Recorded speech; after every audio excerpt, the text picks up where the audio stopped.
Check 1 2. Hello. Yo yo yo yo yo.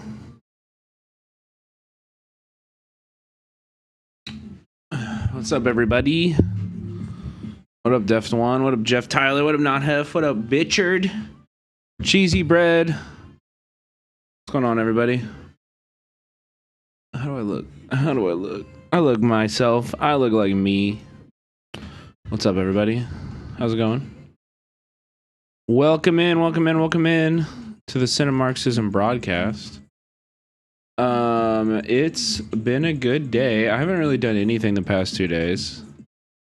I should have been out in the fucking streets, bro, but I didn't know I literally didn't even know anything was happening this weekend. I didn't see it anywhere, bro. I didn't see protests on any of my feeds, bro. I mean, I saw them on my feeds, but not until they were already happening. Nate King, thank you for the tier 1. More Oreos. Not until they were already happening, you know what I mean? No more. But we'll cover it tonight. King 12 Is there a national one tomorrow? Is there? I thought it was today, like the day without immigrants. Isn't that today?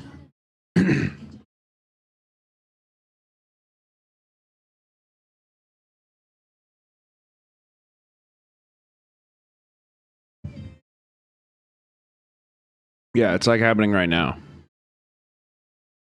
It's happening right now. Yeah, it's in I mean, they're in LA.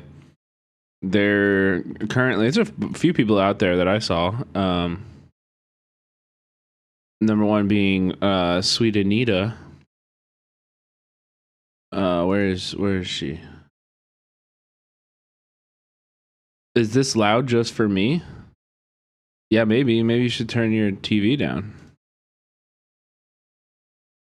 Miss Anita Bump, not Sweet Anita, my bad. Miss Anita Bump, you can see here, she's live. Yeah, I'm guessing it'll probably be safe for us to march back into downtown so we can get your car. Yeah, this is in LA. Good idea? Yeah, people are out there, bro. They're protesting. We'll chill there. Which is good. We need to have continued direct protests like this, bro. Why do people use this? The bonk thing.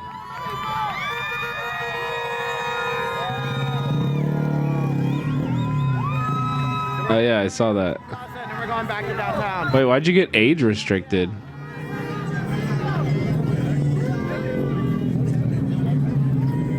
We're walking on the switch tracks.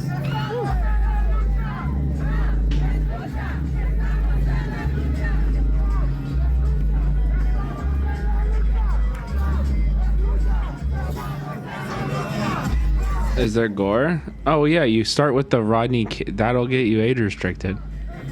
Yeah, if you show the Rodney King beating. Last night we fucking marched, but I barely made it to the end of the protest last night, and I didn't get to stream it. Yeah, I mean, I just been hanging out. I got no excuse, bro. I just been hanging out. I've been playing Metaphor Refantasio. I've been playing JRPGs and kind of just like relaxing and chilling, dude, the past few days. We've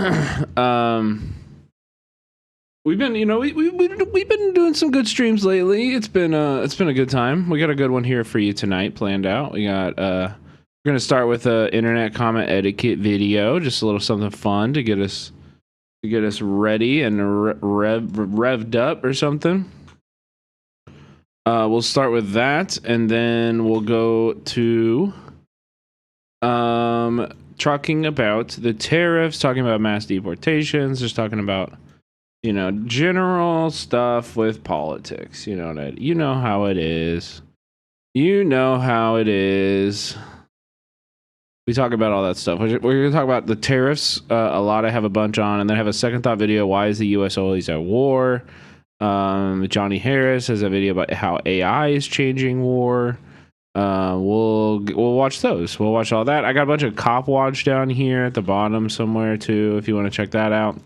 And then chat, I need your help. I want to find this show called Hyper Hard Boiled Gourmet reports. Hyper hard-boiled gourmet report. Okay? It's like a Japanese TV show. I could not find a working link. Yeah, if you guys can search for this, please let me know. I read the description. It's a fabled TV show that it feels like it's fucking lost media at this point. Is it just wiped from the internet? It looks great. It's like basically they go to like conflict zones and prisons, war-torn regions and prisons, and they just like make a food show. They document what people are eating in like extreme situations and areas. Archive.org? I don't think so, man. I don't know. That's what I'm saying. This is your task, and whoever achieves the task, I will gift a sub or something. I know, it's eliminated from the whole fucking world, bro. What is that? I didn't know you could do that.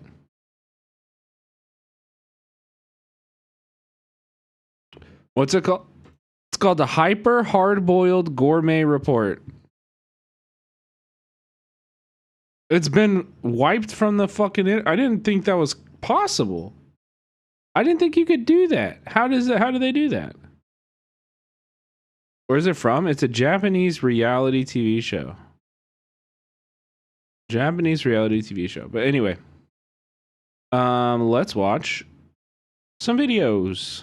The ship's commander, Admiral Noble, demanded more than Velt's people could give. Oh, hey students. Huh, you just caught me watching some TV. Wait, why is it doing that at the bottom? Commander, Admiral Noble, demanded. Why is it doing this? People could give. Oh, hey students. Why is it whiter? You just caught me watching some TV. Although I guess I do have my phone in my hand, which means I was really watching this. Thank you, thank you, thank you, thank you. It's Japanese? Yeah, it's a Japanese TV show. This is called a second screen experience, and just about everybody does it, according to the news article on my third screen here. Netflix is telling writers to dumb down shows since viewers are on their phones. Yeah, it says as many as 94% of people are using devices while watching TV, and Netflix is leaning into this by telling their writers to make everything more second screen friendly by adding narration and just telling you what's going on in the Is the tab zoomed a little? No, it's at 100. screen. Now, personally, I welcome Whatever, I don't know. It's annoying, but I'll have to fucking get over it.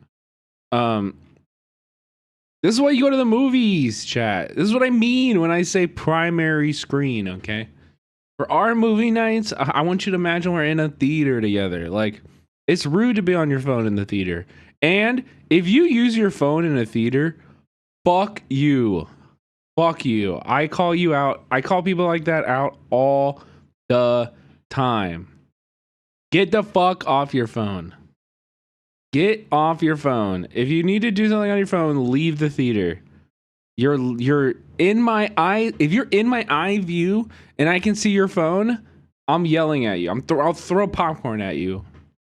It starts with a popcorn and then it becomes my shoe and then it becomes the drink. Okay. these changes, because I can't watch TV without my phone just right here.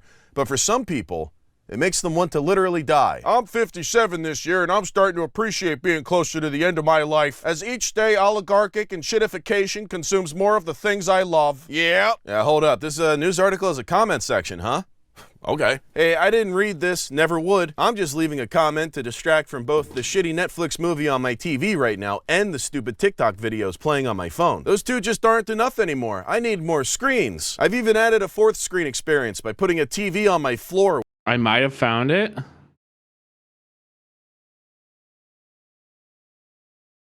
Wait, really?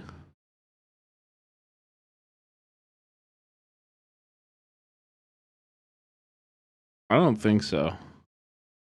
I shouldn't click these links. Watch now. Unlimited viewing.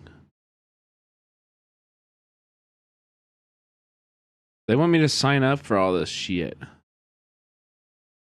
Here, somebody sign up and tell me if it works. I don't think this Plex link, there's like nothing on here, right?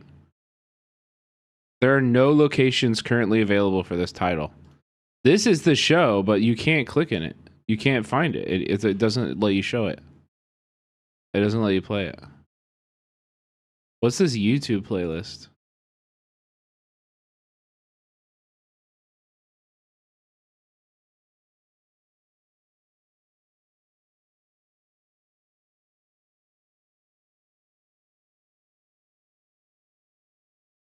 These are only 5 minutes long. Yeah, this is like a spin-off. This isn't it. Oh my god, corny. Chloe's, thank you for the tier 1. I've read that thread, Nate King, and I refuse to believe it. 5 months. I refuse to believe it.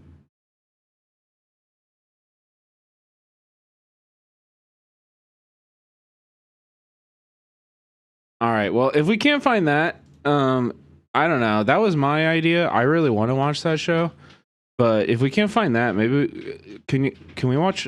I just kind of want to watch like a long-term like reality react, like something political. Like would like Scared Straight's fucked up. I don't want to watch Scared Straight, but like something like that. What about Undercover Boss? Is Undercover Boss good reacts, or does that show suck? Have you ever heard of 90 Day Fiance? Of course.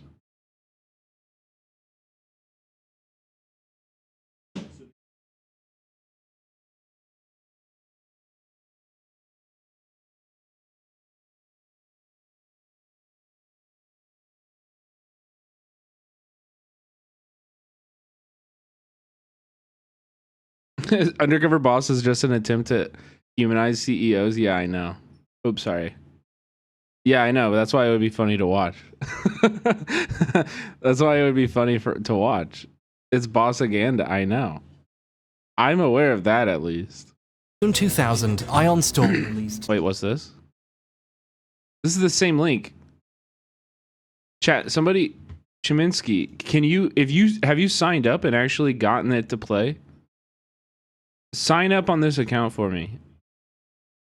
Sign up on this account and see if it actually plays. Can you try that for me? I don't want to. I can't do it on stream right now, but can you try? Deus Ex. Deus Ex is one of the best games ever made. All right, I forget what I was doing. Here, I'll try. All right, welcome to the show. Now, I know a lot of you are itching to get started, so you can immediately look down at your phone and ignore me. But that's why I've added a phone screen right here, so just use that instead. It's better for your posture. I'm also adding a countdown timer, so you know exactly how much time is left in this episode. I'll tell you what, if that thing hits 0 and I'm still doing this lesson, I have to kill myself, okay? So, for me, all my attention is going to be over there in the corner watching that 3-hour-long video essay from earlier. But it just doesn't feel right unless I've got something fighting for my attention. Which is why on here I've loaded up a compilation of people getting hurt while distracted by their phones. Oh, fuck. They want my name in Japanese. I can't type in English characters. They want my name in katakana.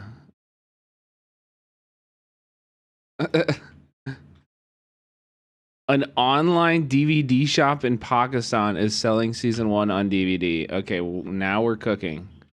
Now we are cooking. I like this. Now we're getting somewhere. That's a good one. That's a good Sarah. Yes, I like that. See, and now we have the interpreters coming. This is what I want to try. This is the fucking shit I'm talking about. This is the shit I'm talking about.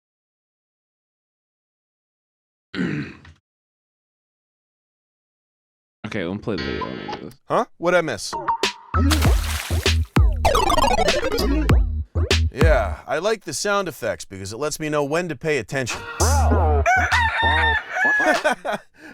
I love this video so much I even loaded it up on my... you have to have a Japanese phone number. It's cooked. You have to have a Japanese phone number to sign up for that site. Dang it! Frick! Where's Kakikukukiri? which is my third. Move to Japan, yeah. I can watch both at the same time. Oh my God. Probably died. All right, that's still going good. One time I was staring at my phone while walking to work and accidentally stomped the. Sadiq Sakarias, thank you so much for the sub. Tier 1 subscription. Dax, if I can, you have one, use my number. It's better, honestly, just make an account with like a burner email or some shit like that, and then just send me the credentials. That's gonna be way simpler than me using your phone number. Also, I do think I think it was talking about something about pay later or earlier. It was talking about pay. I don't know. I don't think it's gonna work. Yeah, it's talking about like taxes and stuff. I think you have to pay for this website. It's like a Japan only streaming service. Woman's dog to death. It was fucking crazy. The lady was really pissed, but then we watched the security footage and she saw it was clearly an accident. We had a good laugh about it, and then I stomped the dog again before running away. And oh, Alexa, what do you have on your screen? I am playing today's sponsor. Oh shit, yeah, I want to watch that. The only skip in a way. Okay, what were we doing? Right, second screen experiences. Sorry, I forget sometimes. Although I guess we're way past second screens now. We got, with Alexa, it's 7. Oh, no, make it 8. There's my Steam Deck. Thank you, thank you, thank you. Okay, so with 8 screens, you can imagine just how much stuff I have to pay attention to, which is great. I mean, it's all about having just a ton of shit to pay attention to at all times. Like, hey, pick a number between 1 and 8. 4? Thank you, thank you. Which is playing this. These are a fucking game changer for ADHD, or if you can't focus or you have brain fog. I literally replaced my Adderall with these. All right, how we doing on that countdown? Okay, good. Yeah, we got plenty of time for me to watch the rest of this. And by this, I mean Rebel Moon on my TV.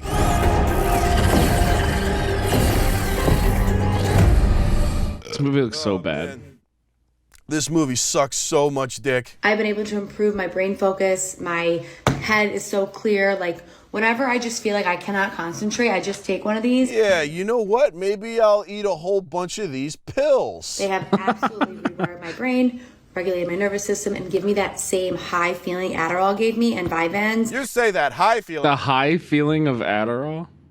Of Adderall. People with ADHD do not feel high when we take our meds if at the right dose. If you're getting high, you're taking too much or don't have ADHD. There's no chance they make you feel the same way. Don't work for me at all. I wish this would work for me. I just don't understand. I literally have the same brand. Oh my God, dude. People who get scammed and then go into the comments to talk about how they got scammed. So sad. Like, you will never learn. Like, all of these people just went on to the next scam.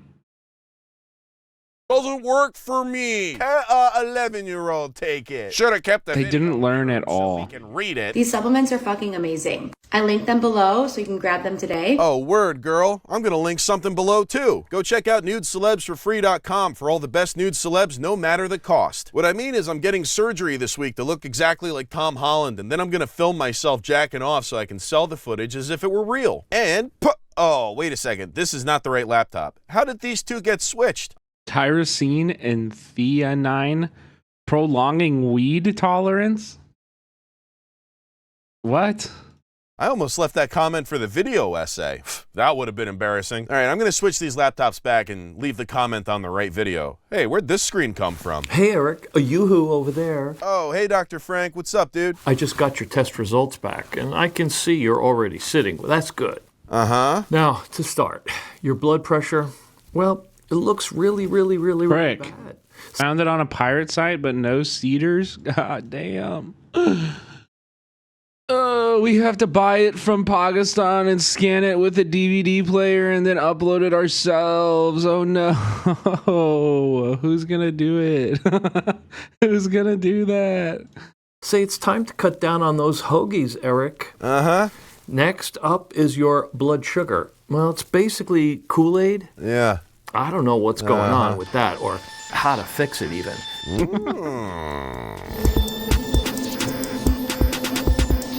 I'm gonna suck those toes, you little rutabaga. That's a good comment. Oh, Dr. Frank, you're still here? And your cholesterol? It's equivalent to someone 3 times your size. pretty sure that's the booze.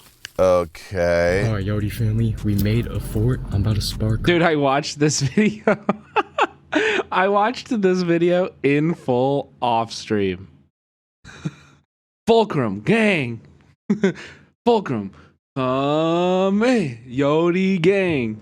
Right now? Hotboxing another Walmart toilet paper fort. These guys are so stupid. I love them. So let's see what else. Oh, are your toes? They're gross, man. And there's a stone baby inside you that we need to cut out in the OR. Uh-huh. I'm just gonna chief this hoe, bro. I don't want to fail the challenge today. I'll bet you guys kissed at least 5 times while you were in there. I'm not watching this whole stupid fucking video to count them. Hey, you know what, Eric? I feel like I don't have your full attention right now. What? Oh, hang on. Duck. Duck. Oh, good. You might get a call from the CDC, by the way, because you have bird flu big time. Yeah, hang on. I just realized I'm still in this game. You're not moving, and you're in spawn. Yellow, what? Oh, sorry, guys. I forgot I was playing. Hang on, let me leave this fart comment real quick. I gotta stop eating dinner while I watch this channel. Do something.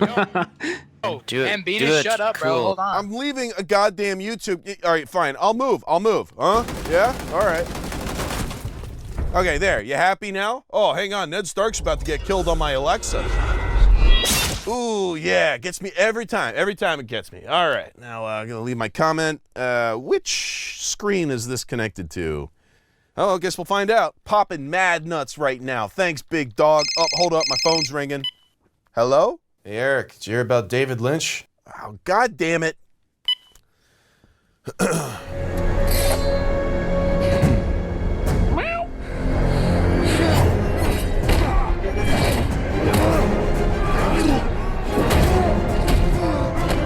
Oh, right, I was leaving a comment. Okay, I'm back. Like I was saying, this is a cool video, I think. I didn't really watch it because my stupid doctor was talking over the whole thing. Maybe if you keep working hard, you can graduate to being content on my phone, which is what I'm really paying attention to. And post to wherever that went. Ooh, excuse me.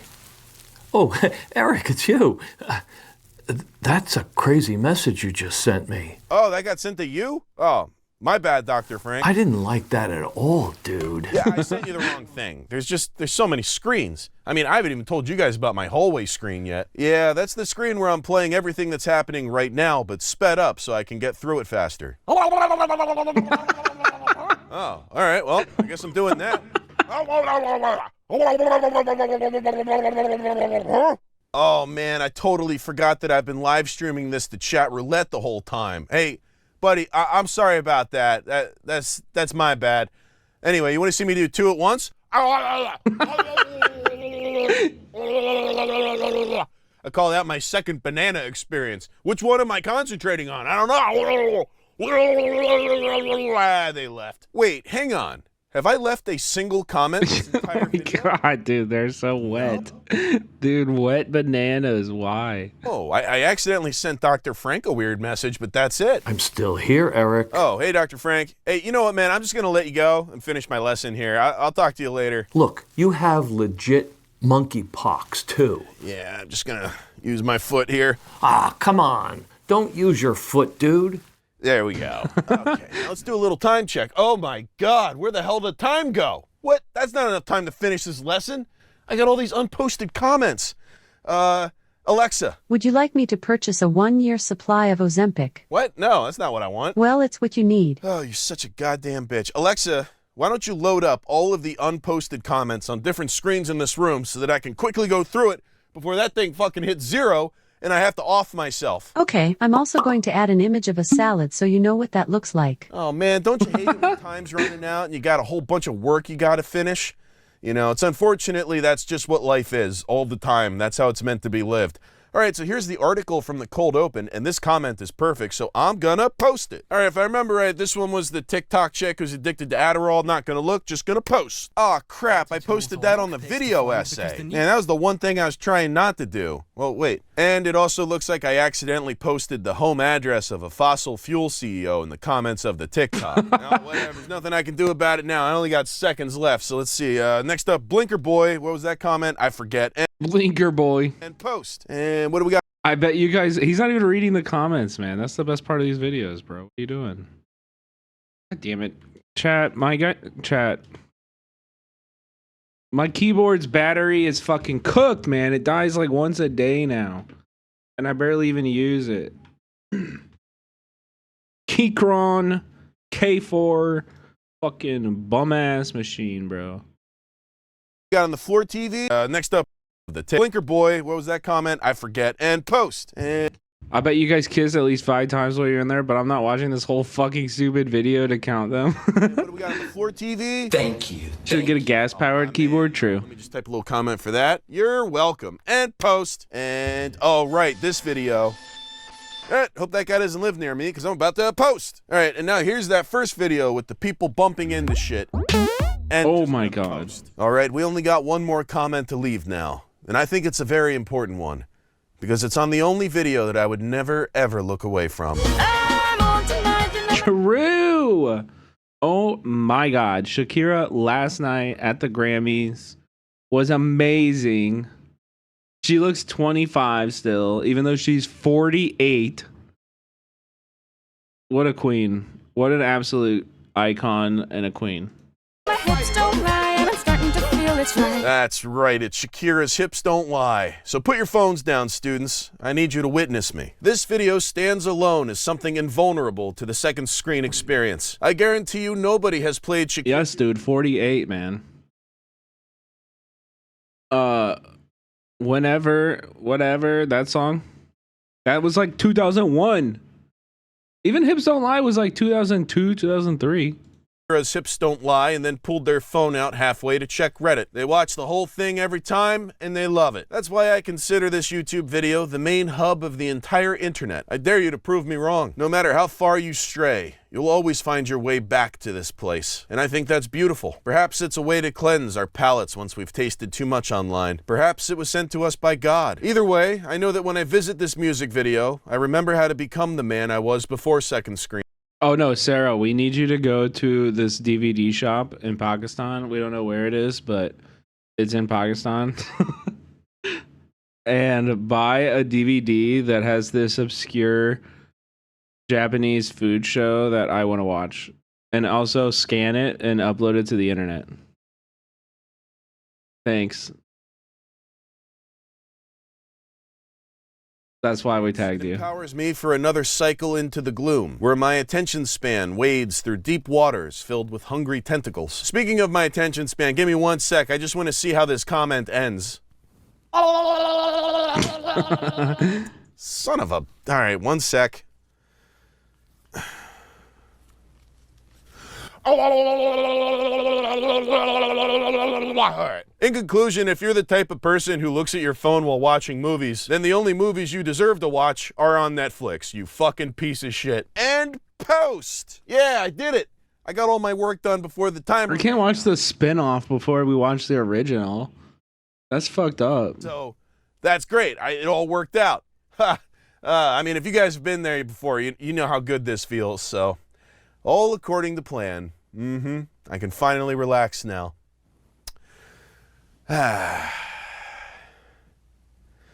Nope. Now I'm just depressed. True. True.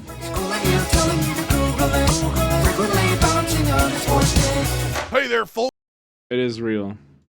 Anyway, chat, a lot of exciting things are happening inside of the world. We're going to move on to our politics section for a bit. This was in LA. This was in 10,000 marched in LA yesterday against mass deportations, halting freeway traffic. From what I understand, this got a little bit rowdy. People were there to disrupt. Even the seagulls, from what I understand. came out and they were dropping bottles from the sky. No idea where they came from, but you know, a seagull picked up a glass bottle and dropped it from the sky, and the cops retreated. Sounds like.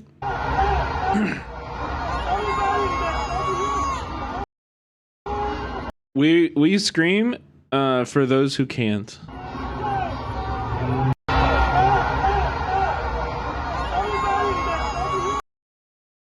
And yeah, this was in Dallas. They were all over the United States yesterday, so even in like kind of surprising spots. So this was Dallas.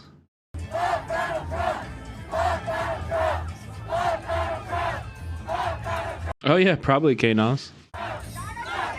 Also, that's a good neighbor. You should say hi to that neighbor. Start up a conversation next time you see them outside, you know?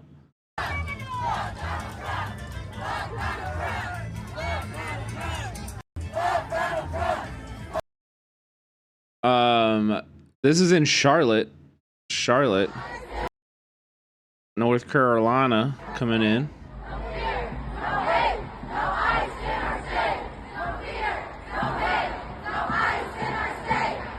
Wait, what is this chant they're doing?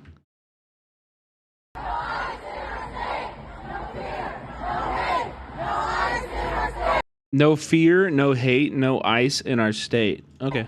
I haven't heard that one.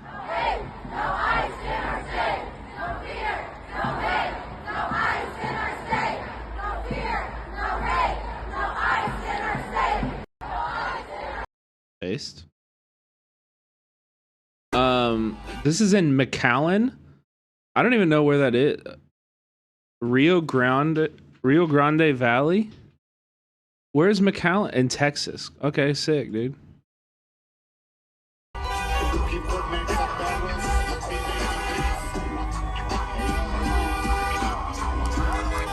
On the border in Texas. Okay.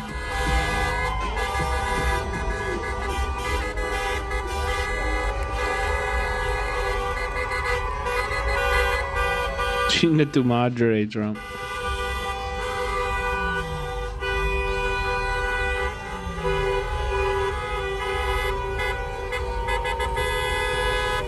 Hell yeah, a lot of support for being in the rural area of South Texas.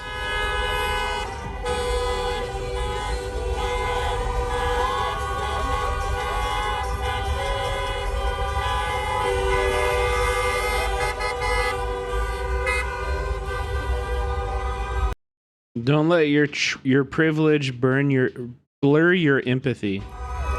Mi papa trabaja más que su presidente. My dad works harder than your president. Traca su puta madre? What is traca? Is that like a curse word I haven't heard before? I've never heard that.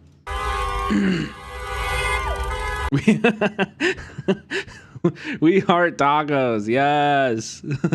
Yes, bro. I feel you. Don't say the other slur on that.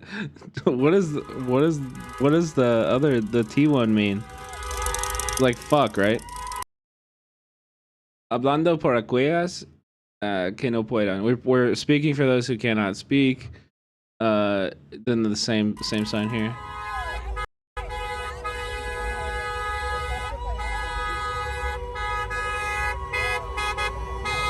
It was Traka. Traka. Yeah, W tacos. At the end of the day, that's all that matters. Atlanta, Georgia, showing up as well. This is not going to be a conclusive list, but I thought we would just give a little sense of how universal they were. Pero aférrate, sigue trabajando por tus sueños y lo vas a lograr. No te rajes, que vienen cosas grandes. Los chavalones se fueron para arriba. Comenzó con un sueño que traía en la mira. En 2010 empezamos con poca clica. Hoy la empresa la conocen de orilla a orilla. Allá en la H donde están las oficinas. El mundo es tuyo, así me lo dije un día. Y las trocas perras se miran pasar. Vegas. Buenos corridones para retumbar. You know the food at the protest banks? I did see a lady, I think she was selling churros, like in the middle of the highway after it was shut down in LA yesterday. I lost the video. I don't have it in my my bookmarks. I forgot to bookmark it, I think, but Distinguidos somos por la calidad. Modificaciones la especialidad. this is from right now. This is from like today, 5:39 p.m. today in LA. This guy Anthony Cabasa, who I've never seen on. I mean, I guess maybe I have seen him out there, but I don't really know what his angle is. There's a lot of people who cover these protests who I feel like they try to hit a centrist angle. So, breaking, the protest has turned violent. Police are being confronted by thousands of protesters, and dozens of objects are seen thrown at officers, to include glass bottles. They're trying to keep control of the escalating situation. These fucking seagulls, dude. Yeah, I see, like, a seagull flew by and just dropped that. It's like, they know. Also, these pigs are completely surrounded. That's awesome.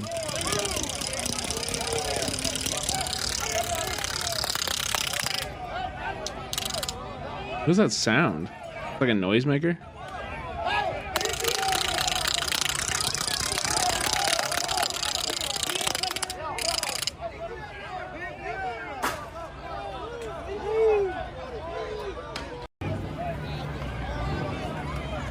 Wait, I didn't see any glass bottles. Those are like fucking empty cans. Those are like empty aluminum cans. Fucking losers, dude. Don't cry. Cry me a river. Oh, Iowa City, Iowa, bro. We got fucking Iowa in the streets, baby. Iowa has entered the chat.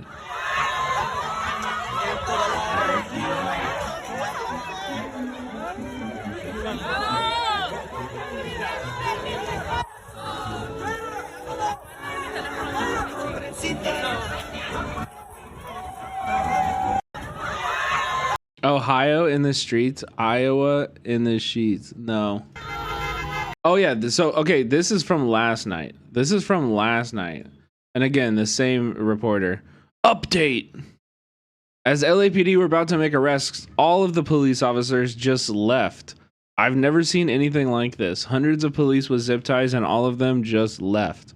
No arrests. Protesters shout in victory as police leave the scene. Cops ran scared. I think, in all honesty, this is probably like Karen Bass.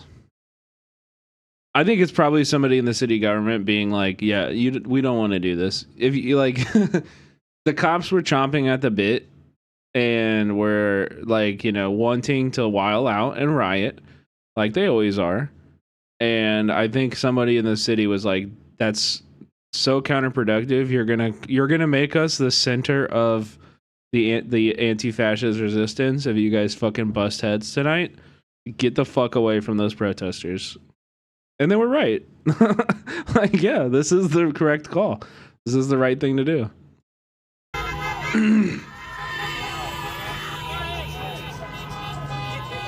The cops shouldn't even be out there. Like, they only make things worse.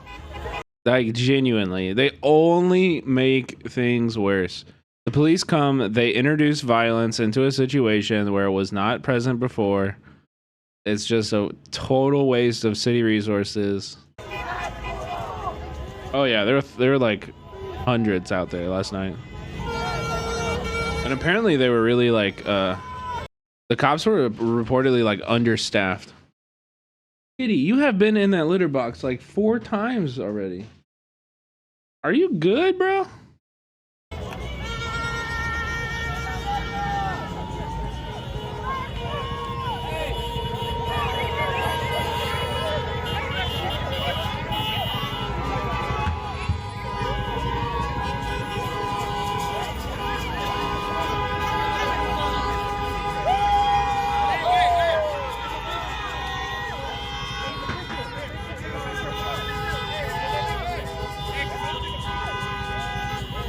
take a picture.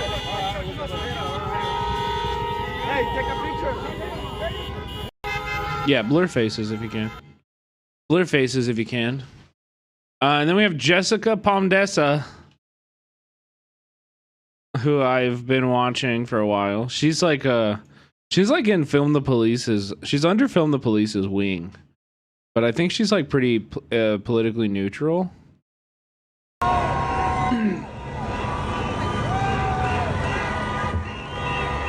Showing yesterday. This is from yesterday. The police like formed this dumbass line.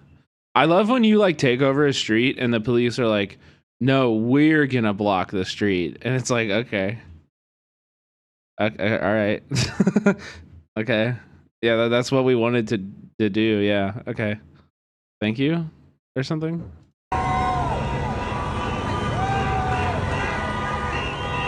Yeah, like thanks. Like, okay. All right. No biggie for me, bro. Anyway, yeah, that's all the stuff that was happening yesterday. Still happening now. We can check in. Commander. Let's check in. Before we watch John Oliver on the mass deportations, let's check in on Anita again. Is Anita still out there? Anything happening?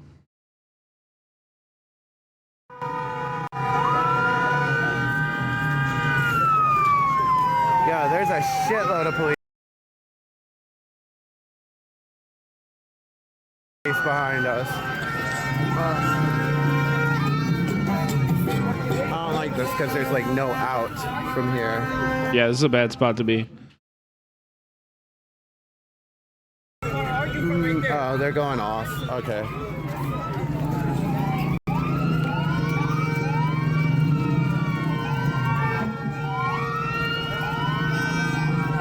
Yeah, for sure. Check out. Let's get a shout out.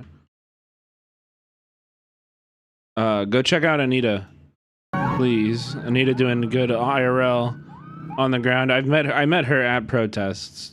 She was streaming here too, so definitely love to support folks who are out there doing this work when I'm not doing the work. Go check out Anita. Please go drop a follow. Tell her I sent you. I found her the same day I found you. I love her. Yeah, she's so sweet. She's really chill. I'll always keep an eye out if she's out at a protest and keep a, we keep each other safe. So go over there and follow right now, chat. Okay, go follow. Are you following? I'm not seeing alerts popping up. Anyway, let's check out this John Oliver about mass deportations. Yeah, Anita was at UCLA. Bro, I still have this. Why is this happening? What is that? I think I need to, like, just completely close Chrome and get out of it. Is this new John Oliver? Yes. It's a rerun. Wait, what? It was just uploaded. What do you mean?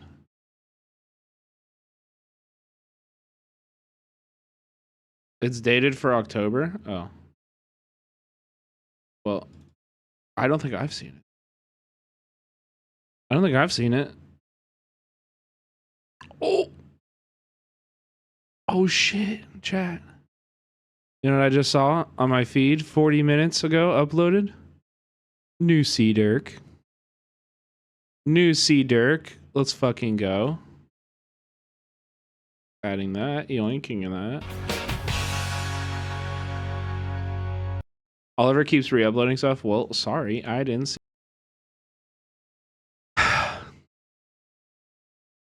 Yeah, chat, be the person, like, if you're ever questioning your politics or, anything, like, be proud that Donald Trump hesitates to call immigrants not people because of us.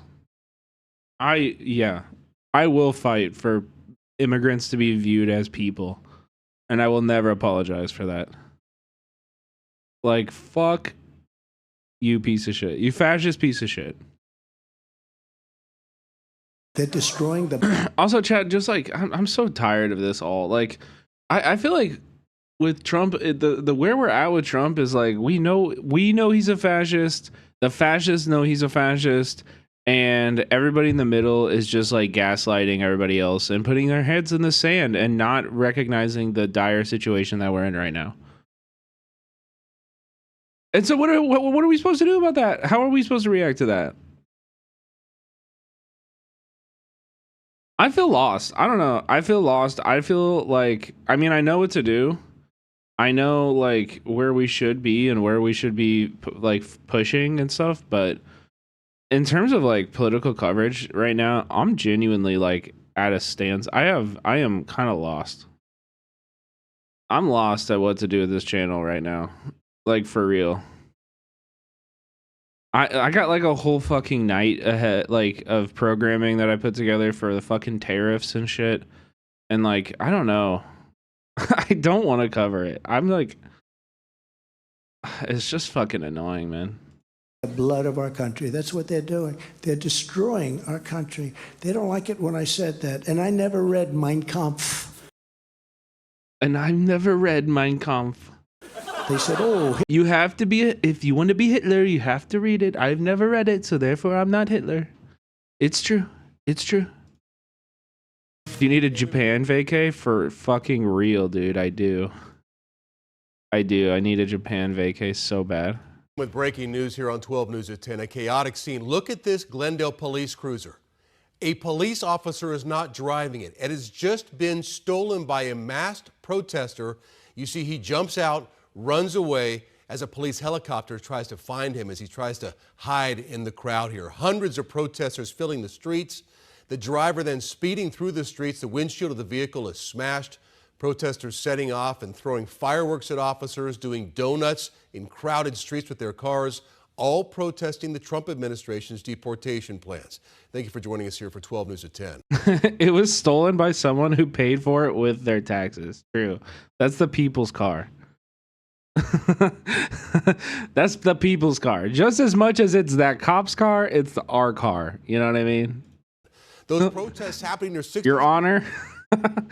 Your Honor, listen to me, please. Before you hit that gavel, all right? I have something to say.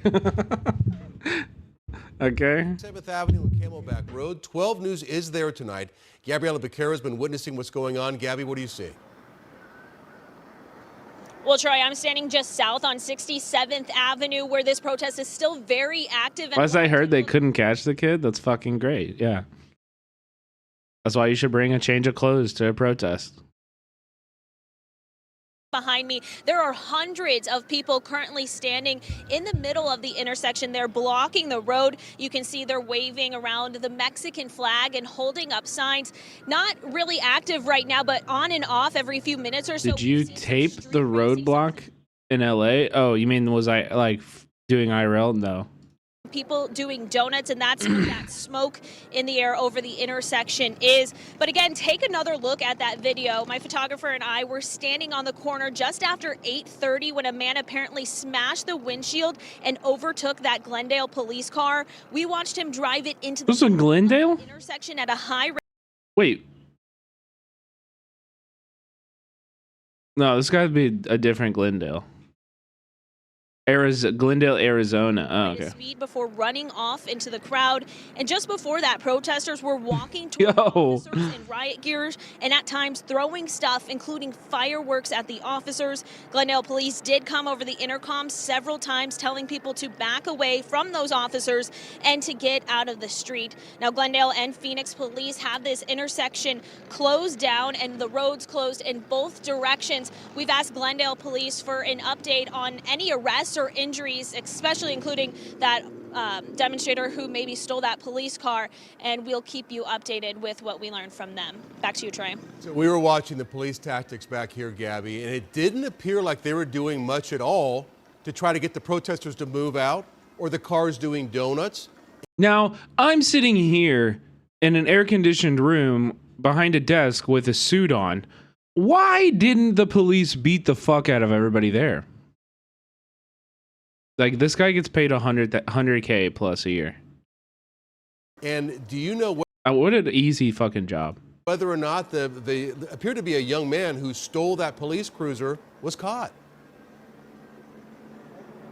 Well, just before that, the stolen car happened, we were actually right up on the line with those protesters. They were moving towards the officers, and the officers in riot gear were moving back at times, letting off pepper balls or what appeared to be pepper spray. And so at times, some of the demonstrators were running back or running away. But it's unclear at this time if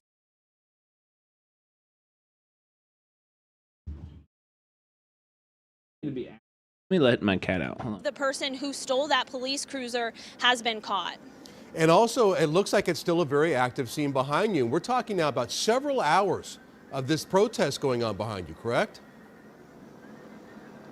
That's right. We know people have been out here since around 5 o'clock. We got here just around 8 o'clock, and things have been very active since then. Things are, dying down a little bit compared to when we were here. It seemed like a lot of people ran away when that police cruiser was stolen, but still a lot of people are out here. The roads are blocked. There's been people standing along the sides of the street down. The protests are only going to grow. Yeah. I mean, listen, if you actually start to deport even 1 million people, like the spider web of people who are directly affected by that and now have like a real fire in their blood, like a slight that they need to have corrected, a righteous anger, it's only going to grow. It will only grow. But then it becomes a conversation of what does the state's repression look like? Because as of now, we're not even hearing Trump really like talking about this. But the moment that Trump is like, I'm giving all local police full immunity to beat the fuck out of any protesters that they want. Like that, the second that happens, then shit changes. You know what I mean? On 67th Avenue, where this is all neighborhoods. And one quick thing about the traffic in the area. Gabby, are those streets still shut down right now?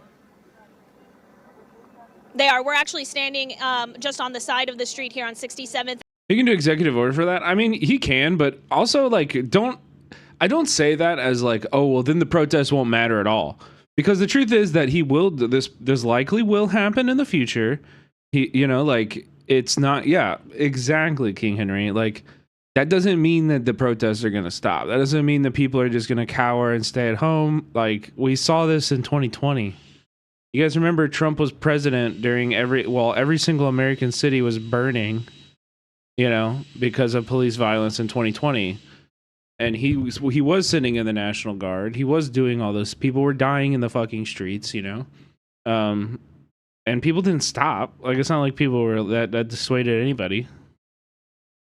Avenue. The traffic that you do see going through the intersection every so often are people that are within the closed barrier. So yes, police are not letting anyone through for several blocks leading up to this intersection in all directions, 67th Avenue and Camelback Road. All right, Gabby, excellent. Yeah, that was a cool video though. But this is from 9 minutes ago. LAPD issues dispersal order downtown. Breaking news from downtown LA. The LAPD ordered protesters to disperse almost 2 hours ago. This started as a peaceful protest. Hundreds of people lined the streets for the Day Without an Immigrant and a message about the value of immigrants. Then at about 5:30 this afternoon, things changed with bottles and rocks and fireworks thrown at police. Darsha Phillips live on scene with the latest for us. Darsha? Oh. Yeah, Colleen, in the last half hour, LAPD. Did they get a boo-boo? Oh. Somebody threw an empty aluminum can and it hit my toe. Oh. Have made strategic moves. Somebody, I'm gonna have a little bump on my forehead. Oh. To disperse this crowd. You're seeing a portion of the crowd behind me here on Arcadia Street and Los Angeles streets. Los Angeles police officers in tactical gear have been able to effectively break up the group. You can still see some of the members of this group still spilling onto the street here, blocking traffic, waving flags, but for the most part, we haven't seen them be combative with officers.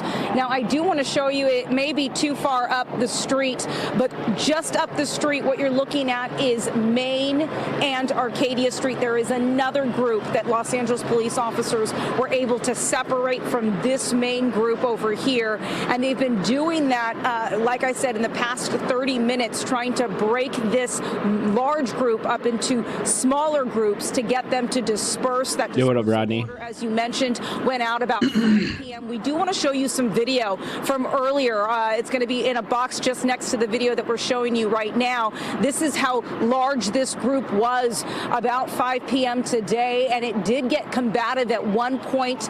We were told that protesters or demonstrators began throwing bottles and rocks and other objects at officers.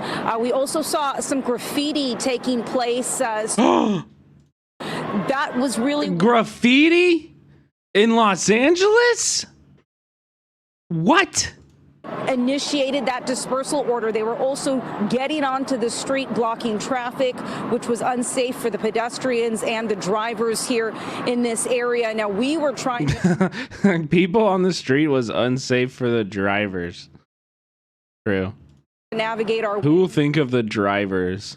Around downtown Los Angeles about 4:30, and let me tell you, Colleen, it was very difficult. You had lots of people who were leaving work, leaving downtown Los Angeles, trying to get to the freeways. The freeway on and off ramps here at the 101 were shut down because officers did not want the demonstrators to get onto the freeways.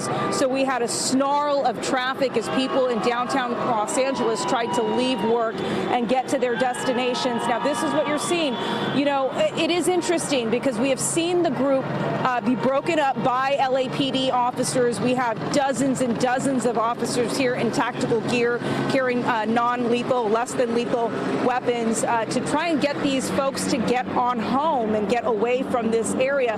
But we continue to see the group that is dispersed kind of walk around the block and then come back. So we start to see that group grow larger and larger. Now, as you mentioned, Colleen, earlier, this was a demonstration. Yeah, two-based. I saw that. Reposted those in there, and I was like curious. I was looking around. I was looking through it, but it's in like state capitals, and like most states, state capitals are not the most populated. Like I'm gonna tell you right now that Jefferson City, Missouri protest is gonna be like 10 people. It's going to be like 10 people. You know what I mean? Like, that's not going to be effective. Yeah, but if it was in like Kansas City or something, then yeah. By the way, what? What is happening here? Twerking? Hitler's fuckload of people. Yeah, that's a lot of people. In this country, they are kind of our yeah, like it's kind of like the most that, you know, any population has ever had ever, like in the world history. You know, we have the most complex incarceration system of ever, you know, thing. It should probably be America, home of jails and the chaos. That's what I like. That's what I'm like, you know, when I hear like Cenk or any of these like dumbasses who are like obsessed with crime and like talk about how crime is like, you know, the reason that cities are so shitty and all of this stuff. Like any conversation around crime, it's like, okay, what your solution to this is being tried on the largest scale in human history and has been like actively pursued for like the last 5 decades. So like, why are we not, if prison works, if locking people in jail, if being brutal and, you know, punitive and having no sympathy for any criminals, being super hard line on crime, if that works, then why isn't it working? Like, at what point does this start to work? At what point does this work? Because we're doing it. We're putting people in jail. A fuckload of states don't like still have cash bail. If cash bail is your obsession, why isn't it working? Why isn't it working? Haven't you guys privatized your prisons? Maybe that's kind of why. That's like not even. I mean, that's not really an answer. No, because like most prisons are still state owned. You know, there's still like a fuckload of like federally and state owned prisons, and I'd say it traces back to America's like racist lineage more than anything. There's a very direct line between American police departments and the end of slavery and slave patrols. You know, like unlike every other country in the world, the American prison policing system has such a clear and direct line to white supremacy, to slavery, to subjugation of specifically black people. You know, that it's like it's hard to compare. That's why I don't think like talking about like the Swedish, Nordic countries' prison systems, like we can talk about it. It's interesting. However, like applying any findings from that society to our culture, I think is kind of like you're missing the point, because like that structure, like the Nordic prison system, was not developed specifically to subjugate and like imprison a group of a race of people.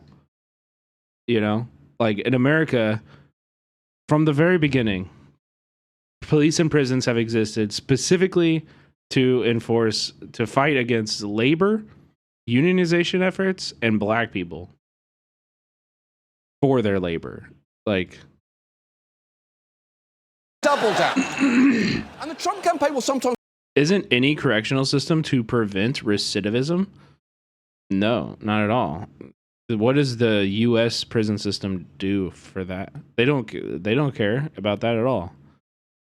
Their rates are like their recidivism rates are incredibly high.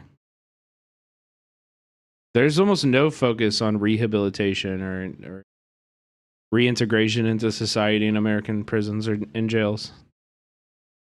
Yeah, it's punitive. That is the they will tell you that is the purpose, which no evidence that punitive measures prevent people from doing crime.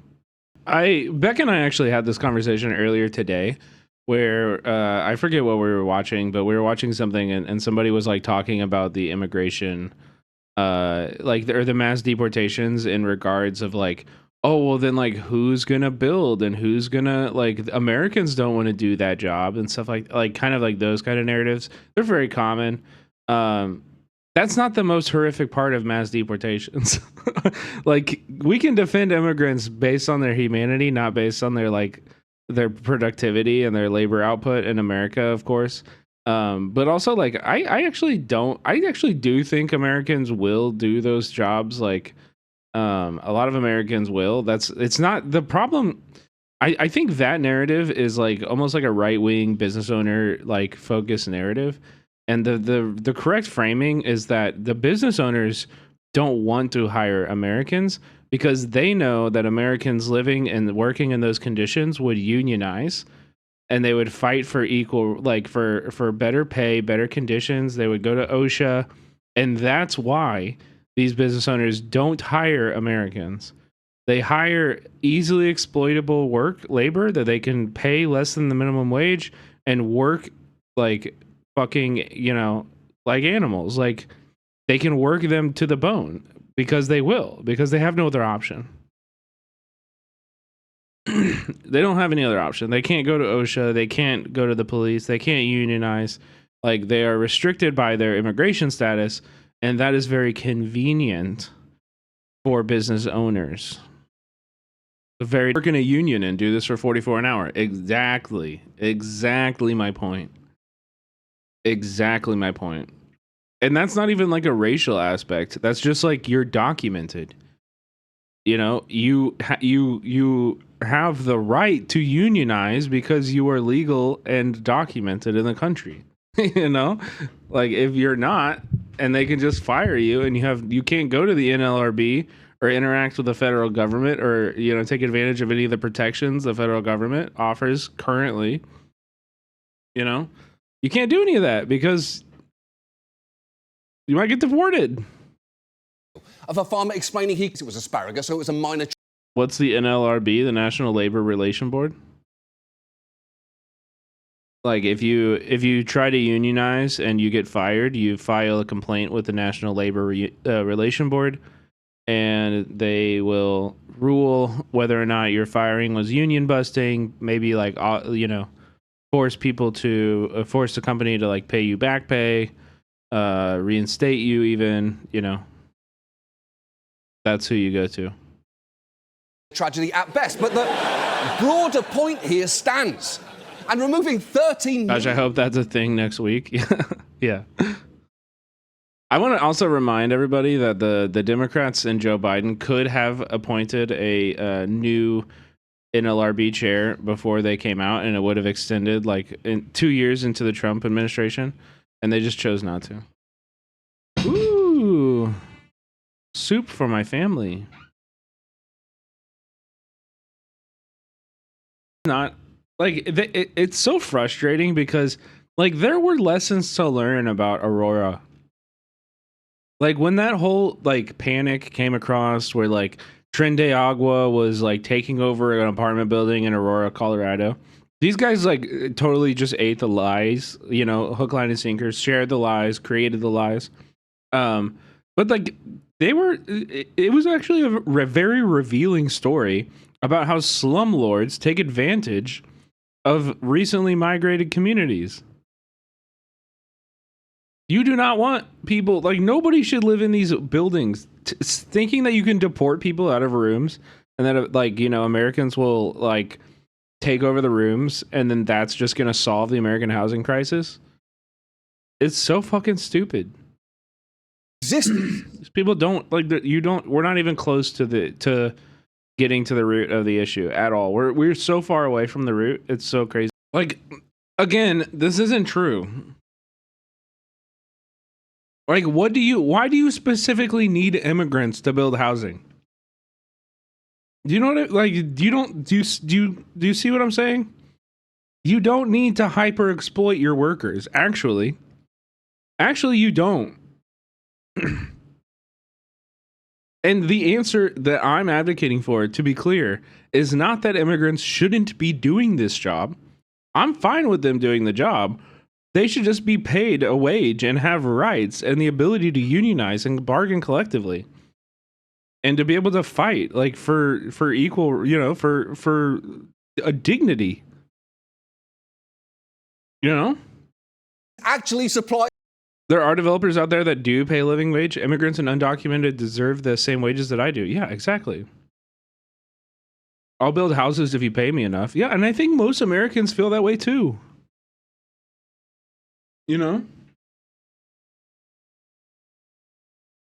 We're already about to have a housing crash as forecasted by the unprecedented number of unsold homes. So nobody is going to be building houses here pretty soon. That's interesting. I haven't read about that, but if housing rates go down, that's a good thing. And yeah, I think it's definitely deserved. I mean, I don't know. What do they think is going to happen?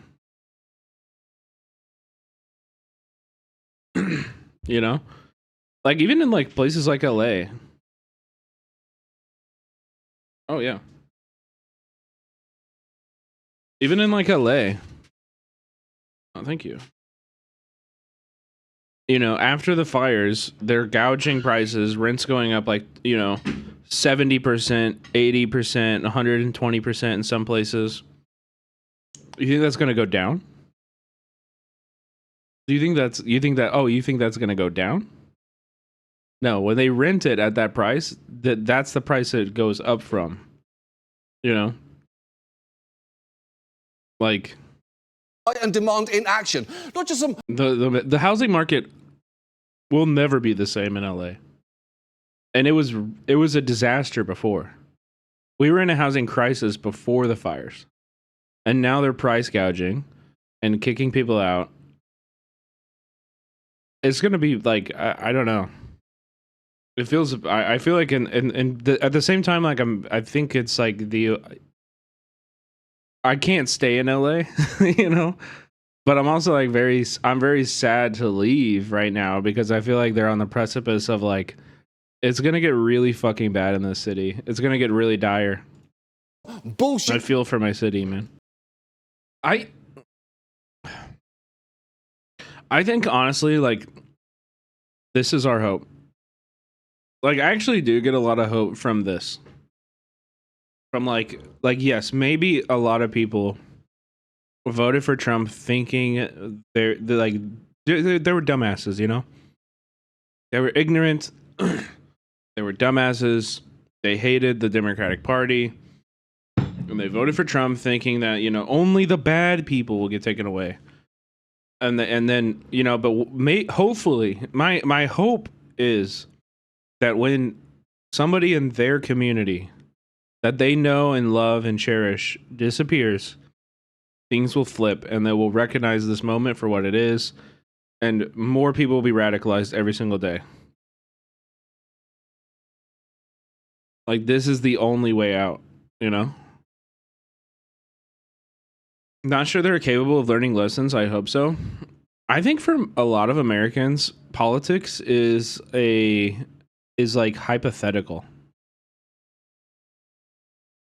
You know what I mean? Like, if you've participated in American politics for the last 20 years, like what big changes in your life have come as a result of the US government? Like, really nothing, right? And so I think whenever it becomes real and that person that they used to love and know is no longer there and they're just gone, you know, I think that is going to be a shock for quite a lot of people. You know?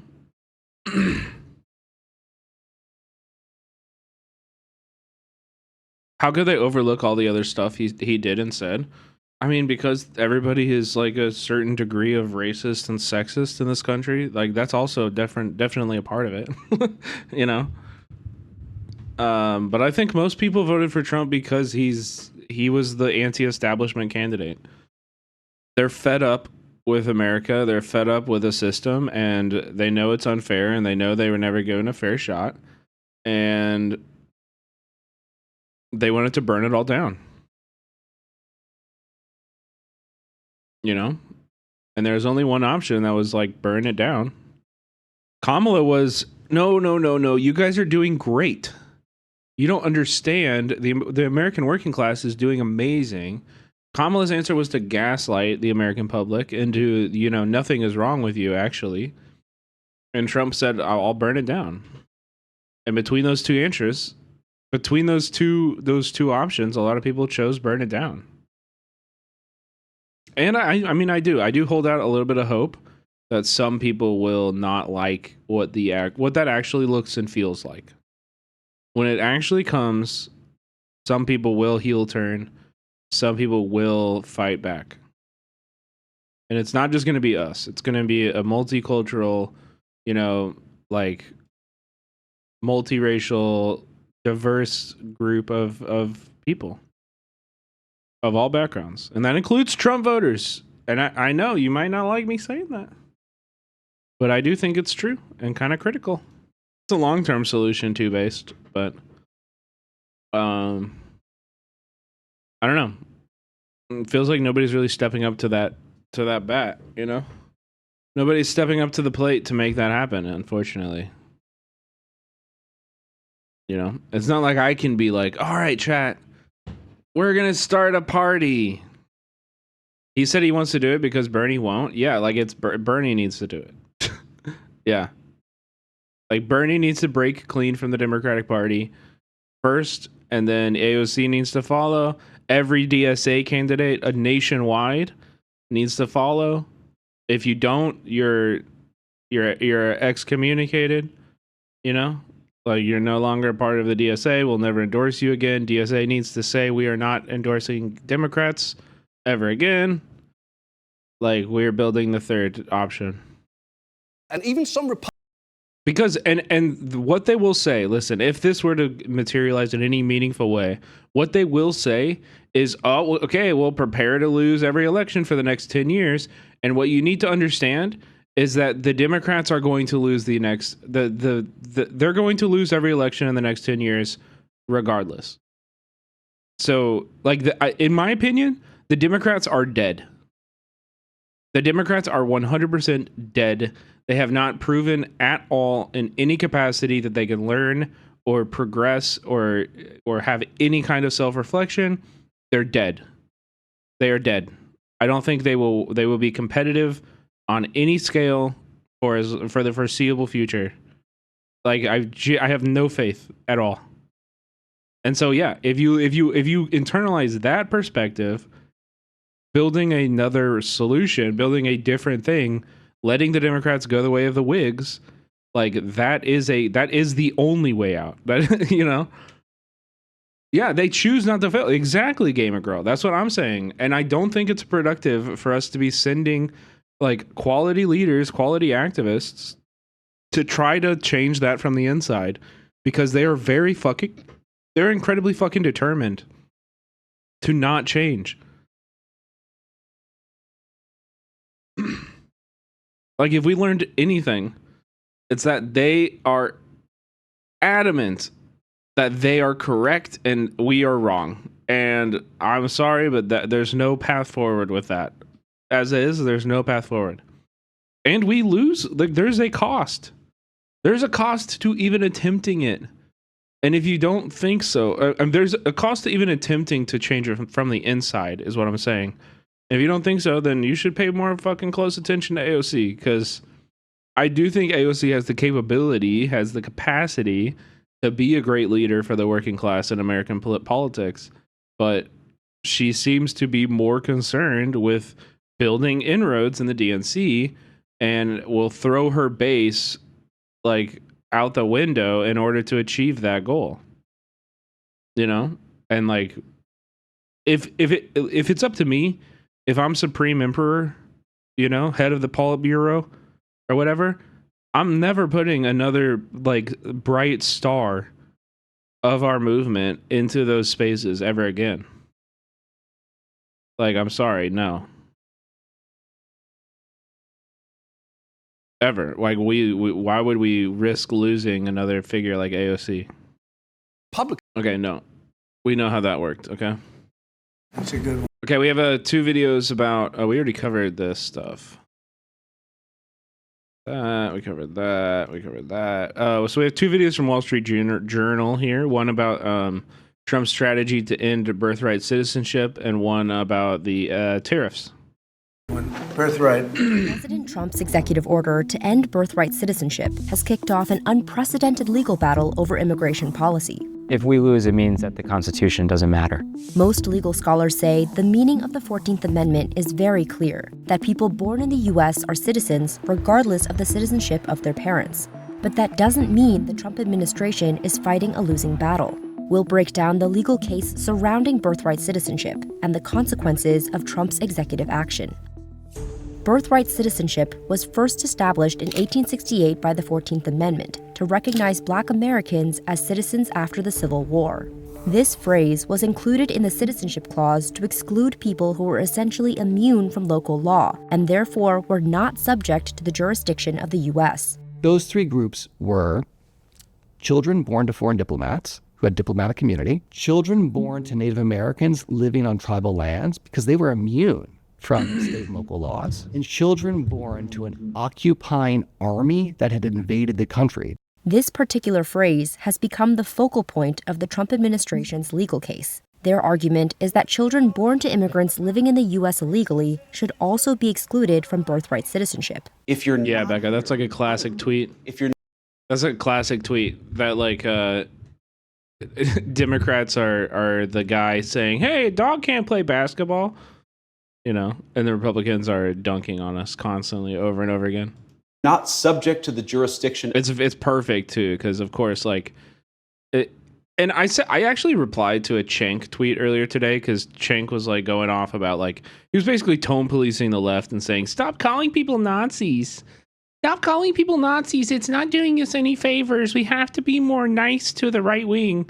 And I was like, dude, like. People are not voting for Trump because he's polite. Do you know what I mean? Like, the politeness is not the thing that people are voting for. People are voting for this.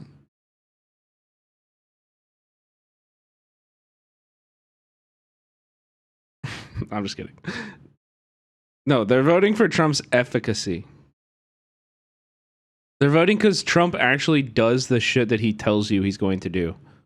And the Democrats have ran on a laundry list of shit, okay, that they have not even tried to do. Higher minimum wage, federal minimum wage. Forgiving student loans. $2,000 payments after COVID. Like, every single campaign promise that Joe Biden had, he fucking flubbed. Everything flubbed. It was just like a total wash. And his campaign wasn't even that good. His campaign wasn't even that good. They just don't do shit. Of the United States and don't plan to be, why would we make those people's children American citizens permanently? For an administration that is taking a very hard line on undocumented immigrants and saying we're going to remove millions of people, to turn around and say that their children are not subject to United States jurisdiction is entirely contradictory. New Jersey Attorney General Matt Platkin is leading one of several lawsuits filed against the Trump administration's executive order. They're tying themselves up in knots because they know they don't have a good legal argument. Advocates of birthright citizenship often cite an 1898 Supreme Court ruling that said a man born in the U.S. to Chinese immigrants was entitled to citizenship, despite his parents not being citizens. This decision set a precedent. But a few legal scholars argue that because Wong Kim Ark's parents were legal residents of the U.S., the decision didn't resolve whether the children of undocumented immigrants get citizenship. The quote, illegal immigrant was a concept that didn't emerge really until the early 20th century, in part because of immigration enforcement efforts at that time. So it wasn't a term that was openly discussed in Wong Kim Ark. In his executive order, Trump declared that children won't get citizenship at birth unless at least one of their parents is a citizen or legal permanent resident. My policy will choke off a major incentive for continued illegal immigration, deter more migrants from coming, and encourage many of the aliens Joe Biden has unlawfully let into our country to go back to their home countries. They must go back. He says the order is also meant to deter what Trump allies call birth tourism, which is when pregnant women enter the U.S. specifically to give birth so their children can have citizenship. If the executive order goes into effect, the federal government will stop issuing citizenship-affirming documents to children of non-citizens. Not just the kids born to those who are here without legal authorization, but also kids born to, say, a couple living here on student visas, or a mother who's here on an H-1B visa working for a tech company. These are not children who have ties to any other country. They're born here. So what it would do is create this permanent underclass of people who are here that aren't entitled to the same health care or educational rights necessarily as American-born children. If the executive order takes effect, local governments also stand to lose funding for federal benefit programs, where eligibility is based on Social Security numbers. The president doesn't have the right to change the Constitution by executive order. To end birthright citizenship, Trump would need... Yeah. I mean, the Senate and the House can, though. Either an amendment to the Constitution, which would require 2/3 of both the House and Senate and 3/4 of... Like, they'll do that. They might do that. I'm not gonna lie, bro. The Democrats, they might vote for this shit. ...the states to agree, or for the Supreme Court to endorse his interpretation of the 14th Amendment, which is what the administration is... Like, they just unanimously approved Marco Rubio. There is no opposition. It's Trump's world. We're all living in it. ...banking on. Even this Supreme Court is not going to find that the 14th Amendment doesn't say what it does. They start with the text. They're an originalist court. In Seattle, a federal judge has already issued a temporary restraining order. Major blow to the new Trump administration. A federal judge temporarily blocks President Trump's executive order ending birthright citizenship, calling it, quote, blatantly unconstitutional. So we can expect that within the next 2 weeks, he's very likely to issue a preliminary injunction. Once there's a preliminary injunction, the federal government can ask the higher federal courts to block the lower federal court's order. Obviously, we'll appeal it. They put it before a certain judge in Seattle, I guess. Yo, Disrespectful Hairline, thank you for the 5 gifted subs.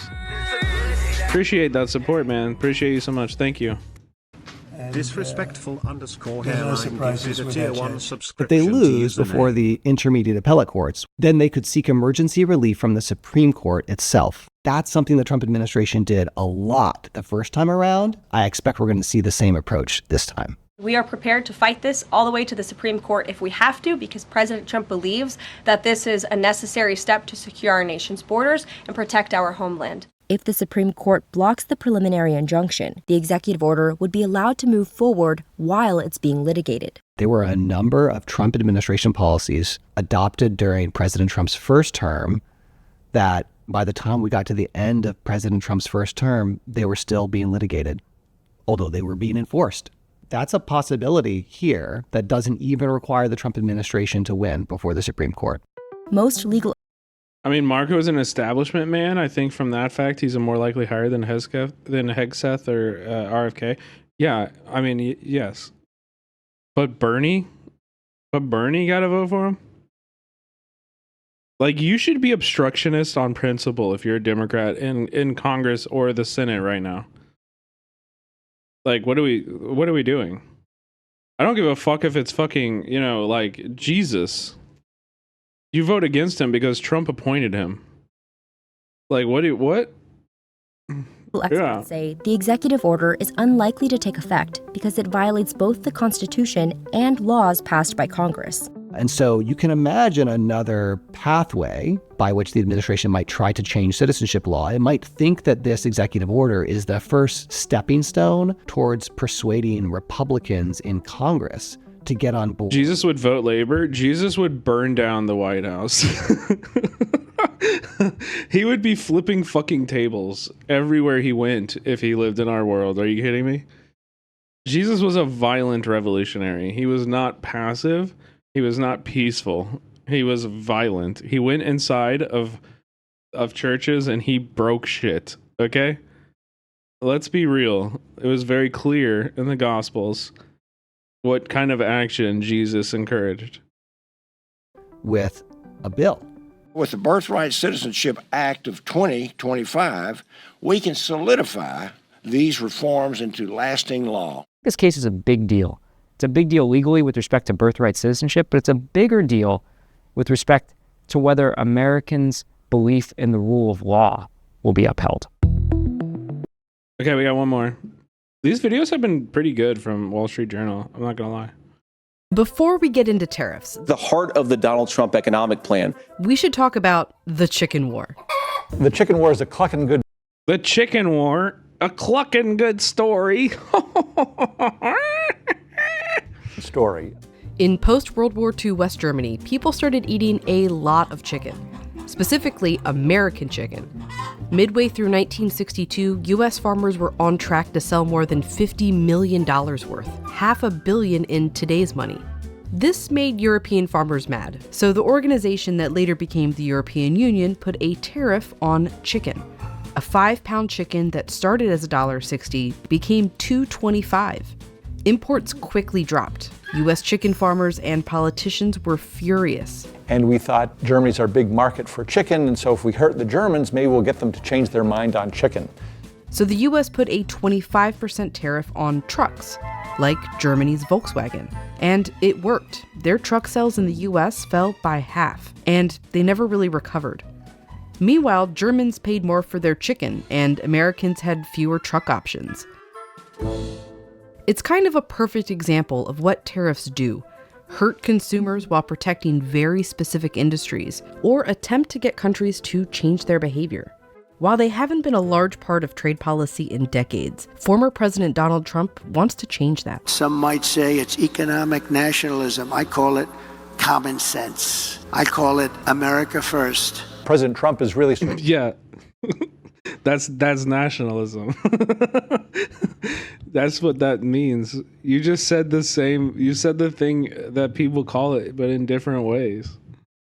Brought a lot of people out to think that tariffs might be something that's useful in America's economic. It's not nationalism. It's America first. It's our nation above all other nations. We're a superior nation. That's not nationalism.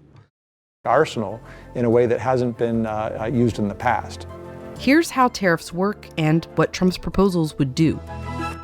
Let's start in 2018, when President Trump put tariffs on washing machines. We're going to benefit our consumers. That's wild, Butterscotch. Since then, whenever a washing machine is imported to the U.S., the company on the U.S. side doing the importing pays a tariff to the U.S. government. Their margins are pretty low. They've got to pass that price on to consumers who ultimately pay it. That's the whole point, in some sense, to reduce demand for those goods and create space for domestic producers. After the tariffs, not only did the price of imported washing machines go up, so did the ones made in the U.S. There's this myth out there that if we tax imports, domestic producers won't change their prices. And that's not the case. You're creating more demand for them. So naturally, the price goes up. And it wasn't just washers. Dryers went up in price too, even though they weren't part of the tariffs. Usually it's the case, if you buy a washer, you buy a dryer. So even though dryers weren't directly affected by the tariff, they were indirectly affected by the shift in demand.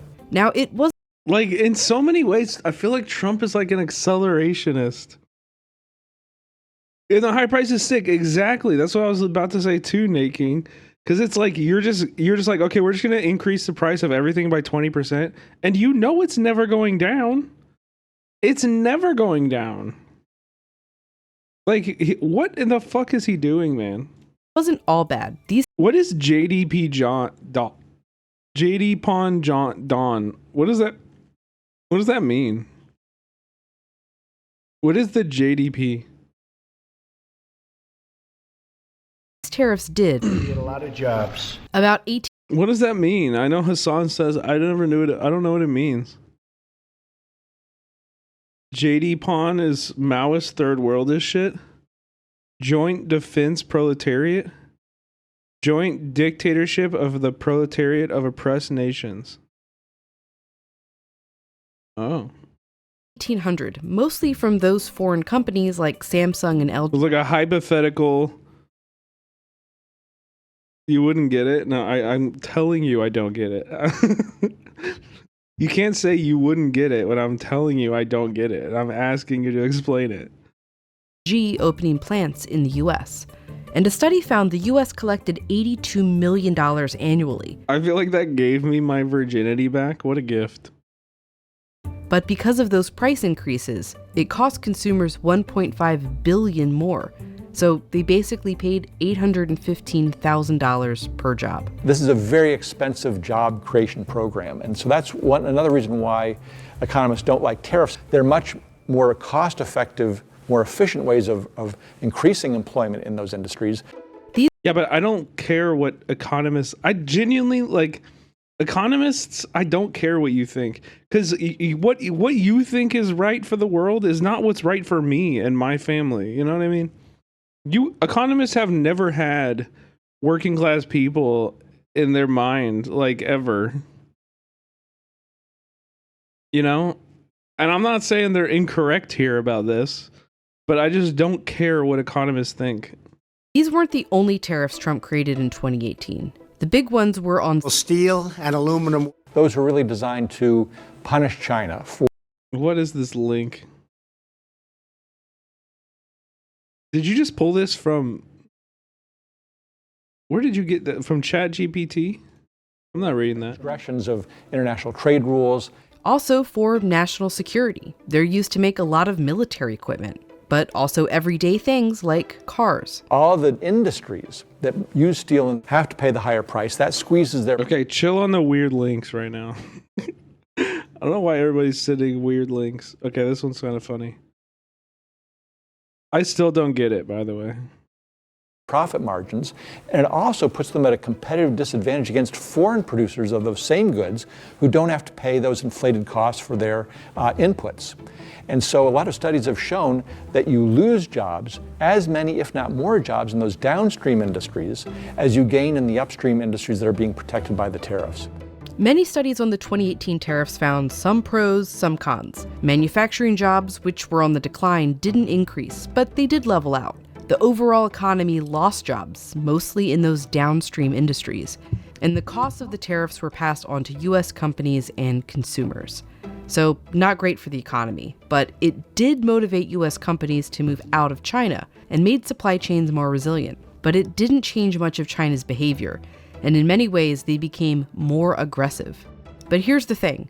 Even with all the economic downsides, a review by the Biden administration suggested Trump's tariffs should remain and the administration should add or increase them, which they did. Once tariffs get in place, there are two factors that sort of keep them in place for some time. First of all, there are going to be domestic interest groups that have a stake in seeing those tariffs maintained because they like the extra market share that they've gained as a result of those tariffs. And second of all, tariffs are a bargaining chip. So why would we sort of unilaterally get rid of these, even if there's some economic benefits, when we might use it in some negotiations down the road? Tariffs are really hard to remove. It's why, 60 years later, there's still a 25% tariff on trucks, even though U.S. chicken farmers no longer care about selling in Europe. So we're still living with the legacy of the chicken war. So that's sort of another lesson of history, is you have to be careful about imposing these tariffs because you think you're doing it for short-term strategic reasons or you're just helping out this industry temporarily, but they can last for decade upon decade upon decade. Tariff policy is kind of old. Even by the chicken war, they were only imposed on around 7% of U.S. imports. Trump's plan for a second term is to bring them back dramatically. So the joke, so the joke is that he's ruining America for the benefit of the third world. This is the policy that built this country, and this is the policy that will save our country. He's proposing a 60% tariff on everything from China, and a 10 or even 20% on every import from every other country. Countries are going to finally, after 75 years, pay us back for all that we've done for the world. Multiple independent studies looked at the possible effects. One found it's gonna fuck up his entire merch line. Every fucking loser Etsy, Trump Etsy page is gonna get absolutely railed by this shit.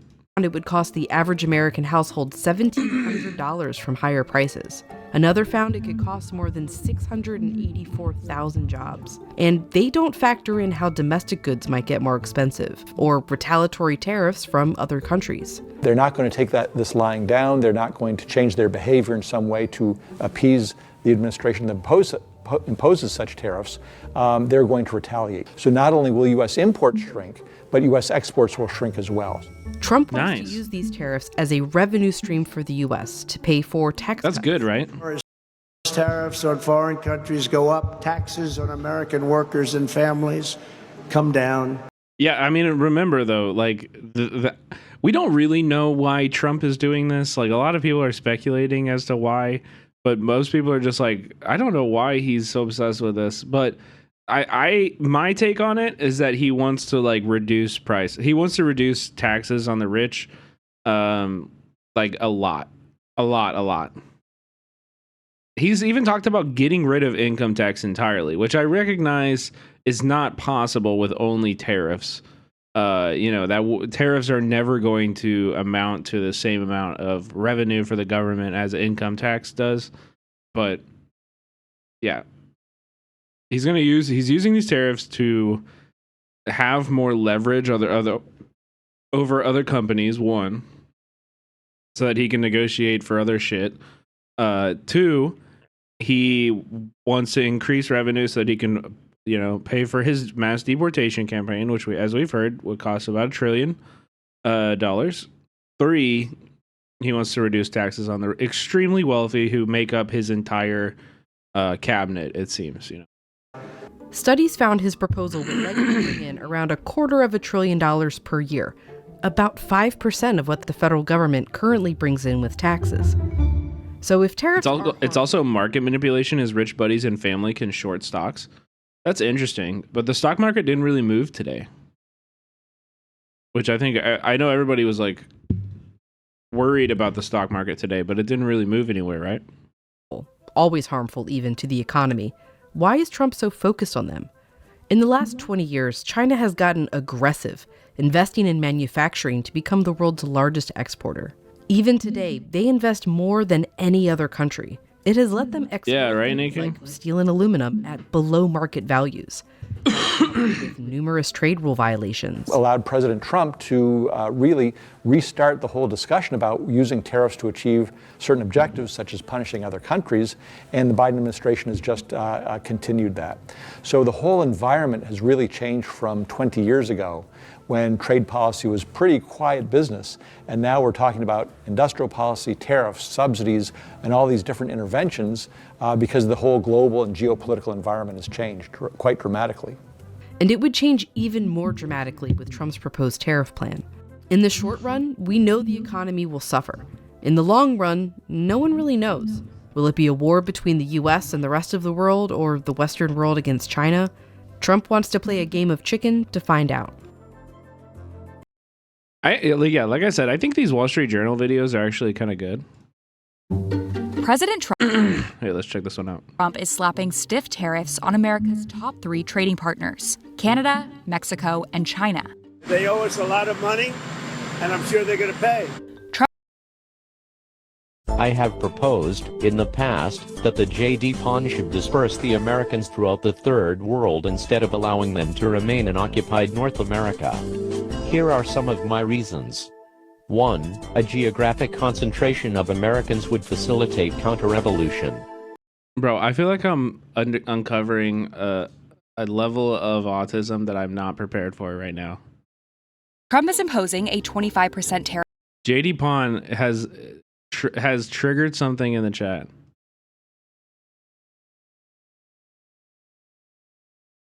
on nearly all goods from Canada and Mexico. None of these memes are good. None of these are good memes. You guys keep sending me memes and they all suck. Look at this. Look at this. These are all ass. Leftist meme. Look at this. Look at this. I'm not reading all that. I'm sorry it happened, or happy for you, or whatever. You wouldn't get it? I don't think I want to. I don't think I want to. You got to give back the autism card. I never had it. I scored a 79. I scored a 79. From China. Mexico's president negotiated with Trump at the last minute, putting the tariffs on Mexico on hold for a month. Meanwhile, Canada is planning retaliation. Canada will be responding to the U.S. trade action. With the text is analyzing Chinese memes. Is that supposed to make me want to read it less? Because congrats. Tariffs. Here's how Trump's new tariffs are different and why many economists and politicians... Is it? Is that true? Over 50 is a positive... Wait, is that true? Oh. Politicians say you, the consumer, might have to pay the price. To measure the impact, let's look at the numbers. Over 60? Oh. Uh-oh. Uh-oh. U.S. imported roughly 800... Okay, give me the card. Give me the card. It's a sliding scale, yeah, otherwise known as a spectrum. $93 billion worth of goods from Mexico and Canada in 2023. Nearly all of those imports will now have a 25% tariff, meaning if an American importer wants one of their goods, they'll have to pay that tariff to the U.S. government. Consumers will likely notice this quite quickly in the cost of fresh produce at the grocery store. Almost all of America's raspberry, strawberry, and avocado supply comes from... Bro, I don't buy raspberries, but I buy these, and that's gonna fucking suck. Strawberries already pretty expensive in California. Avocados, not so cheap, dude. Mexico, as well as most of the country's supply of beer and tequila and mezcal. No, they're coming from my Modelo, brother. Side, the U.S. gets about 80% of its frozen French fries. My Modelo Oro. No. 70% of its lumber and 60%. Wait, frozen French fries? It's a really big deal. Frozen French fries come from Canada? Oh my God, dude. 70%. Wait, that's awesome. We get 80% of our French fries from Canada? Of its lumber. And they love their poutine. Oh, that's true. I gotta say, poutine, probably the worst national dish of all countries. I'm gonna piss some people off here about that. It's actually trash. Who likes soggy fries? Yeah, for real, dude. Like, we already have this, and it's like chili cheese fries. Like, what? We've done it better. We already do this, and it's better. Yeah, I know y'all are gonna fucking hate me. Applebee's appetizer Anderson. Damn, dude. Fucking red Canada to filth. Isn't it gravy and cheese? Yeah, but it's like, it's gravy, dude. What? What are you doing with the gravy, bro? Soggy fries? Like what? 60% of it. That's Anglo at AF. Oh yeah, that's Anglo. Okay. I thought you were disagreeing with me. It's maple syrup from Canada. It's a really big deal because at the moment we really don't have tariffs on any goods coming from Mexico and Canada under. I can only critically support your work going forward. It's okay. That's best. If you're not critical of at least one thing about me, then it's probably you just probably haven't watched it long enough. You know. Hey, it's been a long run though. 9 months subscriber acid. You've been a big supporter for 9 months. That's a good run. That's a W in my book. North America. But Canada's most significant import to the US, natural gas, which makes up 99% of America's supply, now has a 10% tariff on it. What? Administration is worried about. Wait, what? Am I misunderstanding this? America's supply. So we get 99% of our natural gas supply from Canada? Am I misreading this? I'm understanding this correctly, right? I did not know that.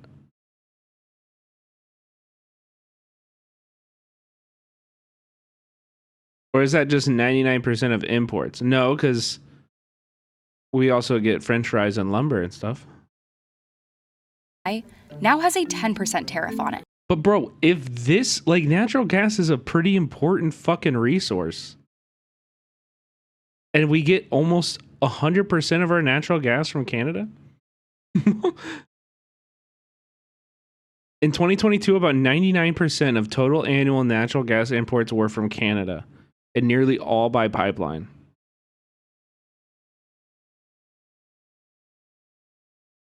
Oh, their gas is cheap, so we use theirs and sell ours. Also, we import either way to cover production downtimes. The dumb fuck tariffed raw goods. No, yeah. 99% of imports.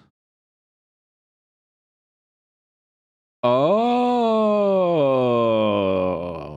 Okay, thank you, Prodigy. I understand. About 1% of total U.S. natural gas imports was natural gas. Wait, what? Liquid natural gas? 99% was from Trinidad and Tobago, and the remainder was from Canada.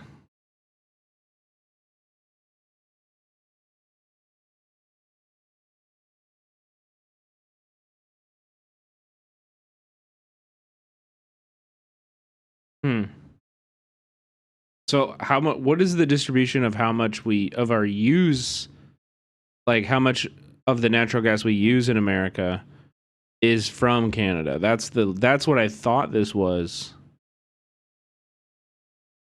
It's 99%. This is actually 99% of the natural gas that we import comes from Canada. And then the other 1% is the liquid natural gas, which comes from Trinidad and Tobago. The administration is worried about causing too many price spikes at the gasoline pump for American consumers. Trump's tariffs risk pushing Mexico and Canada into recession, as both nations send 80% of their exports into the U.S. But Canada is planning precision strikes against U.S. exports, and the impact of that could be contrary to what Trump claims. The tariffs are going to make us very rich and very strong. Since Canada has a much smaller economy, it can't impose the same impact on the U.S. 10% of our natural gas usage is from Canada. Oh. Okay. Well, that's still a pretty significant amount. It's definitely going to raise natural gas costs, you know? But Canada is betting. And also, like we saw in that previous video, you know, it becoming more expensive for Canadian natural gases increases prices in American produced ones too. Like just because they do have this market space doesn't mean they're going to take advantage of it. They understand that if everything is priced the same, you know, they're still going to get their sales. They don't really benefit that much from selling at a lower price. That if it causes enough disruption, Trump, who campaigned on lowering prices after a period of elevated inflation, will back down. Like the American tariffs, our response will also be far-reaching and include everyday items such as American beer, wine, and bourbon. Mexico's president struck a deal with Trump for a Wait, Quebec's wines and strong alcohol sales are exclusively government controlled, and we removed every single U.S. product overnight.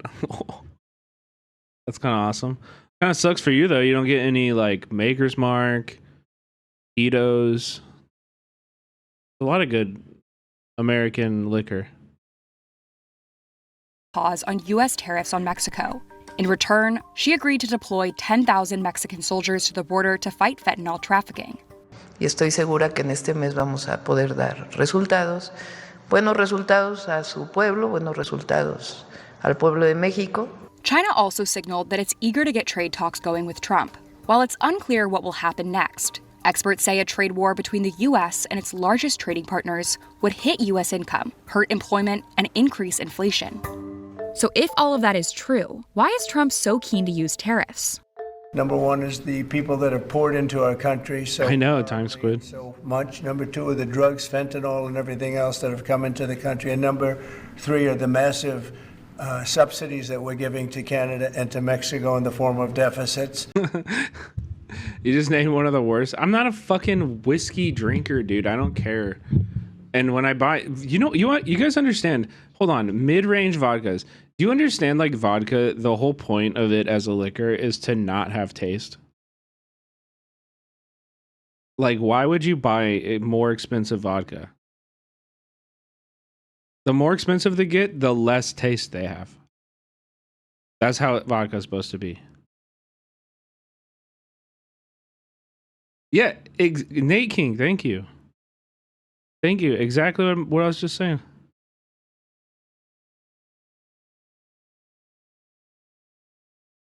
I think most people do see Trump using these tariffs as a bargaining tool. He wants something out of Canada and Mexico. The White House said the duties would remain in place until Mexico, Canada, and China stop fentanyl smuggling and illegal migration. But there are some industries that might benefit.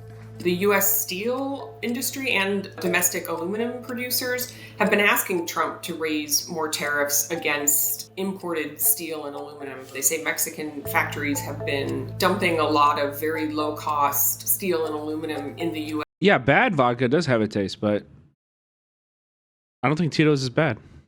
I like Tito's.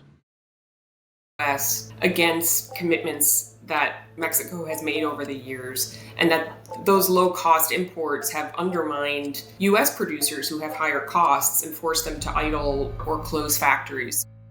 It's unclear how long Trump plans to leave these tariffs on. Some experts say that decision will be the biggest measure of its impact. If the companies feel that Trump is just leaving these on short term in order to, get something out of Canada and Mexico, they're not going to rip up their manufacturing footprint. At the center of all of this is the U.S.-Mexico-Canada agreement. Our own Wall Street Journal reporting has shown that some of Trump's aides say that he's actually pushing both Mexico and Canada to renegotiate the free trade agreement that we do have. And these tariffs on Canada, Mexico, and China might just be the beginning. Eventually, we're going to put tariffs on chips. We're going to put tariffs on oil and gas. We're going to be putting tariffs on steel and aluminum and ultimately copper. We also expect to see some confusion and probably delays at the borders. We could see goods backing up in warehouses as different trading partners try to sort through the new rules. So all of that is probably ahead in the coming days and weeks. Seems bad. Seems pretty bad. All right, Jon Stewart just posted 40 minutes ago. Let's focus. When it comes to this question, what is worse? Is it worse that he flipped and is more liberal now, Or is it worse that he is the same socialist and is too cowardly to do anything about it? He's too cowardly to actually use his platform like he should. What is worse? I don't know. I don't know.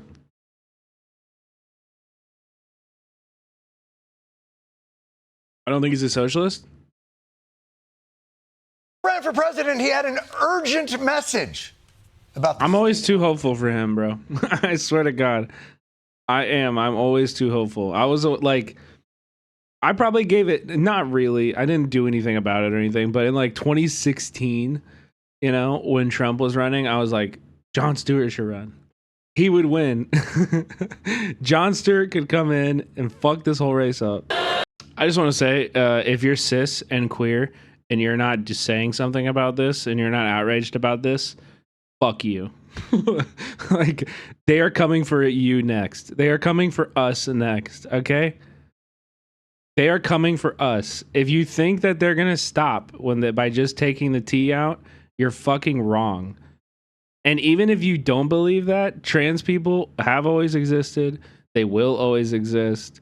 They will not ever stop existing. Trans people are real and they're valid and they deserve to be fucking protected.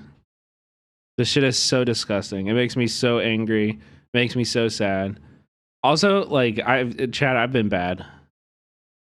I've been going into Asmongold's chat. I've been watching like 20 minutes of Asmongold a day just out of curiosity. Stop it. I know I need to. I have been. But he was talking about I watched him cover this. Oh yeah, I had to pop off and chat.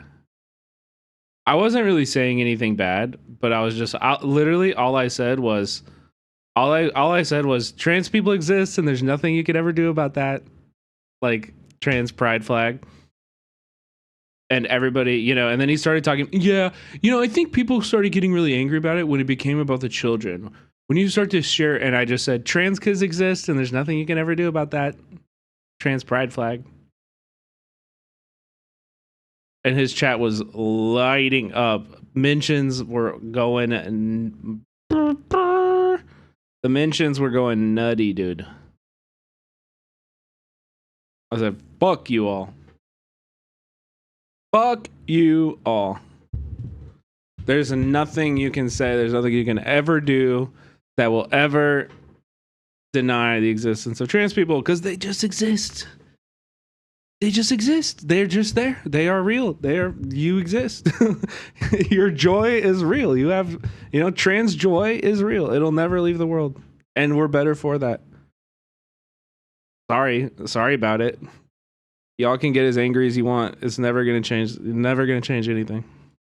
It's not. It just literally. It's just not up to them. It's just not up to you. Like, they exist. Not up to you. You got no say in that. Sorry. Following him for 100 days. I mean, I've been on Twitch for a fucking long ass time. I follow everyone. Because you have to understand, even before I was a streamer, I'm interested in the platform. I watched a lot of XQC back in the day, whenever he was like really popping off, just because I'm like curious about why people are watching it. You know, like I watch Kai all the time. I like to learn from stuff that I'm not personally interested in, but like familiarize myself with the culture on the chat and everything like that. I think it made me a better streamer when I did it. You know, when I started doing it, I felt like I knew what to do because I was watching a lot of other streamers, not just Hassan. You know, like I watch everyone. I watch Pokelols. Pokelols is one of my favorite streamers. I watch Poke all the time, but I don't really chat in those other chats. I don't really chat in those other chats. I just I kind of just like stay on my own, or like just like keep it on. I'm like active when it's about politics, you know. E-Rob? No, I have never understood the appeal of E-Rob. Poke was fun. Isn't he a little right-winger now? No. I don't think so. Who's your favorite non-political? Probably Squeaks. Probably Squeaks. Right now, yeah. What about Jaina Splinters? True, but she be talking about guns. She be talking about guns. Yeah, probably Squeaks or Germa or Scootish. I like hang out in Scootish's chat a lot. Doodleburb also. I'm trying to think about if I'm missing people that I regularly watch that like aren't. I'm also trying to think outside of our circle. You know what I mean? So like Doodleburb, Jaina, Theo, like I feel like they're still in our crew. They're in our corner of the internet. You know what I mean? They're in our in group. So I'm trying to think outside of that. That's why I'm not mentioning. I just love puzzles. Sweetest person in the world. I just love puzzles. Also, chat, if you guys can go and show some love in I just love puzzles chat. I think she was diagnosed with cancer recently. She was going in for like a surgery and got a cancer diagnosis. So if you guys can just go show some love and support if you see I just love puzzles live. Grandma needs it right now. You know, she'll get through it, but show some love. I didn't click your link. That's it. To the States. They teach kids how to be gay. I couldn't pause fast enough. Sorry. I couldn't pass. I tried to pause fast enough before he said some stupid shit. I couldn't. Oh, I tried so hard. I'm sorry. Oh, no. Gay now instead of math. So we have... Instead of what? Oh, God, it gets worse. Instead of math? Oh my God. Sorry. To be taught how to be gay. Sorry. Wait, that explains my fucking chatters, huh? You know, in education, so important is what's more important than education? Undead Realm Ego, story thus far. Yeah. Oh my God, dude. No, I love Squeaks. I think he's great. I think he's like one of the like just like the raw skill of streaming. I think he's one of the best. He's fucking hilarious. He knows how to play for clips. Like in terms of like skill of streaming. Spaceboy is fucking awesome too, Becca. Yeah. Spaceboy has incredible content as well. It will never save us, dude. Their answer to him shutting down funding for the federal government unilaterally was to say Trump is defunding the police.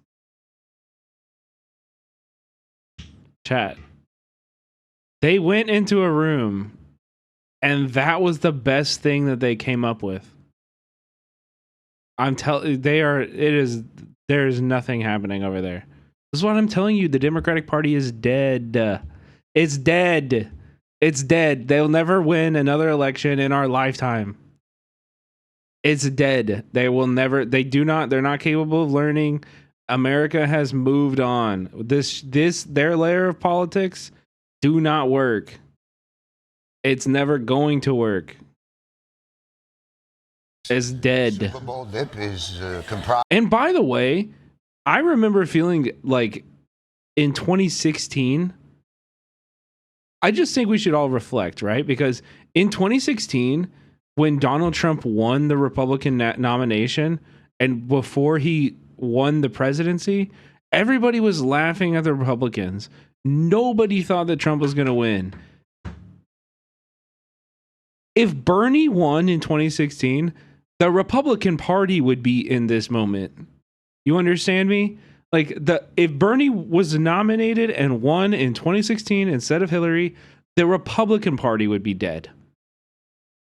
The American public would have rejected soundly this racist, like explicitly fascist bullshit, and they would be the ones who can't win a fucking election anywhere because they would have doubled down on this Trumpism and it would have been over. We would have had Bernie, we would have had free healthcare. You know, we would have rainbows would happen 3 times a day. You know, it was with the idea of like changing the shape of the country. You know, like he wants to do something big, like add a state. Like I think he actually wants to. He's like very obsessed with territorial expansion. Yeah, paradox game shit. Yes. Yeah, like actually, like he wants to see he wants that. Just make Puerto Rico the 51st? No, not big enough. Not big enough. To the border. But Canada, if you... That's where he throws paper towels. That's not a state. Come on. I don't know. Also, like, Democrat. You know, Alberta might be Republican. I would have to imagine if they added, like, that would fuck the Senate for the Republican Party. Right?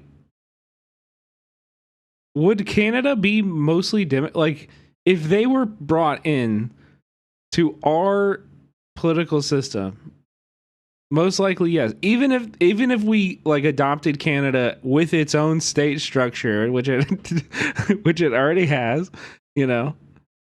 But like, you know, yeah, there's no way it wouldn't make sense to be one state. But even if it was like split up, most of those states are going to go Democrat, right? Or no? It's so insane how we used to call it racism and like black people, like that. We used to just call this out when it was CRT. We knew what they were talking about. Like first, it was Black Lives Matter. That was very direct. They hated Black Lives Matter. They attacked Black Lives Matter. That was super direct. Just like, you know, white people are racist against black people. Yeah. Then it was CRT. Then it was affirmative action, and now it's DEI. Like, and it's for some reason we've actually gotten so far, like somewhere along this very obvious and traceable path. A lot of liberals have like given up. They've like completely like forgotten what they're doing. Like we don't talk. I don't know. I'm constantly fucking infuriated by how little we talk about anti-blackness and racism in this country. It's like, guys, shit did not get better since 2020 in America. For black people, shit has not gotten better. The police budgets have only gone up. All of the same exact scenarios and exact like, you know, everything that existed in 2020 that led us to like rise up and riot and shit all exists today. And nobody even talks about it. It's crazy. Yeah, diversity, equity. If anything, it's worse. Yeah. And like socially, the cultural attitude towards it has completely flipped. Completely flipped. Yeah, also like imagine if you are black and like this standard that you are now held to, you know, where if you do anything wrong or God forbid make a mistake that makes the news, like you now are an example of your entire race's inferiority. Like holy fuck, dude. Because what they're trying to do is make the default setting on competence. They never do that for white people. What do you, yeah, not only do they not do it for white people, they still make it about black people when it's only white people involved. The plane crash in DC was a bunch of white people. It was only white pilots. Like all of them were male. And then there was one woman who was like in the back of the fucking helicopter. Like, dude, yeah. We are so beyond cooked on this.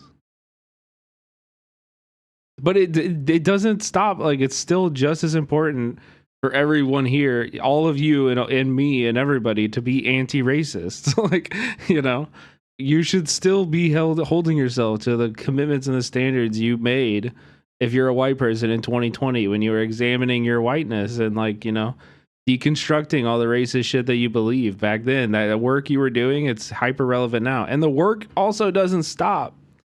It doesn't stop. You still have to do it.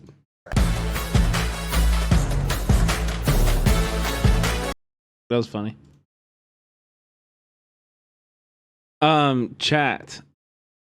It's the middle of the hour. But if you're enjoying the stream and you want to support the stream, keep me streaming, best way to do that is to subscribe for $5.99 or for free with Twitch Prime. We love our lurkers in the chat, but if you guys could also subscribe, avoid the ads for a month, support the streamer, it's all good. You know, we appreciate it. C-Dirk, people are calling for C-Dirk. The people are rioting. They're breaking down my door. Welcome back to another C-Dirk. Calling for C-Dirk. By the way, chat, check the YouTube. We did an interview with C-Dirk. It was like the cutest, most wholesome thing I've ever done on this channel. Beefy Stanks, thank you for the Prime. Appreciate that. Beefy Stanks just subscribed. It was like the cutest thing we've ever done. We just published the video for it on the YouTube channel. I don't know why it doesn't show up. The world of bailing people out of jail for content. Wholesome. It was great. It was a cool. And we got Game Gang on the edit, community member. It's sick. So we got C-Dirk out here with another 16-minute banger. Oh, banger, dude. Let's fucking go. No our boy. Oreos. Great name. Thank you for the tier 1. Oreos. Yeah, we had this guy in the stream and interviewed him. It was so wholesome. We got along great, man. Oreos. He was so sweet. It was awesome. _aim just subscribe. It was so sweet. All right, I'm going to go take care of my dishes, and then I'll be right back. Thank you for the subs, Grey Name. Appreciate you. First day, we're finally at a new jail. We're switching up the scenery for today, and it's actually beautiful out here. We're in Fort Lauderdale, Florida, and we're gonna bail a stranger out here now. They have like 4 different jails in this county, but the other ones weren't gonna work, so we're here at the main jail. It's smack dab in the middle of the city, and I'm excited, dude. We're gonna start traveling and doing videos at different jails, but this is just the first step to it, so let's get into the video. Sir, we're here today and we're gonna bail a stranger out of jail. What do you think about that? First of all, what's the charge? Just like simple like trespassing, loitering, something like that, yeah. Okay. Do you think that's a good idea, though? It's your idea. Of course it's a good idea. Who am I to judge? Hey, that's true, right? Thank you for your service, though, man. Is there usually like a amount of time that it takes? Like if you could guess? It all depends. Pay a cash bond, about 8 to 10 hours. It all depends on the person's name. If they have a common name, say like John Smith or John Williams, something like that. Yeah. It may take a while. Okay. Because you have a bunch of John Smith, John Williams, a common name. That makes sense. Thank you, man. I appreciate it. Thank you for your service. Anytime, man. This isn't looking so good right now. 10 hours. We gotta hit the road tonight. Maybe we go talk to like an actual lady in the front, see what she says. They say 8 to 10 hours, but I mean, maybe we can go talk to her and see if it's like, could be a little sooner. The thing is, if you go inside, you can no record, okay? So we don't want to sound mean, but as soon as you get inside, it gets a little more tricky because of security and stuff. Yeah, no worries. If you have any question, just call us and we'll come in and we'll help you out as much as we can, okay? Thank you so much. It takes anywhere from 4 to 6 hours to process because they have to process them out. Okay. So when you pay the bond, it's just a rough estimate, 4 to 6 hours. Thank you so much. Come on, guys. Appreciate it. Good luck with everything. Yes, sir. Thank you. Let's go. New jail, baby. We're in the new jail. We're trying to figure everything out right now because we're supposed to... Why is that dude IDF coded? Because he's a cop and he was probably trained by the IDF.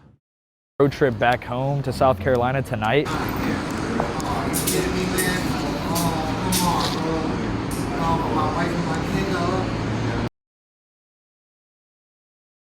Dude, look at this shit. No. Beast mode on. This dude just got out of jail and they're rearresting him as soon as he comes out of the door.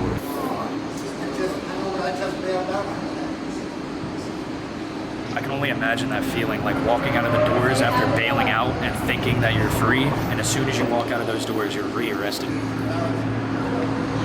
How much is this bond? We will pay it. This is crazy, bro. How much is hitter gonna be on the street? How much is your bond? I don't know. They won't tell me. Can we do it right now? Do you let him go?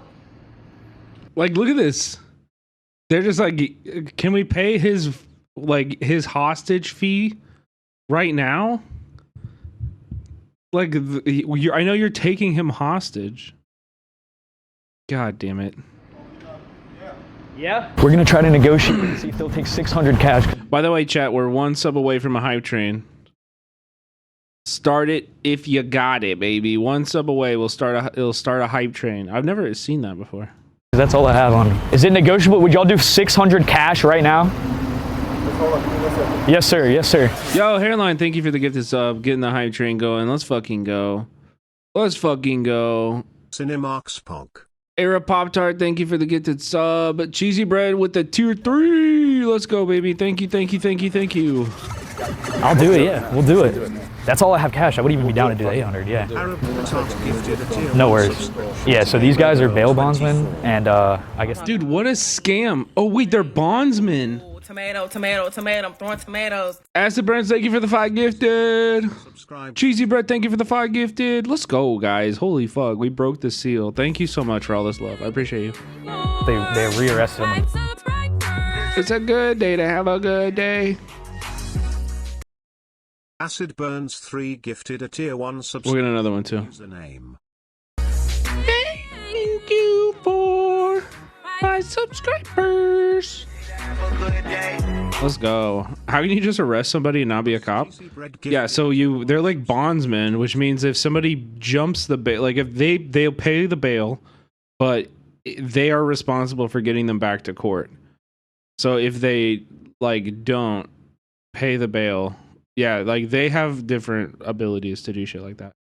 But it's weird because he just got out of jail.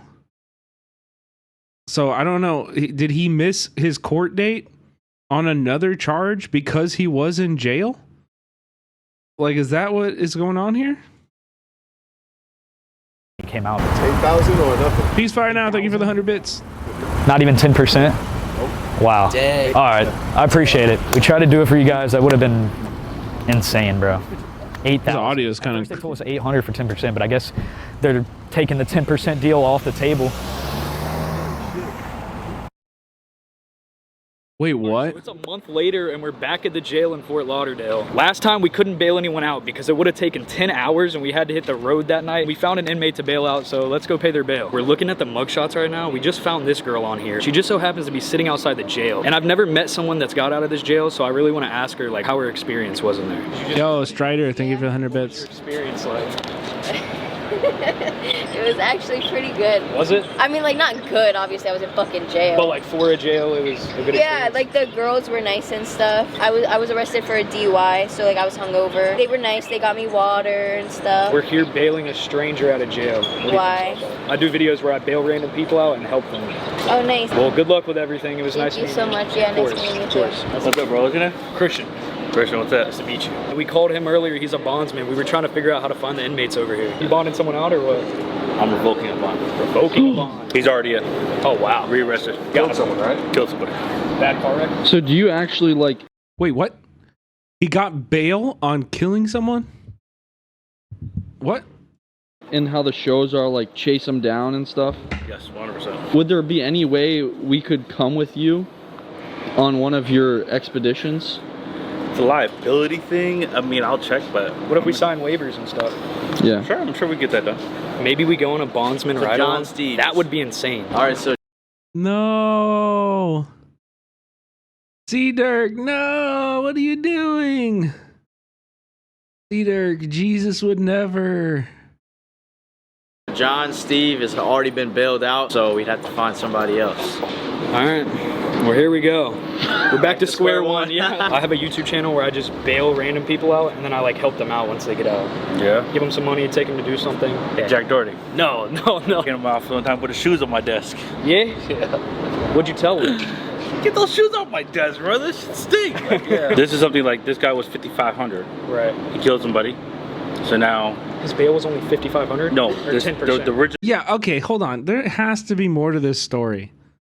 There has to be more to this story. That makes no sense. Charge that I had him out for. A manslaughter charge? Like he was in a bad car wreck? That was his fault. Probably, right? Oh, okay. And he killed somebody, got in an accident, killed somebody. And so now I revoked the bond. So how do we make this video happen? How do we come with you on a bondsman ride along when you try to catch one of these guys? I'm gonna check on terms and conditions as far as privacy for somebody. Okay. And check on the liability issue, and we'll touch base. And I think we could possibly get it done. Let's do it. What's like the craziest story when you were trying to catch someone that skipped out on bond? It was actually crazy because I just got a call to revoke a bond. As you know, he had a warrant. Okay. So I'm sitting there, I'm eating my dinner, and told my wife. Chat, 30 seconds left on the hype train, level 5. All right, level 5 hype train, baby. Here, wait. You know what? Let's get this shit pumping, dude. Let's get this shit going, dude. Level 5 high train. You know what it is, baby. When you guys support the stream, you know what that's called, baby. You know what that's called? That's some praxis. Mao Zedong with the 5 gifted, keeping us going. Thank you for saving it, dude. Appreciate you. Sometimes I feel like Karl Marx, but that would be dogmatic. Sipping all this drink, I just spilled it on my fabric. If you have that knowledge, then you know you need the praxis. Red book on my lap, you can never catch me lacking. Sometimes I feel like Karl Marx, but that would be dogmatic. Sipping all this drink, I just spilled it on my fabric. If you have that knowledge, then you know you need the Red book on my lap, you can never catch me lacking. worship idols, man. That shit just be so corny. I be with the masses cause the risk. We got any snipers out here? Bunch of ungifted folks hanging out here with their dick out. Buy them pants, please.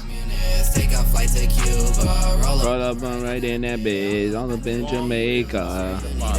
Cheesy bread with the tier 1. Your 600th on the channel, bro. Thank you so much, Cheesy. You know I appreciate you so much, man. This community would not be what it is without you, bro. Thank you, thank you, thank you. Dianag with the 5 gifted.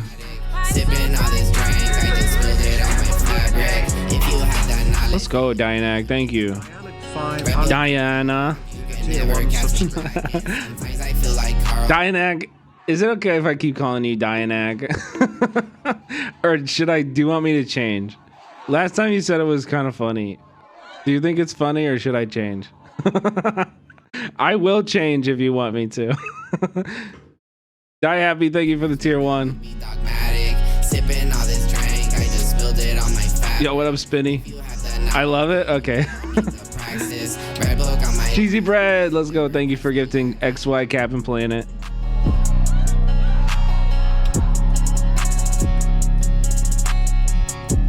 Let's go.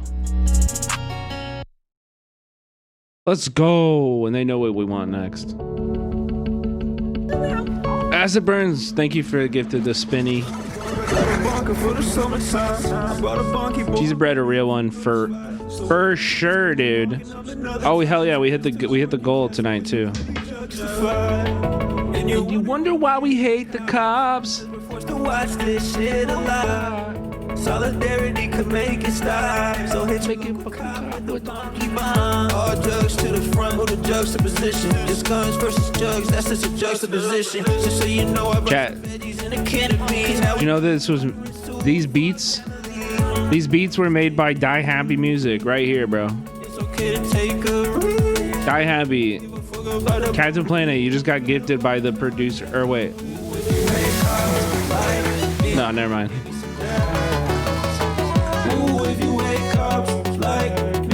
We should ask for YouTube like goals. Oh yeah, go sub to the YouTube, chat. We're super close to 1,000 subscribers. We're like really close to 1,000 subscribers on the YouTube. Go sub right now. 947 subs. We're like 63 away, dude. If only a fifth of you went. Go sub. Come on. We're putting good shit there.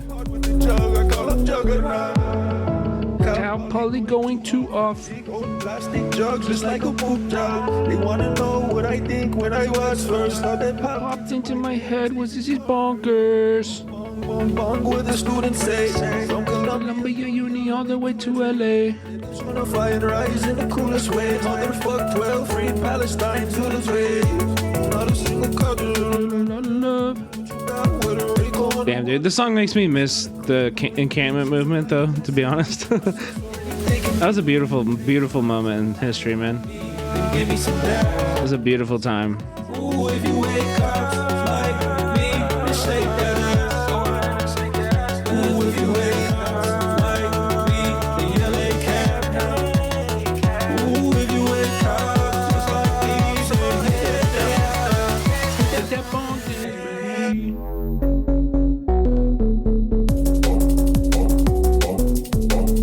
Also, has this ever been played in a club? I feel like this would go hard in the club. In the leftist club, bro, this would go fucking insane. We should get this in the club. In the club. This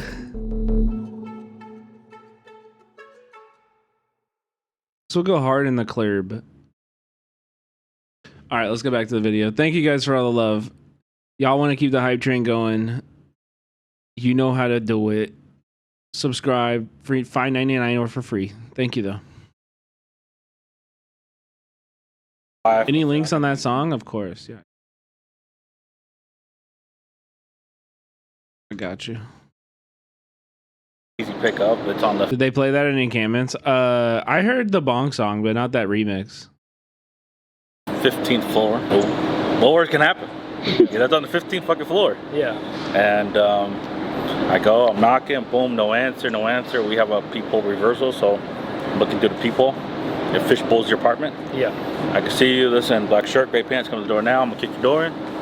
He refused to come to the door, so I called the police and let them know that I was going to make a forced entry. Right. Give him another chance, come on in or whatever not. I kicked the door and the dude jumped off the 15th floor balcony and killed himself. What the fuck? And he only had to go, he died right on the pool deck. He only had to go to jail for probably about 2 days. Did that like affect dude, what? you in any type of way? You rethink things. Like I must have watched the body cam footage probably like, 3-4 times after that. Talking about homicide. I was just homicide for about 4 hours at night. Like damn, was I the reason? Like, did I kill him? Yeah. Kinda. Yeah. I, was he already dead when I kicked the door in? Like, I just thought of things so bad. It sits with you a little bit, even some of these pickups, even the general pickups, you're picking up some of these people, moms, dads, fathers, you're picking up someone's child, but you got to do what you got to do. Thank you for your time, man. Yeah, thank you so much. So she should come out with. Build her out? Build her out. So she should be out probably within like 4 to 12 hours. That's what they said. Since we're in like a popular area, which is Broward County, it's gonna take longer than normal. But I hope C-Dirk heard that story and was like, "Wait, I don't want to walk. I don't want to go on a ride along. Wait, that sounds miserable. What if that happens when I was there? Then I would think those thoughts. Surely, right?" We're here for the ride, so.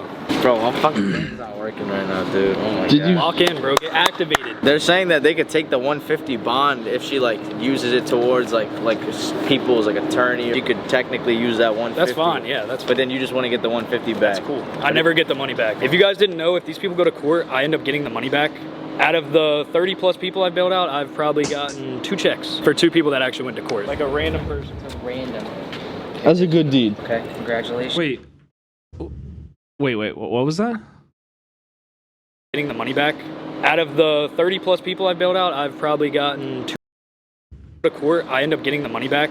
Out of the 30 plus people I bailed out, I've probably gotten 2 checks for 2 people that actually went to court. Like a random person. It's random. That's a good deed. Okay, congratulations. Do I get like a trophy or? Not for me. Yeah, I was just wondering what you think about that. I don't. Facts.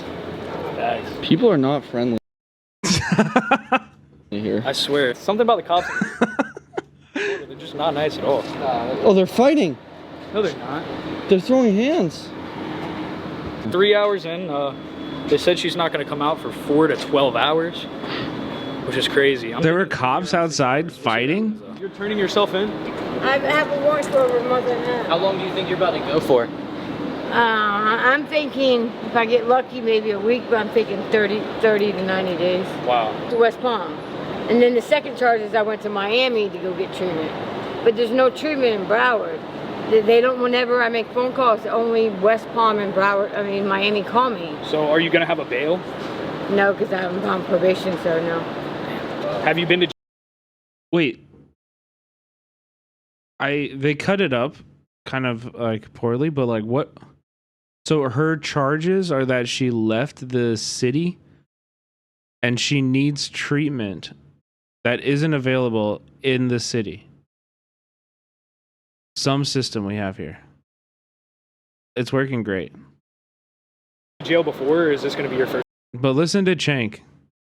Listen to Chank. Crime is out of control, chat. Crime is out of control.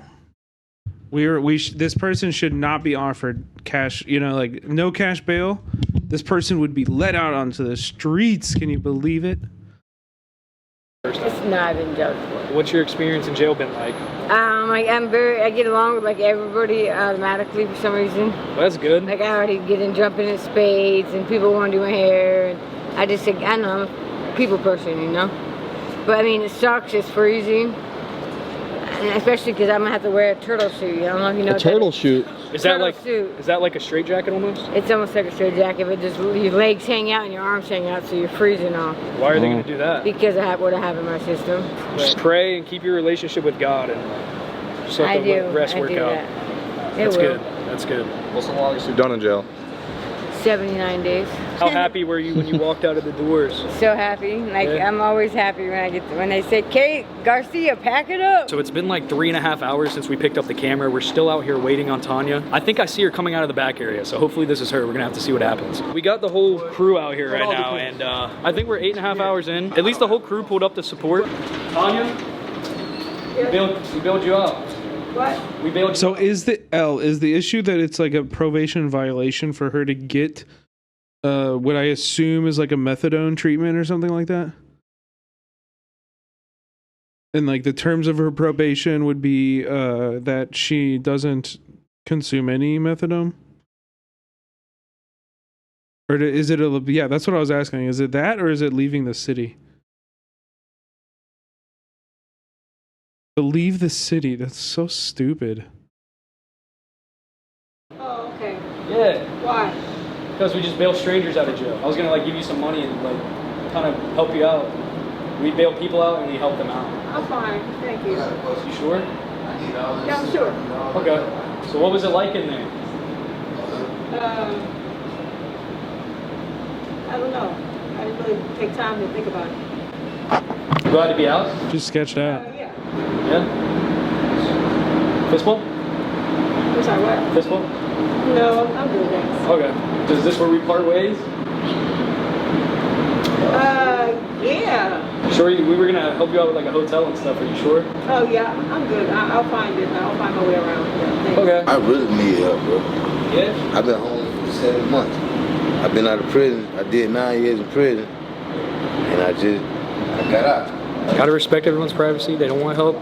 Can't give it to them. This is kind of the gamble you take. Not everyone wants help. I'm sure she's glad to be out of jail, but you just never know what people. I mean, it's also the difference between like bailing out. It's also the difference between bailing out men and women. Like, especially, you know, if you're a black woman who's homeless like that, like, ain't nobody looking out for you, you know? And so that yeah, she just has to have a higher wall up and like be more protective of her. She can't just be getting into random white boy's car like this. Like, you know what I mean? Like, this is a whole different situation. People are going through, and you never know what they're gonna say when they come out. Like, especially with the camera there and everything, she has every reason to be like skeptical and like, what the fuck is this? I got a hotel room for you. Yeah, that's true too. I didn't even think about that, but yeah.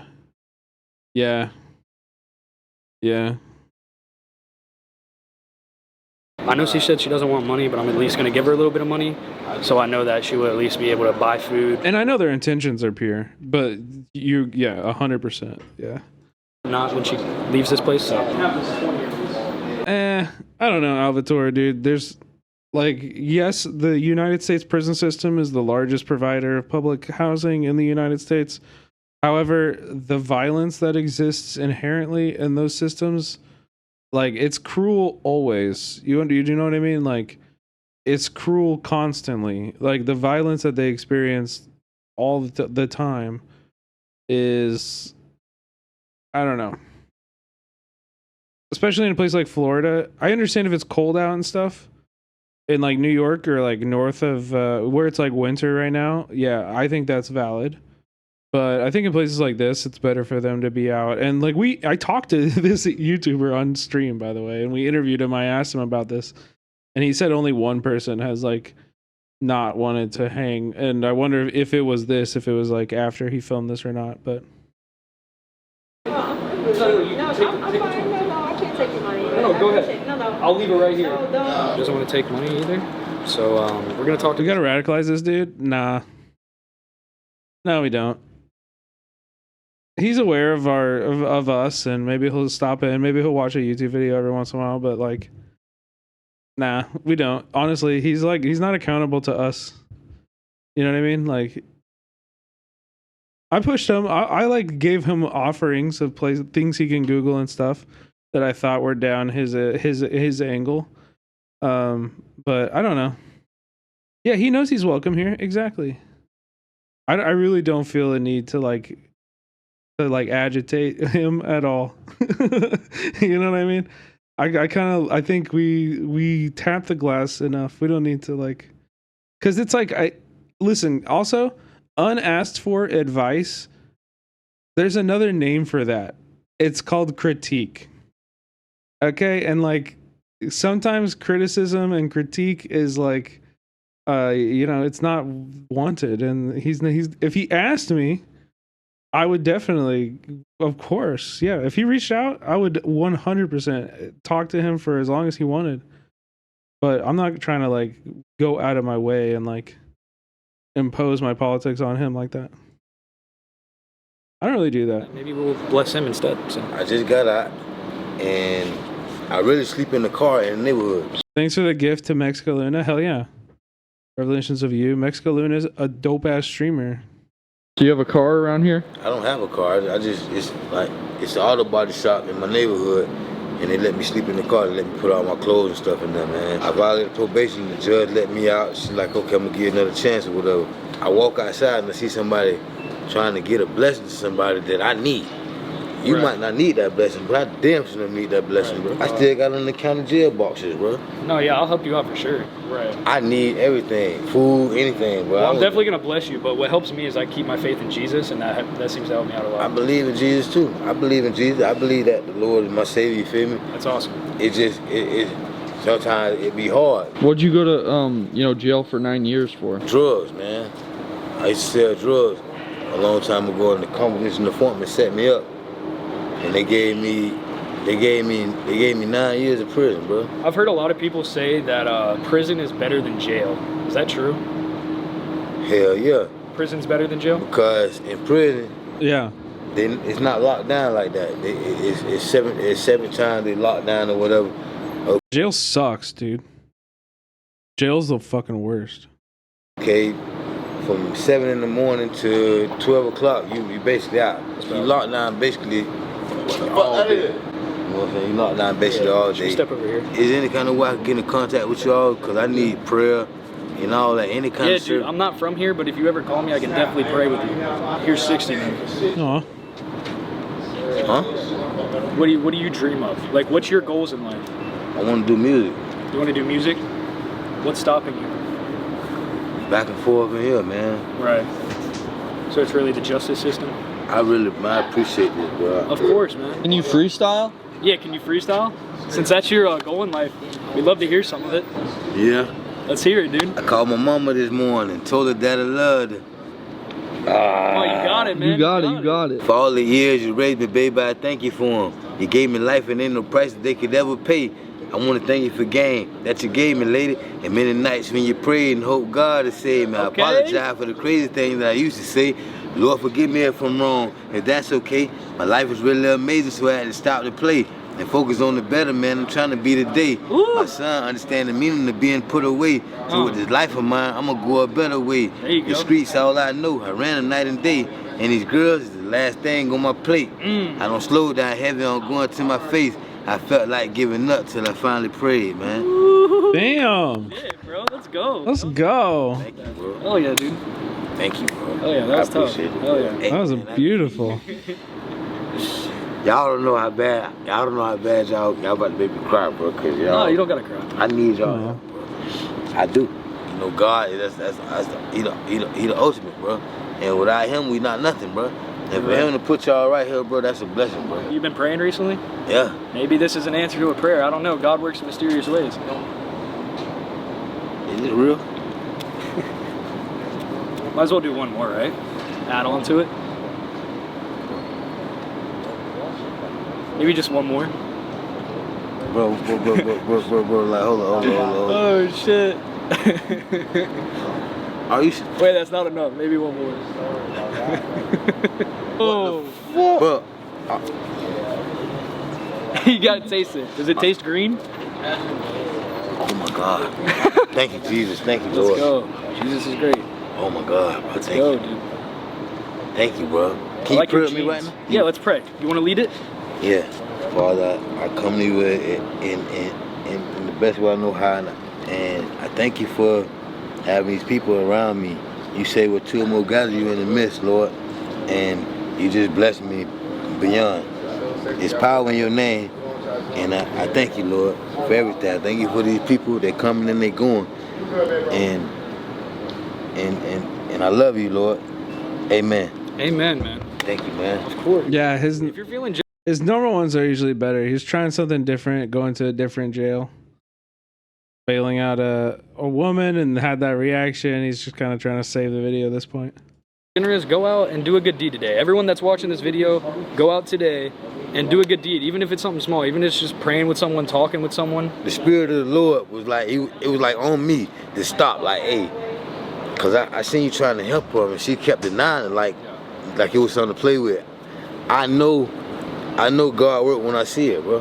And I know y'all God's people. If you had one message to inspire everyone watching this video, what's the message? If God gave you a chance to wake up today, man, be better than what you were yesterday. If you are going through yeah, he said he's lost 10K doing these videos. Maybe this video he's a small YouTuber. He's not making money on it. Harder than what you ever prayed in your life before. And you feel like your life is at the end, just pray. Look at me. I was a nobody, but God made me somebody. My word to you all is just trust the Lord with all thy heart and lean not to your own understanding. In all your ways acknowledge him. He gonna direct your path, man.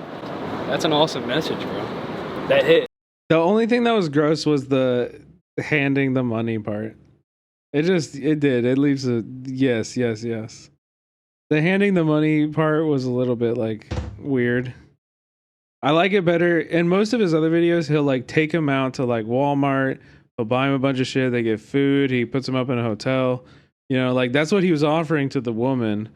And I think they're not like comfortable with this guy to like do the whole thing. So, but they would still wanted to like help him out and film, get content, you know. But you know, if this video and the Jesus bit, yeah, well, I mean, homie loves Jesus, dude. Studio, we're gonna do a whole song and we're gonna shoot a music video for it. So if you guys want to see that happen, let's get this video. Yo, what the fuck? That's a crazy goal. I don't think I've ever had a video hit. I may have a video with over 10K likes, but that would be crazy. So 10,000. Let us know. Praise to the Most High Lord. So 10,000. Mr. Bale East. 10,000 hits, man. We going to the studio, man. There you go. Thank you. Of course, dude. Of course. Hell yeah. Hell yeah. We love C Dirk. Go check him out, chat. Go sub and stuff like that. Okay, chat, dude. I really wanted to watch this fucking show. Listen, look, it's Hyper Hard-Boiled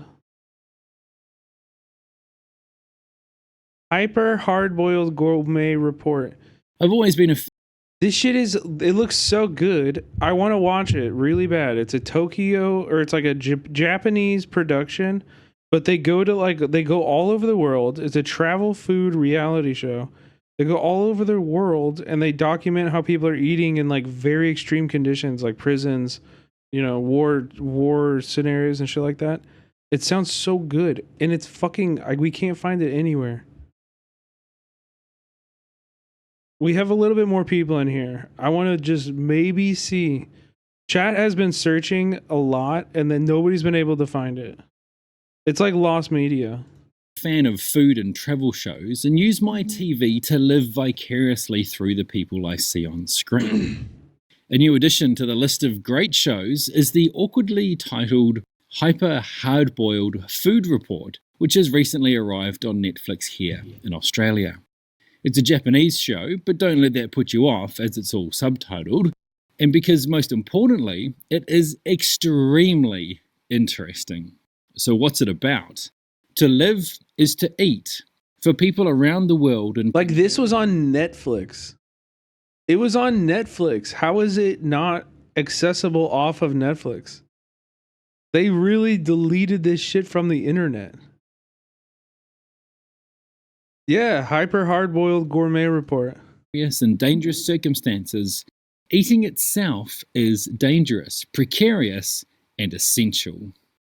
It's a pretty straightforward setup. The host sits in studio watching and reacting to videos of the documentarian who's gone to a place and filmed what they did and ate.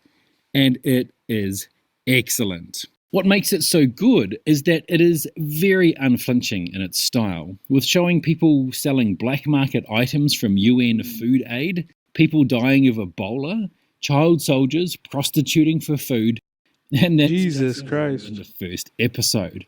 It's very raw and uncomfortable to watch at times, but riveting. The video and audio all combined. I haven't watched this. Real fly on the wall, real look at life in places that don't ever make it on the glamorous food and travel shows. Its low budget style combined with the stories they tell make this one of the most impactful series I've ever watched, and I highly recommend it. Bro, how do I can't watch. It's driving me crazy. I can't watch it. One day we'll find it. We'll figure it out. One day. We'll keep cooking. I might buy that. Somebody in chat said they found it on a Pakistani DVD website.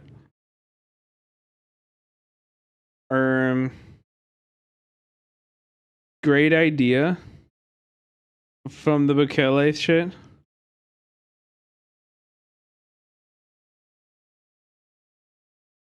Not a Nazi though.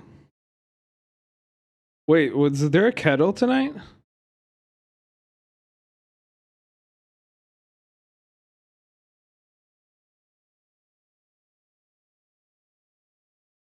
Wait, they got kettled in a tunnel? Oh, come on.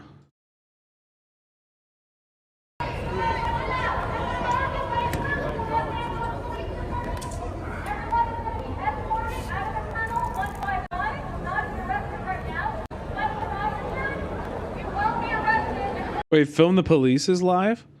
Oh, well, what the fuck, chat? Why aren't we watching that, dude? Alright, bye. Wait, where are you at? Where are they going? Did they bust out the backside? I think so, yeah. They did? Yeah. Wait, who would have thought? No, the protesters. Oh, no, they could have, because the other cops on the other side started dispersing. And look, they got the helicopters going now too. No, you know what? In there might be what I heard? Yeah, here. They're on YouTube and TikTok and stuff like that, but and Twitter to Film the Police. I think we have a. I'm about to walk around the block and see what's going on. I'm going with you. All right. That's far. Yeah, there it is. Thank you for coming. I swear I was going to go to the jail for you. That's what me and Deb, I called Deb a couple of times. I'm like, okay, I'm going to be on this side. I'm going to go Steve! What up, Nori? Nori_420 just subscribed. Bro, if it reads out that message. The best. My favorite person. Been around for a long time. Every time I'm around you, you make me and everybody smile. You can't be around Kat. Yeah, we found the spin-off, but it's not the real thing. It's the truth. The truth. You trying to tell me every time you're around her, she doesn't make you feel good? Every time. Exactly. Literally the nicest person. Okay, it sounds like they're just hanging.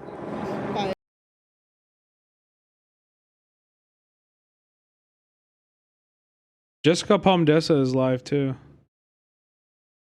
Is there anybody live inside of the kettle? Oh yeah, she's hanging out with Will. TikTok live is a good spot. That's a good idea. Is Anita still there?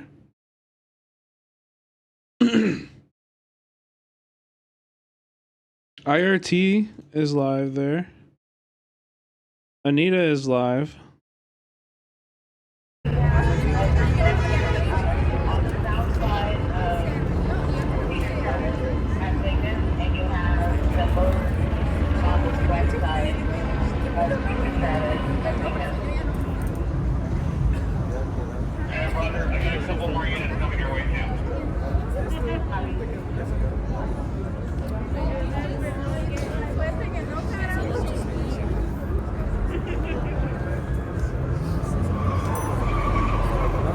This ain't nothing.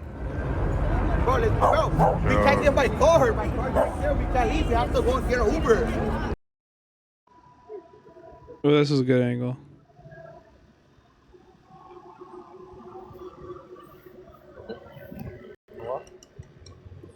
And we have a cab in the chat already. Let's go.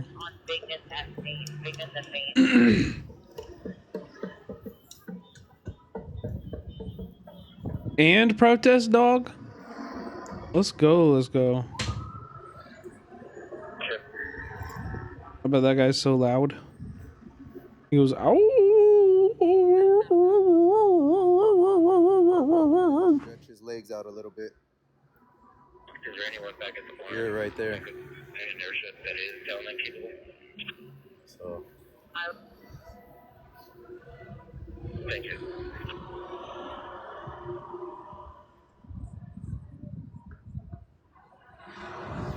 The airship. Last I checked, they were letting press out. Yeah. I mean, that one video we watched was people saying, weren't they saying that they were going to let everybody out, but they were going to do it one by one? So basically, like, we're going to write down your... We're going to write down your name and just charge you later. 360 lead car, you're going to turn around and go the other way. Yeah, here. That's what they said. This is what People's City Council is reporting that too. Seems like LAPD is handcuffing people, escorting them to the other side of the tunnel, and releasing them without citation.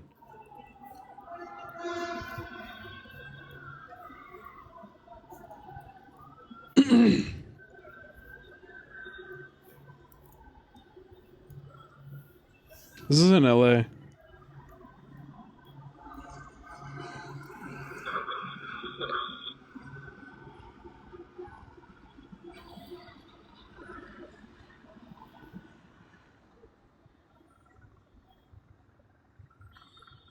Sam, thank you for the gift. Stormtroopers, bro.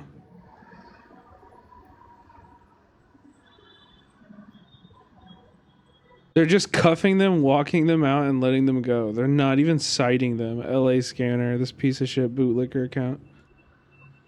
Uh-oh, the LA live updaters are fighting. Our LA live updater Twitters are fighting. You know I'm in People's City Council's corner.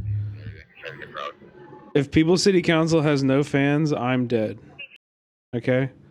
I will die for these people. These are my biggest homies. These are my biggest homies. Yeah, here, look. This is inside of the tunnel.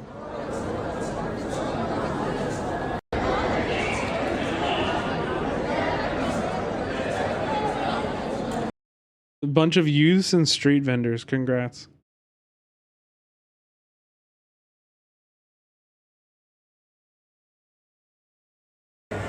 I can't believe nobody in chat said anything about this. You guys knew about it and you didn't mention it to me? Wild.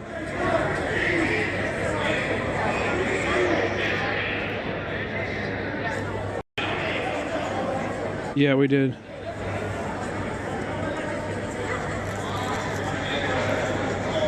Also, I read your username. I know what it says now, but I read your username as Ayn Rando. Ayn Rando.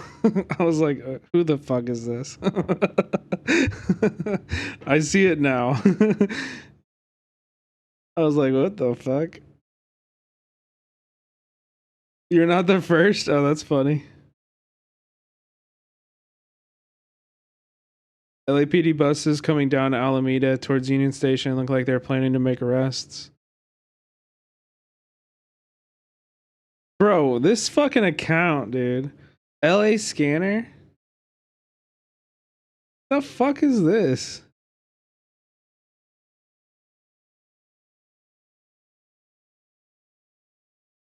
How many times have you tried to join the police academy and been denied? Be honest.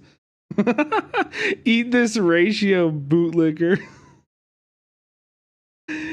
Groups are splitting off. This is the worst case scenario because it makes a lot more assets to contain the groups. Oh my god.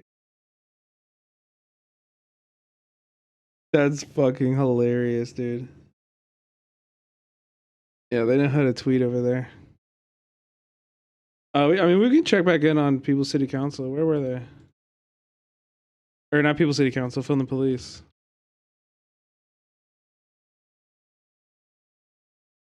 That's not his job. He probably is a cop. She was just asking if anyone got arrested, what happened to us. Excuse me, guys. No. It probably is a cop. No, they sit there and said leave the area and pushed everybody into a... Free Palestine! Yo, hi Hachiro. Thank you so much for the tier 1. Just subscribe. When we were first locked in, there was a lot more people. No, definitely. I don't know. I believe they left through the stairways. Like they just ran through the side. And then... Oh, I saw people running through the lines. Really? Yeah. One guy went on his skateboard, went right through the lines. I was on a scooter. I was about to bust through, but I was like, I'm not going to do it on my live stream. Like, they'll let me go. They'll come and arrest me tomorrow for that. Yeah, we saw you.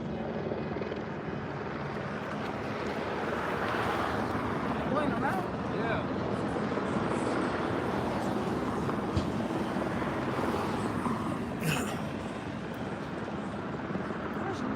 No. Ziggy Stardust, thank you for the tier 1. Welcome in, welcome in. Oh, Nita's like going in and out. Ziggy_Stardust_ just subscribed for 10. The show you're looking for is on Unext here in Japan. If you have a VPN, that might be an option, and there's a free trial. I haven't used it personally, but you have to have a Japanese phone number to sign up for it. I tried earlier. I parked my car in the street. You have to sign up for it with a Japanese phone number. I don't have that. However, no, it's okay. Yeah, I know. I'm asking. A lot of this stuff we already went through because other chatters were helping earlier. But however, what would be really sick if somebody screen recorded it and actually got this on the internet, like put it on torrent sites and shit like that.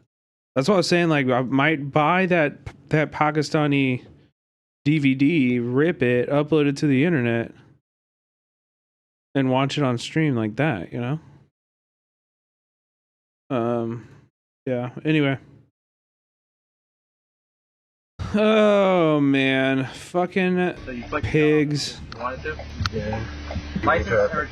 What show? It's called, Hyper Hard-Boiled Gourmet Show, I think. What's it called? Hyper Hard-Boiled Gourmet Report. Hyper Hard-Boiled Gourmet Report. It's this like one season Japanese documentary show that I've read about, and it sounds really amazing. Everybody who's watched it says it's awesome, and it doesn't exist on the internet, and I want to react to it on stream. Okay, is that all you're pulling me over for? So you go slower and gain the Okay, can I get a supervisor out here? This is a retaliatory traffic stop. Hold on. Welcome back to the What's Usenet channel. FCFDW. Is that a private torrent tracker? Wisconsin. When Can you invite me? Manuel Manduyano of the Kenosha County Sheriff's Office passing by in the opposite direction. The dash cam does not pick up the action, but the driver extends a middle finger to the deputy as they cross paths. Deputy Mando does a U-turn and follows FCFTW for nearly 2 minutes before pulling him over. What's that about? Because I wanted to. You flicked me off. The long silence and then Because I wanted to. I can see this guy's face right now. You wanted to? You wanted to? Yeah. Think that was a good idea? Yeah. Yeah. Why is that? It's my constitutional right to do that. Right. True. Do you have a license and transfer? Is that all you're pulling me over for? In the US, flipping off a police officer is considered protected speech, as the First Amendment of the US Constitution not only protects spoken word, but also includes expressive gestures that may be offensive or provocative. Negative criticism of the police is not a crime, but interfering with the freedom of private citizens, absent reason to do so, is, which is likely why deputies usually you gotta pay to get in. FCFDW was impeding traffic. Can you download it for me and upload it and then message it to me? Is that all you're pulling me over for? No. Do you know the speed limit back there? No. Okay, so that's the reason the traffic stop. You're doing 45 and you're doing about 35 and a 45. So you're going slower than speed limit. So license registration, please. He pulled you over for going slower than the speed limit? Outlines the regulations for minimum speed limits. It states that no person shall drive at a speed so slow as to impede the normal and reasonable movement of traffic, except when necessary for safe operation, or to comply with the law. It's going slower than the speed limit. Are you okay? Going slower than the speed limit is not against the law. Yes, it is. No, it's not. Impeding traffic. No, it's not. Sir. I wasn't impeding traffic. License and registration. Okay, can I get a supervisor out here? Fortunately, the statute defines several conditions that require a reduced speed. Specifically mentioned is when approaching and crossing an intersection. And when we refer back to the dashcam footage prior to the traffic stop, it is the only time in the footage that FCFDW slowed down to 35 miles per hour. By now it should be clear to anyone watching what the truth is regarding this traffic stop. That's awesome. Why young Deputy Mondo was on the receiving end of a middle finger in the first place. And now that it's clear, Soren Clive, can you link that? Filmed by the driver on his dash cam. You should be able to. With a request for a supervisor, Deputy Mondo begins to retreat from his bad decision. What? This is a retaliatory traffic stop. So, hold on. I'm just making sure you're okay. You flick me off. I don't have a DVD player. The First Amendment right to do that is the first problem. I just let you know you are being recorded. That's fine. So are you. My camera's going as well, okay, sir? Yeah, this is the Pakistani one. This is the Pakistani place that people were talking about.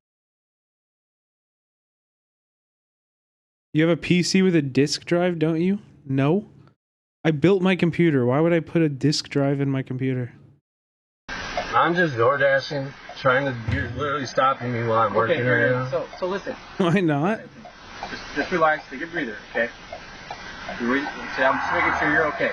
I'm fine. Okay. Well, obviously you flicked me off, so I just want to make sure you're good. I'm great. Okay. All right. So I'm just trying to figure out if there's any reason why you flicked me off. That's all. Because I hate you. That's fine. Yeah. Because I hate you. I hate your guts. You class traitor bitch.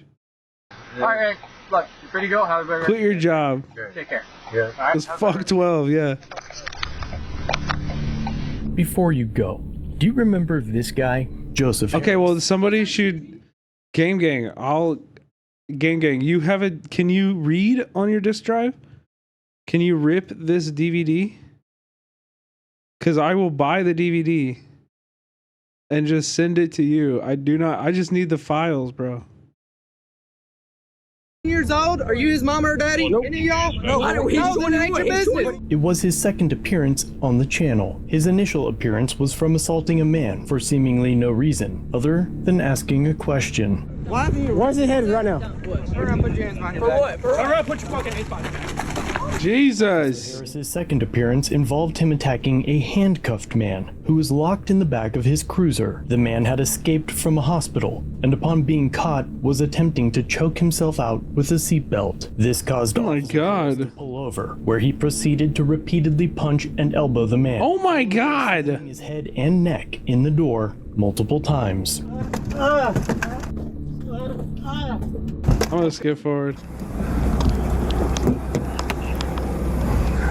Dispatch, we're stopped on Willett Road. Yes, let's go, yeah. What's happening? He was trying to choke himself out. Hey, give me yours.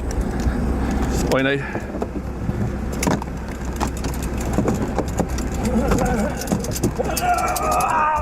There he goes. Well, here's an update. JPD fired Harris the day after. Former Jonesboro police officer. They tased him? Actually, I don't think so. I think what they did was they used their knuckles on his sternum really hard, which is something you do if you don't know if somebody's responsive or enough. Yeah. Exactly, L. Yeah. A suspect in the back of his cruiser was arrested today. It hurts fucking hard, but it's supposed to wake you up if you're unresponsive. At the Craighead County Sheriff's Office, former JPD officer Joseph Harris turns himself Then he looks like Mac DeMarco. At the Craighead County Sheriff's Office. Less than an hour after his arrest, I fuck with Mac DeMarco. Harris was released on a $15,000 cash surety bond. I assumed he would go home afterwards, so I stopped by in hopes of getting his side of the story. Yeah.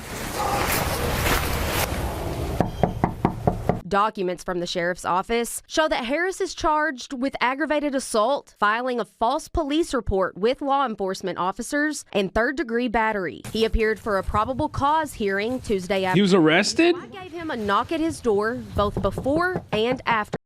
Oh, also the local news showing his front door and knocking on it.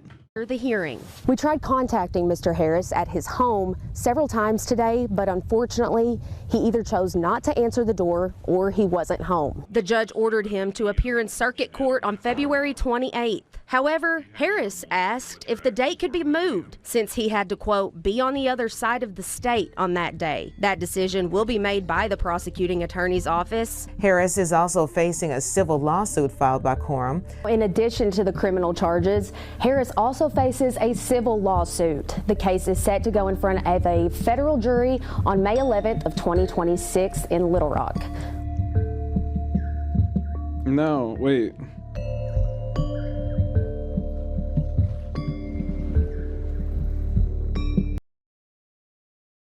Wait, what is this?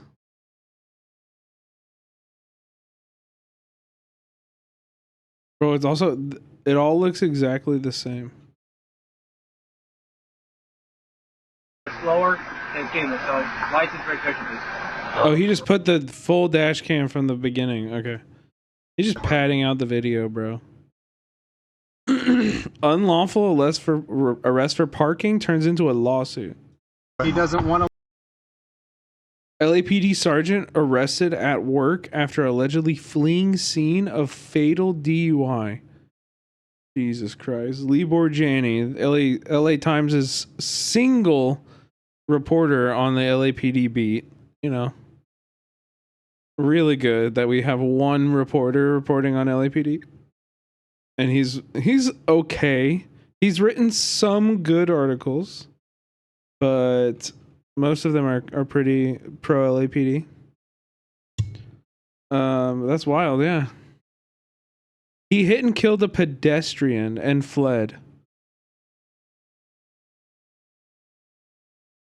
Wow. No, listen. He's not obeying the law. You just try to open my door. So. Thing is, we can't trespass him off of government property. It's not in my truck, and I'm not leaving until they provide me my firearm. Here is my empty holster right here. The city won't apologize or anything to me for what they did to me. No. Welcome back to the Lackluster channel. In January of 2021, John was parked in the City Hall parking lot in the city of Johnson, Arkansas, taking a phone call. Not long after parking, he was approached by a lieutenant of the Johnson Police Department. The lieutenant did not have a body cam on, but John's dash camera recorded portions of the incident before backup units began to arrive. Is it a stop and ID state? We are stopping and IDing. Are we a stop and ID state? I can't hear you. Are we a stop and ID state? I can detain you for suspicious activity. Sure. Yes. You can detain me. Would you like to detain me? Why are you here? Do I have to have a reason to be here? Well, you have to have a reason to be in our parking lot, and you have to have a reason for why you're driving behind, up there next to our stuff. You mean when I circled around the Yes, parking sir. lot? Yes, sir. The Johnson Police Department is connected to City Hall. The entrance is without signage prohibiting access. John is parked here, but to get there, He entered from the main road and passed behind City Hall to end up in the area he is currently in. This path is also viewable via Google Maps. So I have to have a reason to circle the parking lot? If you're in the police parking lot, we need to know why. Okay, what law is that? Huh? What law is that? It's suspicious activity. Sure. And suspicious is a misdemeanor or a felony? I'm not trying to confront you as far as a misdemeanor or a felony. That's not what I'm trying to do. It's suspicious activity. Sure. Suspicious so we're is checking with you. a misdemeanor or a felony? It's not a misdemeanor or a felony. Okay, then it's not a crime, is it? Suspicious. Looks like it's on Billy Billy. Dying well. Dying well. Oh, baby. Fuck, but no subs. Oh. But no subs.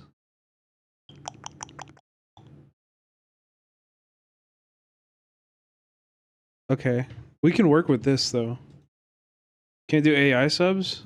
Live translation? I probably wouldn't be that good.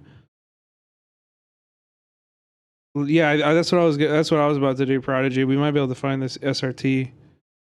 That shit just kind of gets dumped, I feel like. What's it called? Hyper hard boiled. I like, also, by the way, my react to the video that we're watching, I like this guy. He's doing the like great tactic of, if you talk to the cops, only answering with questions.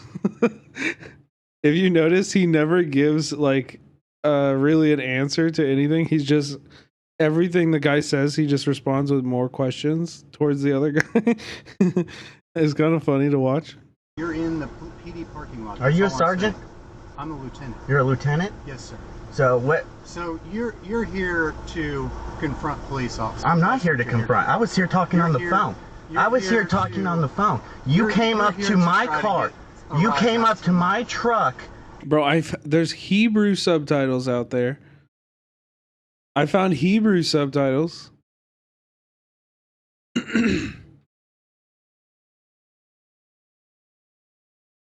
To do what? ID me. To ID me for what? To respond to suspicious activity in our parking lot. And what suspicious activity do you have me doing? You're in our parking lot, which is sitting here talking on a phone. Not supposed to be here. I'm not supposed to be in this parking lot? Up here I'm not supposed to be in this parking lot. About it. Who did the complaint? One of our city workers. Okay. So is this a public parking lot? This is not a public parking lot. Where does it say private property? Right over here. Over here on this side? You drove through. No, it says do not enter police vehicles only. It does not say private property. Okay, I'll agree with you there. And it does not say it on that side where I came in. Okay, that's fine. So I am not being suspicious. I'm having a phone conversation in a public parking lot where I'm allowed to have a conversation where I don't have to drive on the road and have a conversation. You do. And I do business in... Is this a sovereign citizen? No, dude, this is just a guy who's sitting in his truck. He was just hanging in his truck and this cop started jawing at him. Okay. What's your badge number? My name is Sterling Halfhill. I can give you one of my cards if you Please like. do. Okay. Done with your conversation. Wait, okay, there's free subtitle translates. There's free subtitle translators. Okay, we're closer. Wait. DeepSeek lied to me? What the fuck? Subtitletranslate.com. That doesn't exist. It doesn't exist.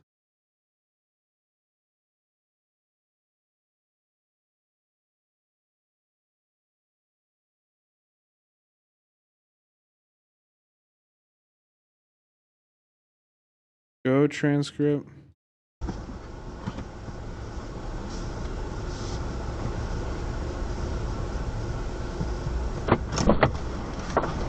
You have no right to run my tag if I have not committed a crime. The dash cam cuts out for a moment, during which 4 other officers arrive, including the chief of police. Have a problem with law enforcement? That's not the same thing. I can't hear you real well, but None of these work. I'm just asking. Do you have a problem with law enforcement? Temple, can you fix that? and fax that return for the owner. I'm just curious why you would sit here and argue with us. Suspicious activity in our parking lot. You understand what's going on in the world today. You know, there's some activity that's happening. So if there's suspicious activity that we get a call, right here. If there's anything that happens throughout our little area here, especially in the PD parking lot, if there's suspicious activity that we are aware of, we're going to identify the person that's on the parking lot. That's it. Again. So, thing is,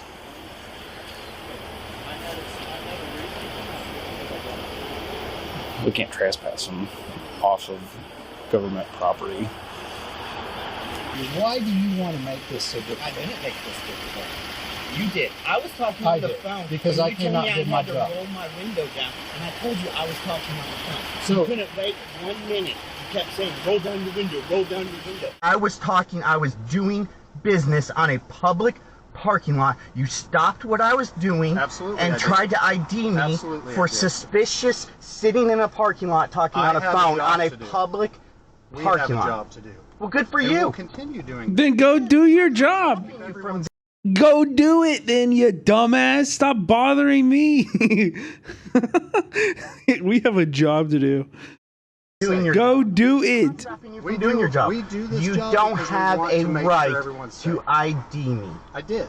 You do not. You can ask anyone in law. I had a right to You do not have ID. You do not have the right to ID can me. say that all I day did long. not break the law. I did not break the law. Unless you are charging me with what's your RAS? Yes. What's your RAS? I'm not answering any more questions. Yeah, from because you. because you know I am. Bro, the cop said I'm pleading the fifth. The cop said I'm pleading the fifth. I'm telling you. What is your RAS? Reasonable, articulate. This is what's going to happen. You're either going to stop and leave, or you're going to get arrested. For what? I'm not going to stop and leave. What is RAS? Reasonable articulable suspicion. So they have to suspect him of doing a crime, which they don't have here. They don't. They have to have a reasonable articulable suspicion of a crime, and they have to articulate that suspicion of a crime for them to ID you. But I mean, in most states, if you're like behind the wheel of a car, I don't know if it's in park, that would be a little bit more of a gray area than I could say. You know, I can guarantee, you know. He would like to trespass me from this property. I'm asking him to leave. He's not. We're going to. He'd like to trespass me from public parking. Are you a First Amendment auditor? I am not a First Amendment auditor. Then why are you pushing this issue? Because I know my rights and I do not have to ID for sitting in a public parking lot that is not marked. You really want to go to jail because you won't leave and just go to another parking lot. Would you like to arrest me, sir? Would you like to arrest me for sitting in a parking lot? He doesn't want to listen. He's not obeying a law. You just try to open my door. So? You can go ahead and write me a trespass. You are not obeying a lawful order. You can write me a trespass. You I'm have not to writing you a trespass. trespass. I'm telling you. So you're going to arrest me. If you don't want to leave and not obey a lawful order, it's you not are a going lawful to get order. arrested. It's not a lawful order. Tell me what the law is. The lawful order. Tell me what the law is you're that not you're listening to me. That's not a law. That's not a law. Yeah, he's up to something. I just don't know what it is.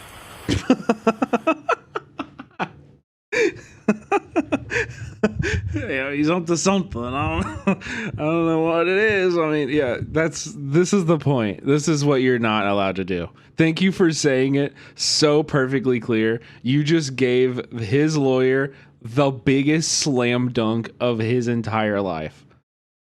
Like, this is a guilty plea by the police department. Oh my God. Yeah, rent plate. Would it come back to? It's a realtor group or a business of some kind. Group, business, something like that. Yeah. So that checks out that he was just in his car doing business. Yeah. Order of a law enforcement officer, it is. No, I'm not.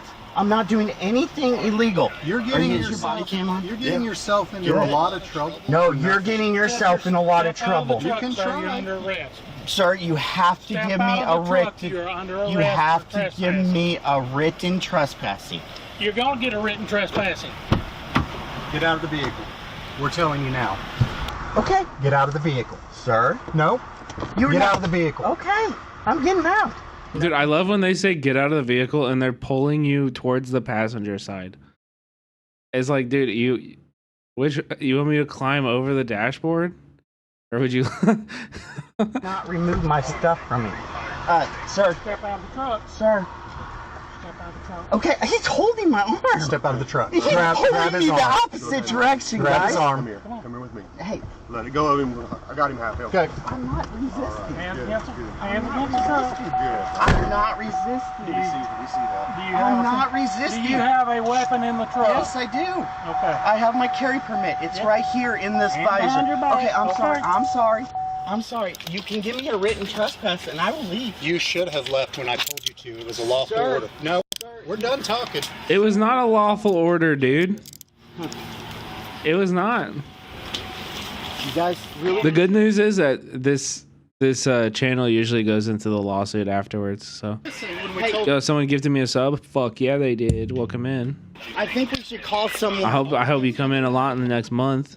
Enjoy your ad-free viewing experience. Someone. What's your supervisor? Right there, Chief. Chief, can I have a word with you? We'll talk later. No, I need a word with you. We're done talking about I just am sitting in a parking lot having a phone call. 2 days in a row? Yes. Listen. Come here. Come here, Chief, please. Chief, please. Please have a word with me. Where was your weapon at? You should have listened when we gave you an opportunity. I gave you a long time. I did not listen. You're going to come over here. You just didn't like that I said no, that I wasn't going to leave. No, I didn't mind you saying that. Yeah, at this point, you just shut up. You got your You understand, like, listen, chat, we have a superpower. We understand that these people don't operate via logic. If you're ever in a situation like this, they just shut the fuck up. There's nothing you can say. We have the superpower. We know that these people are pigs. They're never going to give you any slack. There's nothing you can say that'll change anything. Just shut the fuck up. Just shut the fuck up. You don't have to try to convince them of anything. They will never understand the wrongdoing that they're doing. You know? the time. Just shut up. Every He's not saying anything. He's not saying anything incriminating. You know what I mean? He seems to understand the difference, but at this point, like you're already under arrest. There's nothing that like everything past this point is just like, oh no. Wait, we're back. We're back. It was just a little hiccup. We hiccuped. I saw it. We hiccuped. We lost like 10 seconds or so. We're back. Hello. I was just saying, there's nothing you can do that change their mind. The lawsuit's already a slam dunk. You are in the right. Like, yeah, you don't need to do nothing about this. Like, just let them make their mistakes. Never interrupt your enemy as they're making a mistake, you know? That I cannot talk You're going business. to jail today. Sure, take me to jail. But I'm going to tell you, my attorney is going to love that you're violating my when you get a lawful order to leave, you have to leave. No, I don't. Not on public land, sir. Step in. Make sure you pat him down. Yeah. Good. I have nothing on me. All right.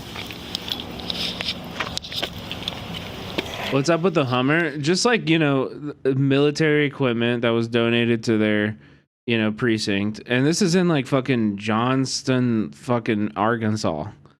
They just get donated this like excess military equipment and it just sits there. Yeah, it's not even a Hummer. It's like a Humvee. See? Yeah. Or just, it looks like I manage this complex right behind here. I use this spot so I don't have to go and park where my tenants come out and say anything to me. Is it I the was one having on Hewitt? No, it's on Johnson Switch. I manage all that. I come over here and sit so I don't have to sit where tenants come out and harass me while I'm talking on the phone. And then your lieutenant came He's a landlord. Uh-oh, chat. out and told me that I have to leave Uh-oh, now you fucked up. Now you fucked up. a public parking lot that's not marked public, that's not marked do not parking. I park over here so that I don't bother anybody over there. You have limited space in the front of your parking lot. The cops are like, wait, what?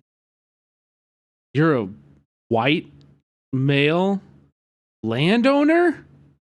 I'm so sorry, sir. I'm so sorry. We'll release you right now. Please don't talk to your lawyer. Please, please, please. You have limited space. You're the only person in this country who has rights, and we fucking walked all over them. The top to turn around. I have no ill will. I have nothing. I just sit here. He got mad that I didn't want to ID because I don't have to ID. I did nothing wrong. I had committed no crime. You're trespassing me on property, public property, and with no crime. I was not disorderly. I did not do anything wrong. I'm telling you, this is going to be a lawsuit, and I don't want to do that to Johnson Police. You guys have taken care of such good care of me at Johnson Switch. You're always there. If I call, you always take care of issues. I'm not trying to do anything bad. He demanded that I stopped my business conversation to have a conversation with him. He couldn't wait 5 seconds. I'm going to go talk to him. Okay, sign up. First off, there's a lot of people in the chat that are probably going to disagree with your not all landlords are bad statement. Second off, remember he's parking away from his tenants because if they see him, it's on site.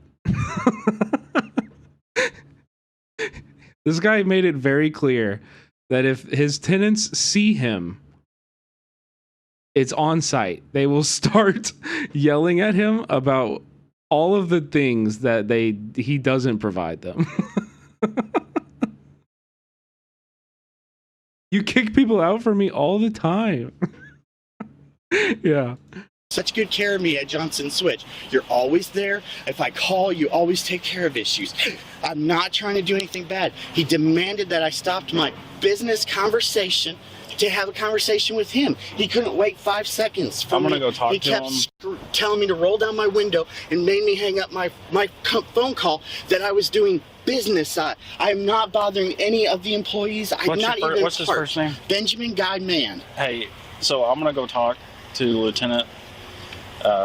If you arrest me, at the end of the day, though, everybody, if you unhandcuff those two are my superiors. I'm telling you, though, it's going to be a lawsuit against all you because I am going to call my attorney immediately. I know. You're trespassing me. You detained me illegally for no reason at this point. No reason. For right now, then, if you would, I will go talk to him. You better go have a conversation with him, I'm telling you. And that chief better come talk to me right now, or I will have my attorney at this office today. If you are searching my truck right now, you're searching my truck. It's a search. Hold on, man. Just relax. I'm telling you, I know what this you're is saying. illegal. I know what you're saying. No, let he them does do some not. talk. It's your lieutenant. He lost control. Like they should be charged with armed kidnapping. I don't understand why they don't get just like if I did this, I would like, well, you know what I mean? He changed his profile pic after this reply. Los Angeles Police Department Award for Valor. I told you it was a cop. I don't want to be a cop. Lol. Look at your fucking picture profile, you profile picture, you loser. What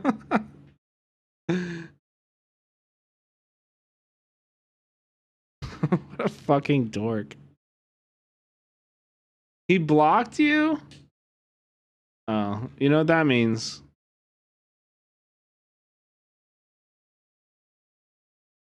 It's now our time. We take up the mantle. We take up the mantle.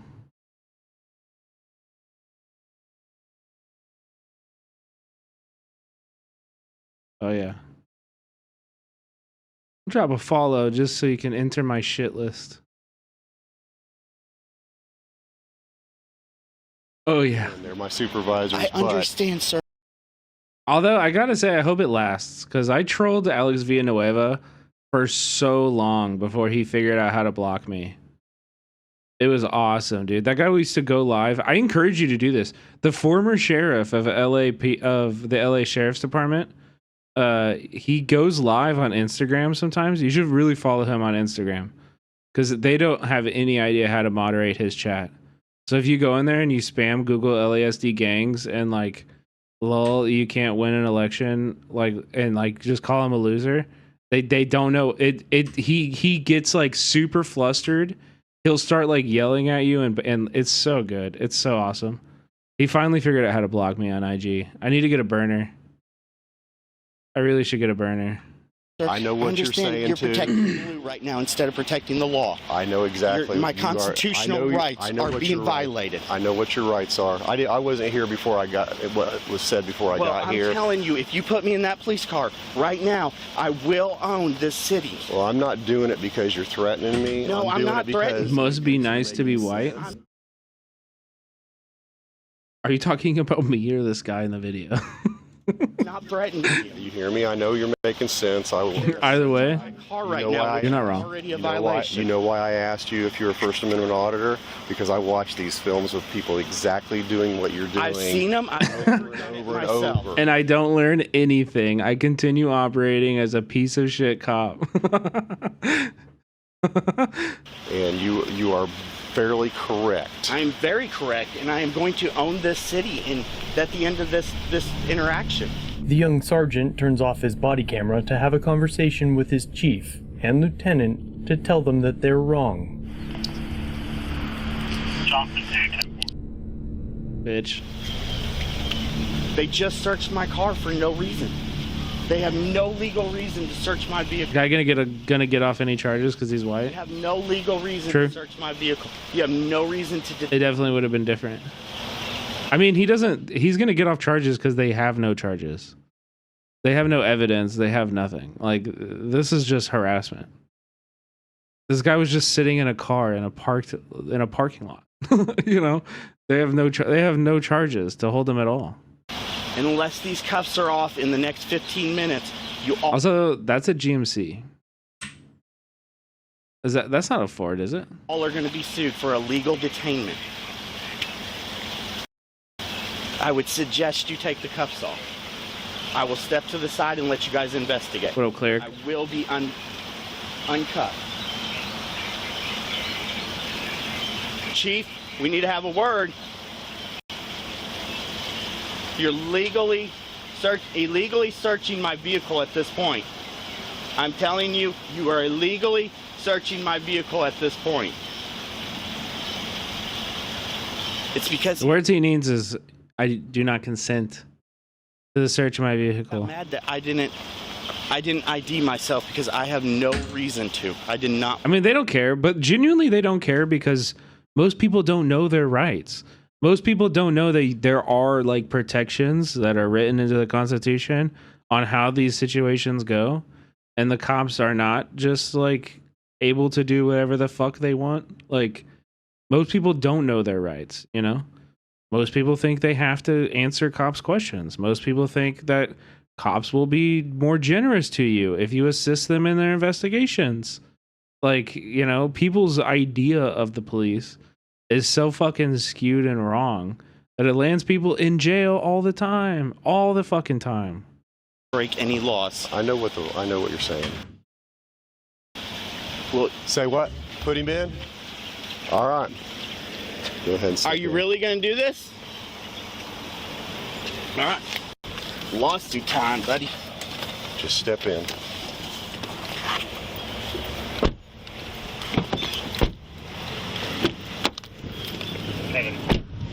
The younger officer is the only one to keep his camera rolling, but stands far enough away that his mic does not pick up the discussion. Well, I think the superiors are discussing it, and hopefully they'll get it all figured out in a few minutes, and we can end this. Washington County, West Fork 6, 1050. I did 23 years in the Army fighting for everybody's rights, and I don't want to stamp on anybody's rights, but at the same time, I wasn't here and didn't witness the conversation from beginning to end. Right. John is left in the back of the cruiser for at least 15 minutes before the young officer leaves to speak with his sergeant, turning off his camera for the duration of their talk.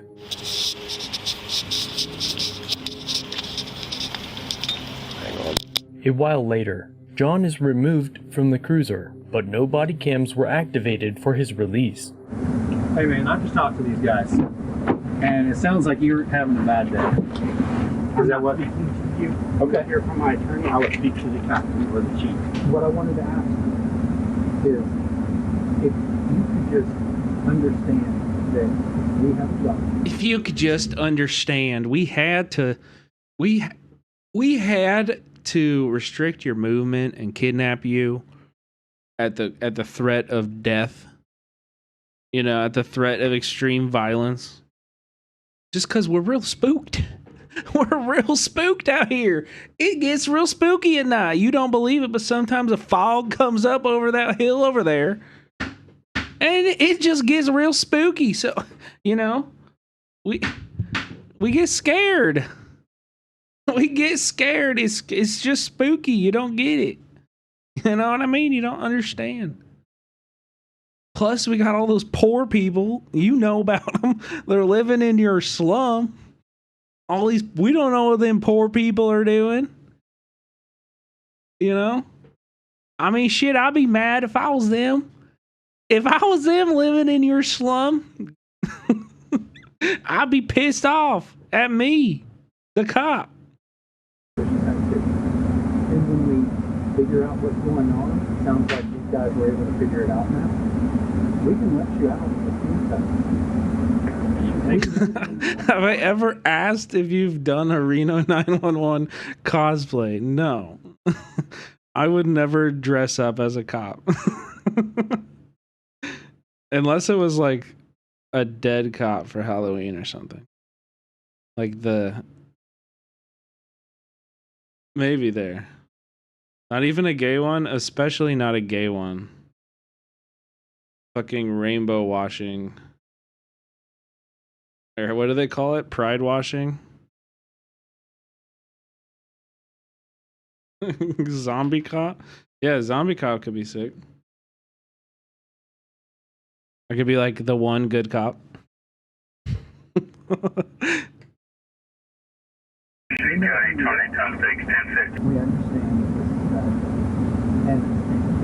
Reno would be a good stream react. But I feel like it would probably brush against TOS frequently, or maybe not. I don't know. My truck ceased search and seizure my vehicle for no lawful reason. That's fine. It's a search. Reno's a good idea, actually.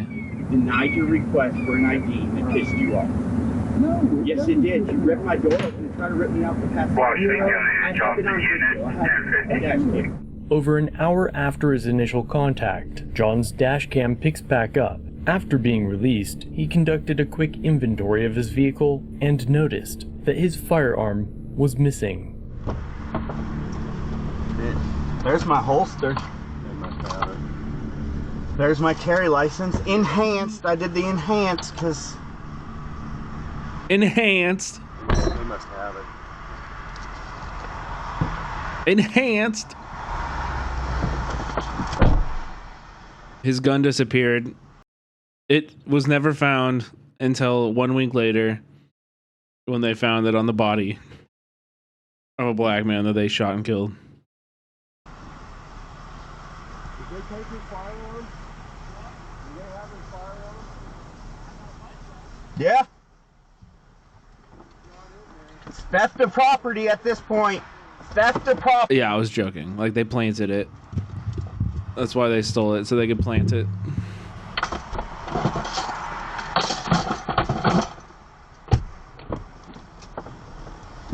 That's theft of property.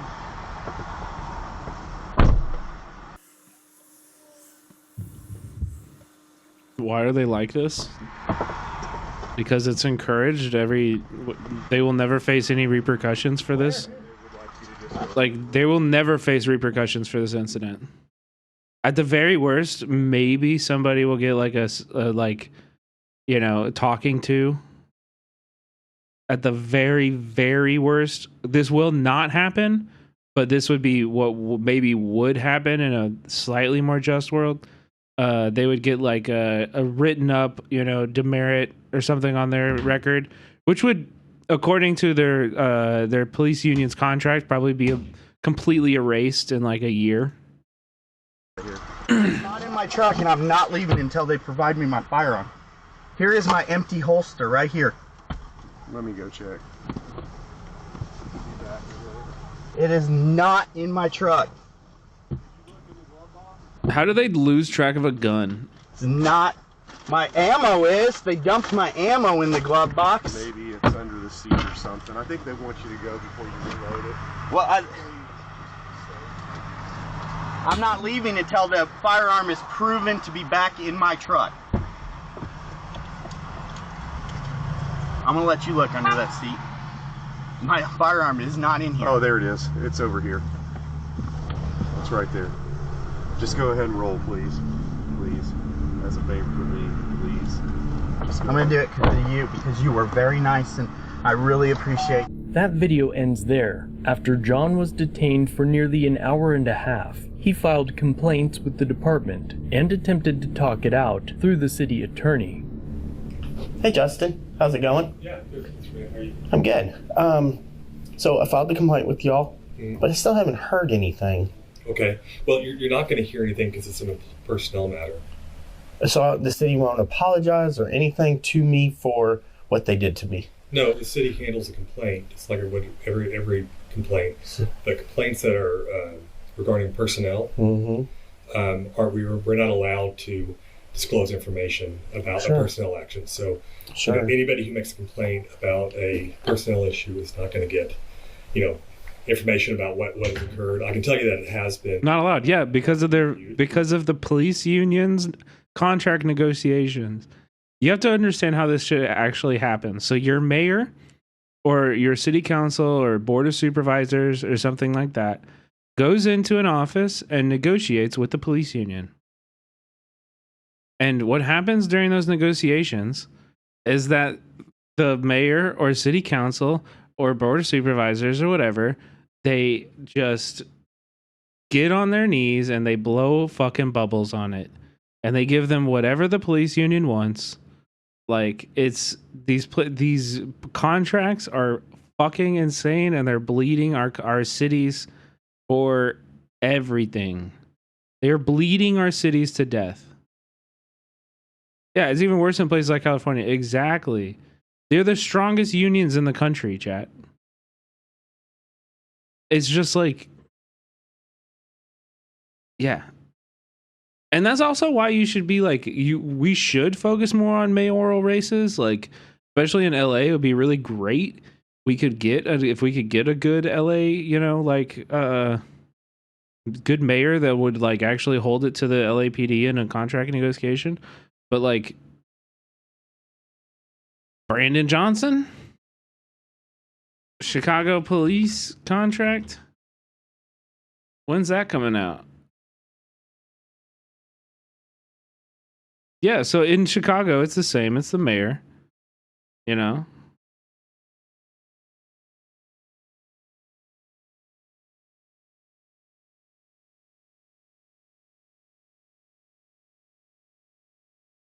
And like we watched a short documentary the other day that, like, according to a negotiation that was, I think, from last year, they now can turn off their cameras and delete footage afterwards after shooting incidences.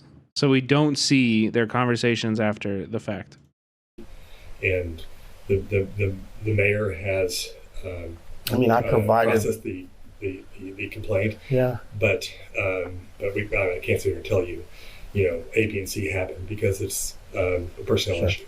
And I don't want to know what happened to the officers. I just want to know something happened. You know what I mean? As in that there was consequences to some actions that was done to me. My constitutional rights were violated. I'm sure you saw it in the videos as you watched it.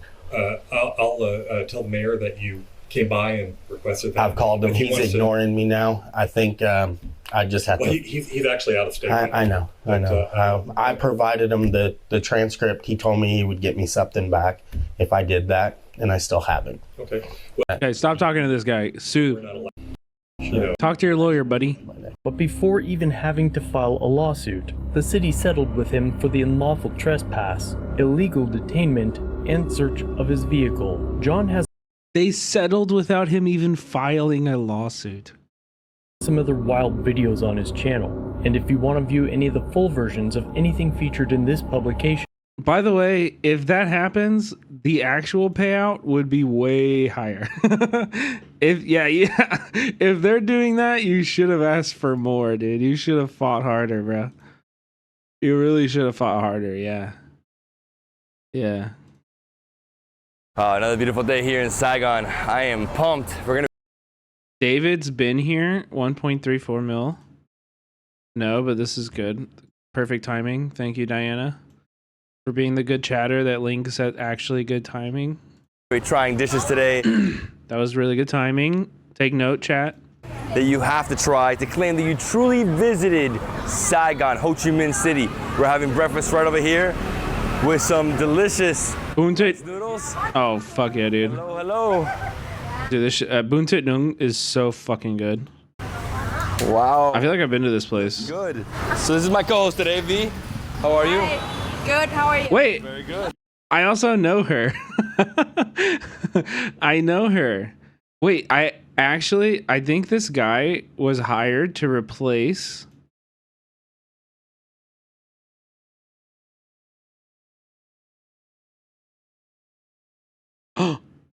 Wait, he's working with me.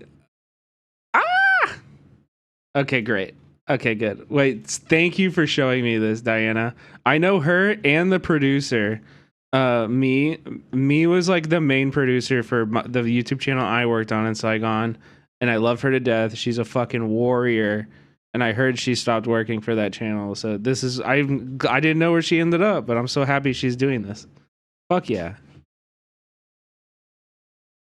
All right, so what's the dish that we're doing today? So we are gonna try out one of the Saigonese top favorite breakfast, which is the vermicelli with grilled pork meat. Okay, so this resembles one of the bowls that I had the other day. Very similar. It's like a very vibrant dish. Yeah. So it's like cucumber. So yeah, so we'll have like cucumber, fresh cucumber, salads, and then vermicelli. What kind of meat? Pork. So like bean sprouts. Vietnam is really pork heavy. A lot of pork all over Vietnam. Skin. Pork skin. Yeah. And then we have grilled meat and then skewed. Oh, so skewered meat? Yeah, skewed meat. But they both of them are skewed, but you can see the difference in terms of the shape. So this one is shaped more like a sausage. Mm-hmm. The other one just like regular skewed. And then you have like vermicelli underneath. Well, actually you can customize your own bowl, but this is a standard one. And they prepare it beforehand so that they can easily deliver for those who coming for takeaway. Okay, so let's look at the prices here. The menu. They can easily deliver for the. You got Boon Tit Nung, which is 30K. So each one of those little bowls of all the yummy stuff y'all are drooling over is about $1.25. $1.25. Boon Heo is, I think. I actually don't know if I know what that is. Boon Dai Do Đặc Biết.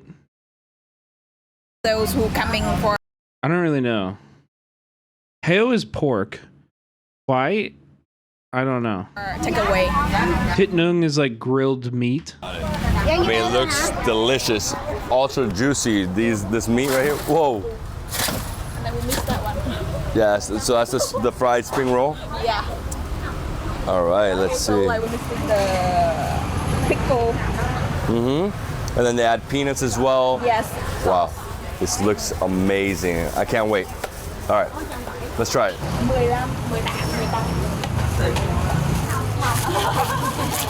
15. Dude, the spring rolls are so fucking good. I'm telling you, man, the fried spring rolls blow your goddamn mind. So the most expensive thing was like $250. Yeah. Yeah. And also, this place will give you as unlimited free iced tea. Unlimited free iced tea. I want to sell bún thịt nướng, bún thịt thơm. That's me. That's me. Aw. I want to sell bún thịt. I love me. Aw. That's I'm so glad she's doing well. She looks great. Aw. She's so awesome. I loved working with her. She's balling. No, not me. That's me. Balling. Oh my God. See? This is me in the future, my dream job. I just sit one place and I have a lot of gold on my hand. In 2 years. So how long have they been here? Yeah, Jedi. Operating this store for 18 years now. So it's been almost 2 decades. 2 decades. They open from 4 a.m. until 8 p.m. So they work real hard. Wow. Yes. 4 a.m. So people come here at 4 a.m. I guess people are going out to work early. Yes. So this areas and the nearby areas, there's a lot of like workers who like have to work like start their day early. And where are we right now? What district is this? So we are in District 4. So it looks like she's balling. Look at this. Look at the gold. She's like gold everywhere. Gold Bengals. This is my new dream job. Yeah. Selling bún thịt nướng. I mean, they must sell thousands a day, and they don't stop. That's actually true. So they sell approximately around 1,000 bowls per day. Wow. Well, I've been here over a week, I think 8 or 9 days so far in Vietnam, and I haven't tried this dish yet. So let's try it. Let's try it. I'm ready. Oh, and the spice over here, look at that, spicy. I mean, that's fish sauce. It's not spicy. Look at that. Look at the chilies. It's not spicy. And then they always bag it. So this is to-go orders. They bag it and then they put it in. No, Astro. In Vietnam, I don't think I cooked a single meal the entire 3 years I lived there. Kitchens and homes are very small, very like, you know, it's not like in America. You expect to eat out a lot. Everybody's eating out all the time. Well, I really like always, every meal. Because it's affordable. Why would you? Like, why would I cook? You think I can make something for $1? You think I can make something better than this for $1? Fuck no, dude. If I go to the grocery store, I'm not gonna be able to make something this efficiently for $1. Like, it was always, it's cheaper. As a chef, you're killing me? Why? Never? Wait, why? What do you mean? Do local apartments usually have fully stacked kitchens? I mean, in most kitchens I lived in, it was like range. It was like a range only. And a fridge. A fridge and a range. That was the kitchen. And a sink. No ovens. No microwaves. Like, that's it. The pork sausage. Woo. Pork sausage on a skewer. She's so nice. She's so nice. This is truly the country of smiles. Everybody's smiling. So next to Marks. No, for real. You should definitely visit, dude. Vietnam is an amazing, magical place. I lived there for 3 years, if you don't know. So when I'm talking about the people, I worked with a lot of the people in this video.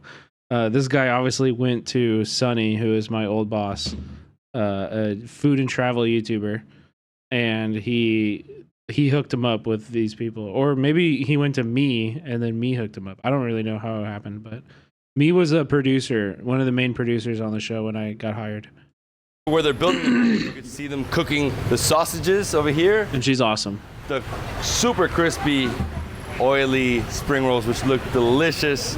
That's the best part about this food, is that you literally see it right before it's in your mouth. You see it being made, you know? Amazing. Let's go. I got your present. Yeah, coffee's pretty good there. It's like, what is this guy? So generous. So generous. Whole bowls of chili.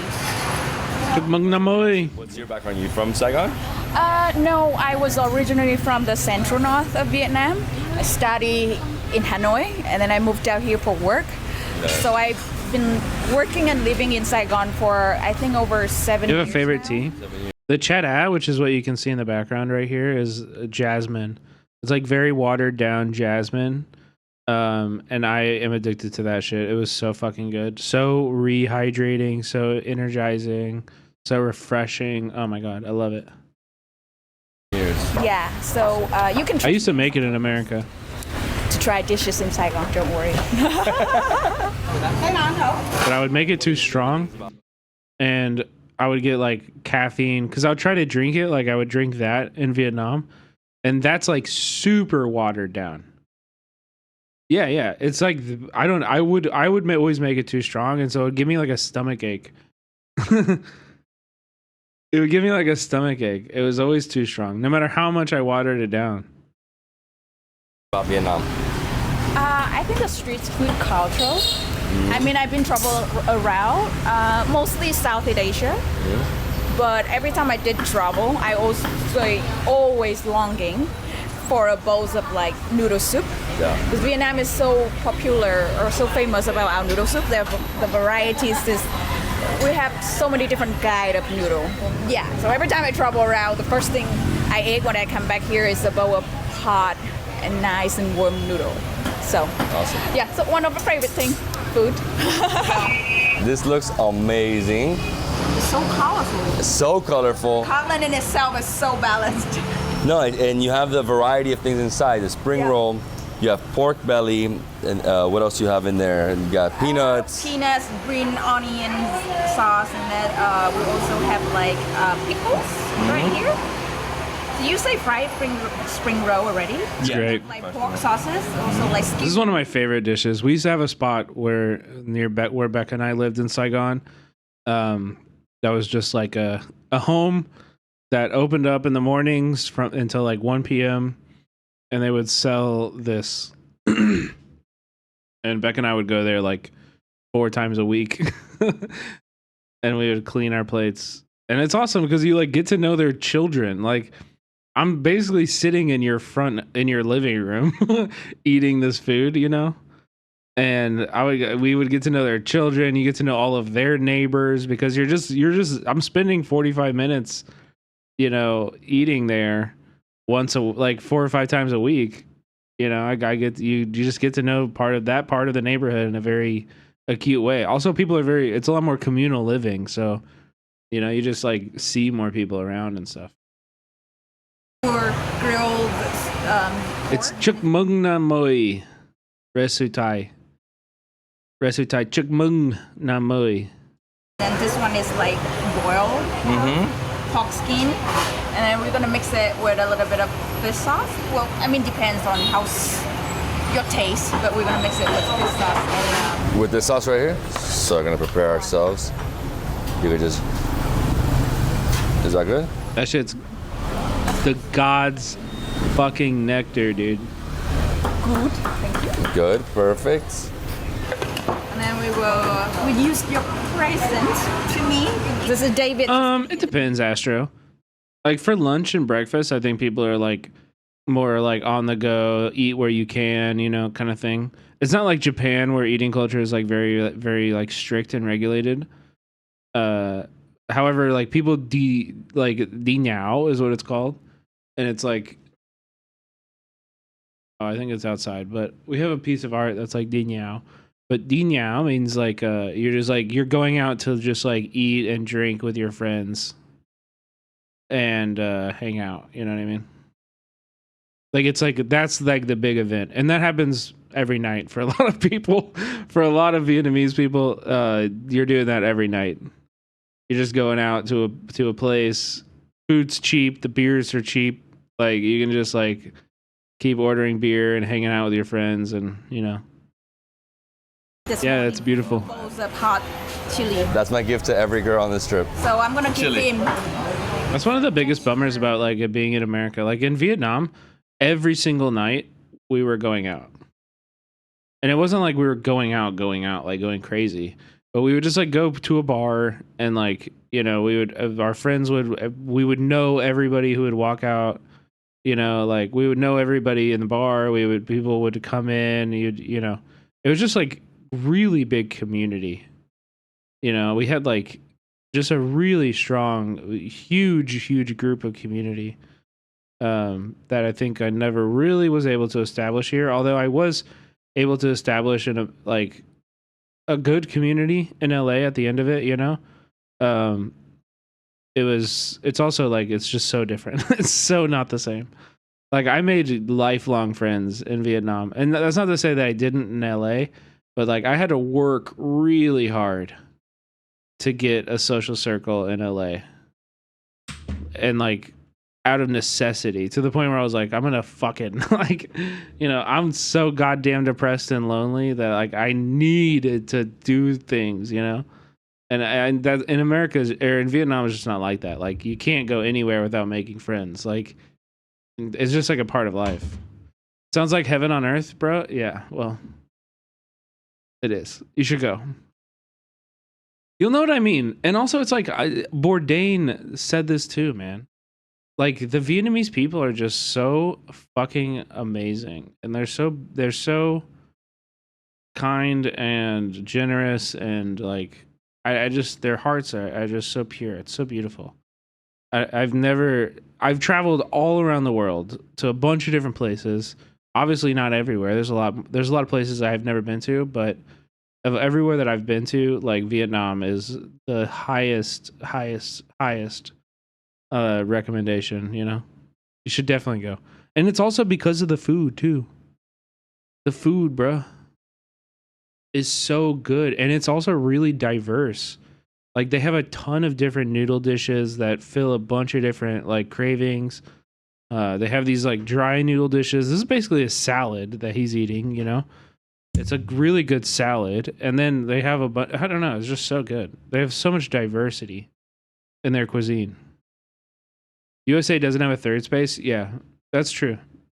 US third spaces are ass. A good. No, you're right. Oh my gosh. For now, we just do this. Yeah, let me know when we need to prepare another bowl, just for the footage. No, it's fine. All right, let's see how he does this. Good. Does it look good for you? Yes. And here now we do this. So we would put the sauce in first, and then fix it. Yeah. So fish sauce it first. Yeah. Mine's gonna be spicy. I hope it is not too salty. Nah, it's good. So that's the one thing about the sauces here. The fish sauce, they're a little smelly. They have a potency to them. Really fishy. Yeah, very fishy. But they're super tasty. He's lying. And there are some fish sauces that get this way. This one is not one of them. I will say that the fish sauce you're gonna get with the Bun Thit Nung is like it's God's nectar. It is fish sauce, but it doesn't have the fishy taste. Because I know the fishy, like you hear a lot of people hear fishy and they're like, no, I'm out. A lot of people hear that and they're like, I'm out. But this one is, you don't taste fish at all. Becca doesn't like fish ever. This is her favorite Vietnamese meal. This is her favorite Vietnamese meal, and it's because of the fish sauce. Like, yeah. Yeah, it's just part of a sauce. There are other dishes in Vietnam that use stronger fish sauce that's more fishy tasting, but not this one. Definitely enhances flavor. Wow, right there. I think in French cuisine they also use fish sauce. Also, notice how differently they're doing it. Some of dishes, yeah. From each other. Coastal dishes. You see, he was using one pair of chopsticks, like in both hands. She has the spoon, and then is elegant with the two chopsticks. Oh, I can't wait for this. Okay, oh, ready. I'm ready too. Let's go. Yeah, Marks. Vietnam has something like that too. It's like actually one of their favorite dishes. It's called Mom Tom. Yeah, Vietnam is very, very proud of their shrimp paste.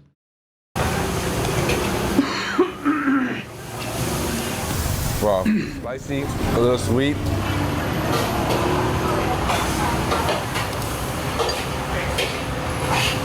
Now I understand why. I should talk when I finish eating.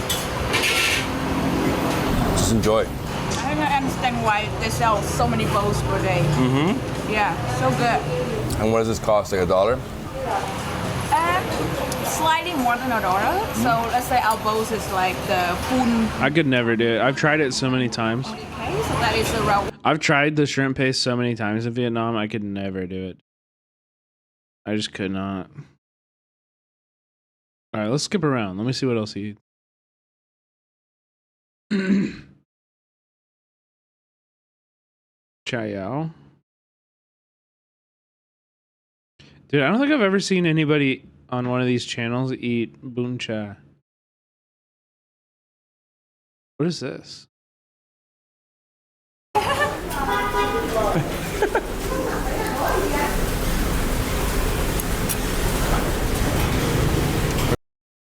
I don't know what that is. You're a papaya salad? Yeah, very good. Bop salad, hey! Let's go. Steam here. Oh, it looks so good. Mm-hmm. This is like a drunk food. What is it? It's just like stir-fried corn and butter. But people say bop salad, hey! Because, yeah, this... Oh, we should watch this video. What is up, guys? And welcome. This is, after 50-some odd videos, my last video in Vietnam. I wanted to make a documentary about this. I used to work at a food and culture. Sorry, not food and culture. I used to work at like a English like lifestyle magazine. And I kept wanting to try to do more like on the ground documentary stuff. Like I made a documentary about like Vietnamese breakdancing, Vietnamese beatboxing, and like Vietnamese drag queens and stuff like that. That was my job for them, was to basically like document like stuff like that.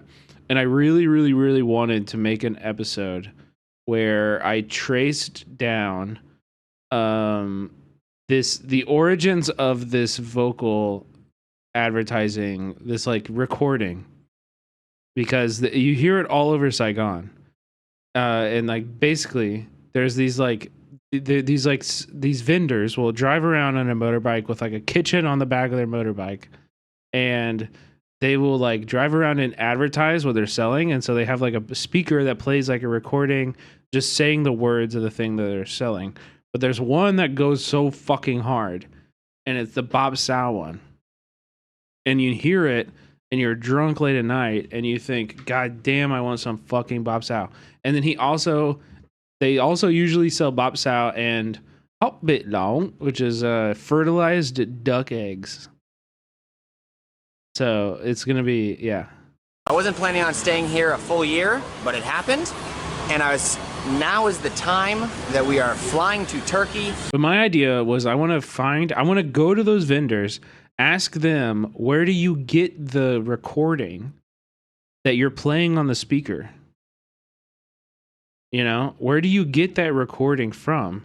Trace the recording down. Find that person, you know what I mean? Find the person who recorded it. That shit would go so hard in Vietnam because it's such a ubiquitous sound of the Saigonese like soundscape. And Hanoi, like it's all over the country. And getting out of here. So, as we come into the last evening here in Saigon.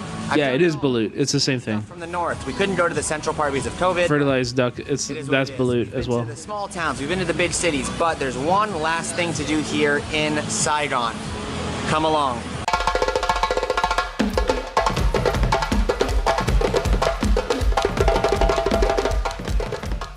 Today's video will cover Bop Sao. When you think of a city, you always think of certain things that stand out, whether it's a sound, a smell, a feeling. But for Saigon, there is nothing more Saigonese than the sound of the Bop Sao man and his... Honestly, I love the flavor. It's hard. It's best eaten drunk and late at night and in a dark place. If you do this, it's fucking amazing. I think Hot Vit Long Balut is delicious. It's great. If you can see it, it might freak you out. If you can see it, it might freak you out, you know? But if you're just eating it, if it's just like you're kind of dazed, you know, you're a little drunk, you're you know, you're not really looking too hard. It's great, dude. It's so tasty. I love the flavors. It's really good, actually. It's a ridiculous blowhorn. If you're sitting, I've seen people vomit immediately trying balut. That's nah. They're playing for the camera. It tastes like egg. Like you've eaten egg. You've eaten duck. You know, neither of those flavors are something that would make you vomit.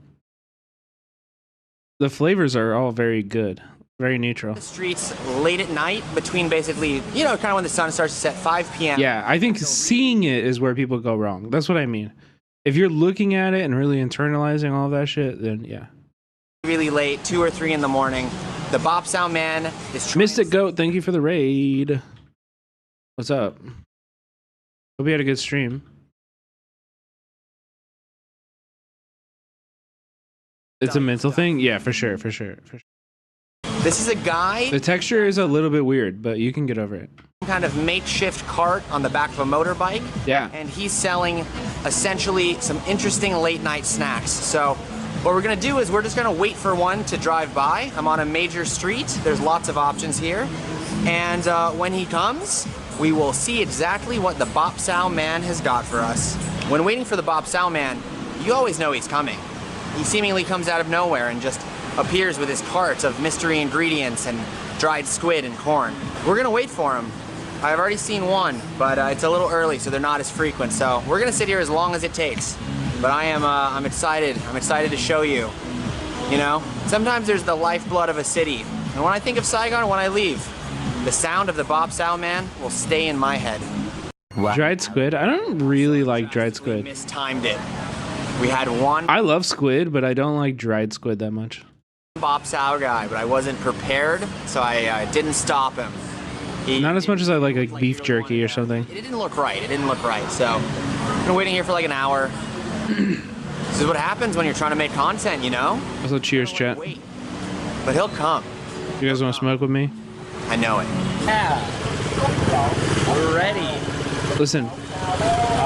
Bop Sound, hey! Did you hear that? Yeah. We're ready. Also, I used to live off of this exact road. I know exactly where he is, bro. Bop Sound, Mokai, Don't eat squid, they're smart as humans. Squid aren't all octopus. Right?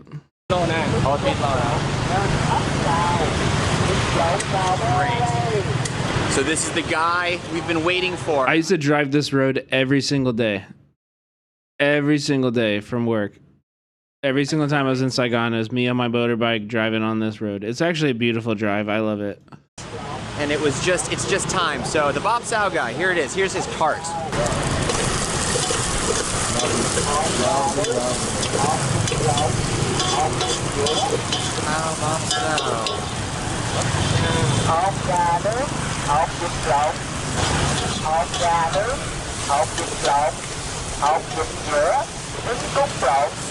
Bop Sound, hey! Is that a rig? No, I don't dab. This is flour. It's just a little bubbler. A little bubbler, baby. Yeah. Okay. What's in there? Don't you think it'd be interesting to find the person who recorded that first, though? And also to explore, like, the infrastructure that all of these people, like, all of these street vendors, they all use this exact same vocal recording. You know what I mean? Isn't that... I always found this fascinating, and this was a thread I didn't get to pull while I was in Vietnam. But I love the idea of making a video that's, like, exploring this this recording and, like, who did it. How does every person who makes this get it? Like, what, you know what I mean? Like, going behind the scenes on that would be so interesting to me. Hold on. No tie. No tie.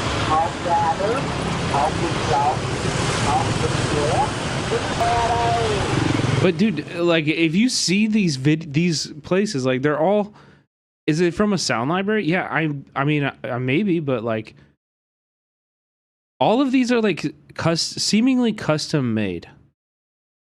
You know what I mean? Like they're very DIY. This guy made a kitchen that can be attached to the back of a motorbike. It's fucking sick, okay? No denying it. It's fucking cool as hell. Okay.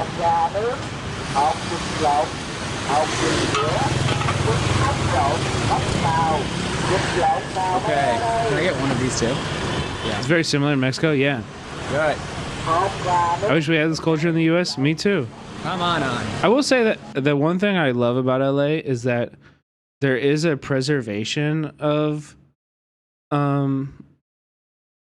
fruit, like street food, in a way that is genuinely lost in most of America. LA loves street food and they protect it, and it's really cool. But it's also like a symptom of how broken the city is too, because like I swear to God, the lady down the street from me makes the best fucking torta I've ever had in my goddamn life. And I had like 3 tortas in Mexico City. Like, she deserves to have an establishment and a restaurant that like is able to sell food at the same prices. You know, instead she's cooking out of a fucking, cooler and like with ice and stuff, you know? And it's just like the rental costs of like real estate is so ridiculous that it's not possible for her. Like the community wants it. We're all like going there and buying. Every time I'm there, it's full. It's a very like successful business. It is a business that is like running. It's a part of the community. It's happy. It's just the landlords and the rental costs are, you know what I mean? Like LA is so broken in such like fundamental ways. And it's so sad. It makes me so sad. Like we live in a very, very like populated area, probably one of the last areas, or like the only corner of this region, of this neighborhood that like allows like multi apartment building, like not single family homes, but like, like apartment building style residences in a relatively nice residential area. It's a very specific place. And I feel like we have so many people here. The concentration of people in my small 3-block radius is super high. And yet the closest area that we have that's like where businesses would be has been like most of them have been shuttered since COVID. Like there's like the local bar, like a local haunt, like a pub closed since COVID. The faculty, it's just like all of these it's just blight. Like real estate blight, where they just like sit on these empty buildings, and then you have actually talented people, I have always wanted to travel to Vietnam with my family. Maybe stupid question, but would you say like Saigon is a place you would bring your 6-year-old to? Crazy traffic stresses me out. Okay, I have 2 different answers. First, I think Saigon is a really cool and could be a very fun and cool trip for kids. 100%. I don't think there's any reason that would be bad for a 6-year-old. Yeah, there's no reason. Crazy traffic stresses me out. You might be stressed out. You're probably going to be stressed out by Saigonese traffic. However, if you're kind of a person who can like take good advice and internalize it and like let that like kind of operate in front of your stress, as somebody who drove in Saigon for 3 years, it's actually way safer, and like there's way more of a logic to the city driving than there is in America. You should really think of it as if like most people are on bicycles, because that's basically what it is. But if you're in a car and you're like looking out like in your taxi from the airport, you might be freaking out. And like the first time you have to cross a road, you might be freaking out. But you have to understand, it's like there's like something beautiful about living in Vietnam where here, like let me pull a video of somebody crossing the road in Vietnam.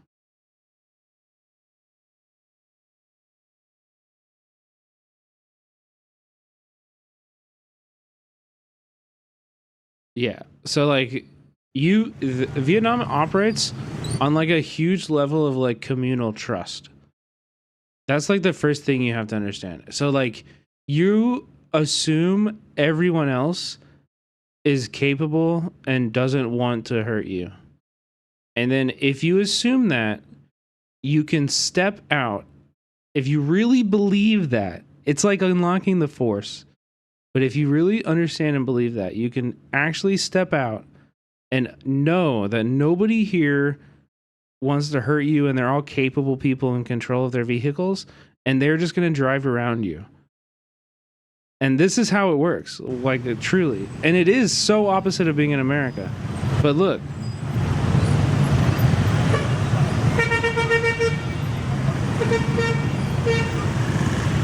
Yeah.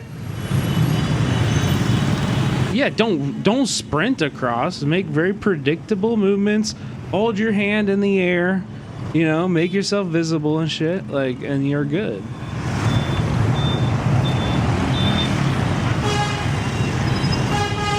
But yeah, see, you're just like walking next to a bunch of bikes like this all the time.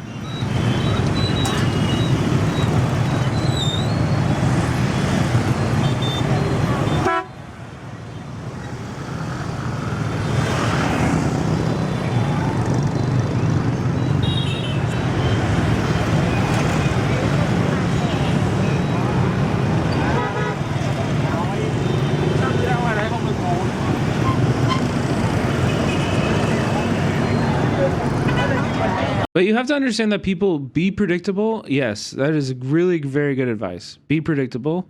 But also it's like you, I don't know.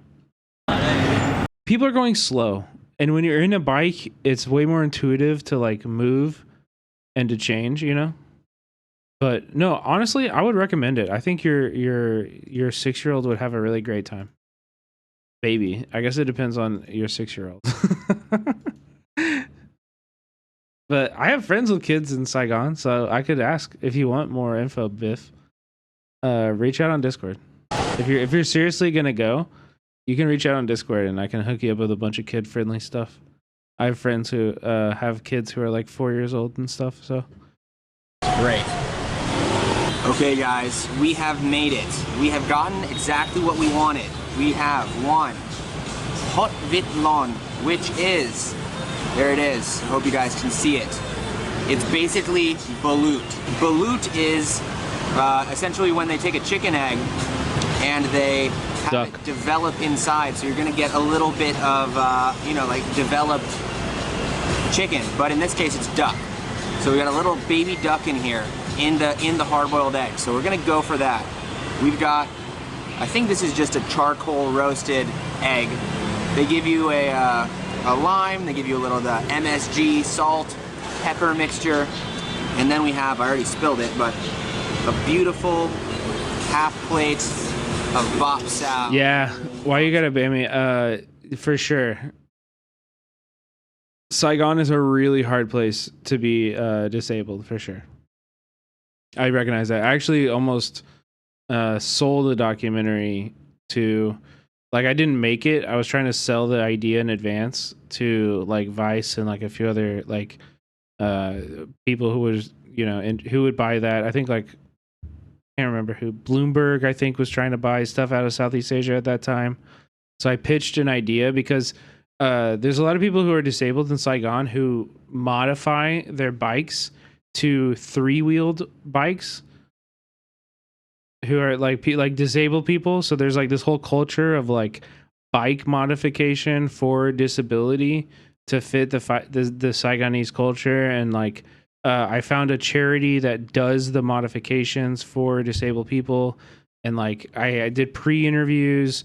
had everything lined up, like, and nobody bought it. And I was like, so I never got to make it, but yeah, I was like hoping to. I actually basically fully like researched and made that piece outside of just like scheduling the interviews and recording it and stuff. But it was really interesting. But in general, like the sidewalks are really ass. The sidewalks are really bad, and they're very thin. Like if you're in a wheelchair, it's actually really rough. But again, you kind of have to count on like being able to push out into the road, and like that people are going to avoid you, you know.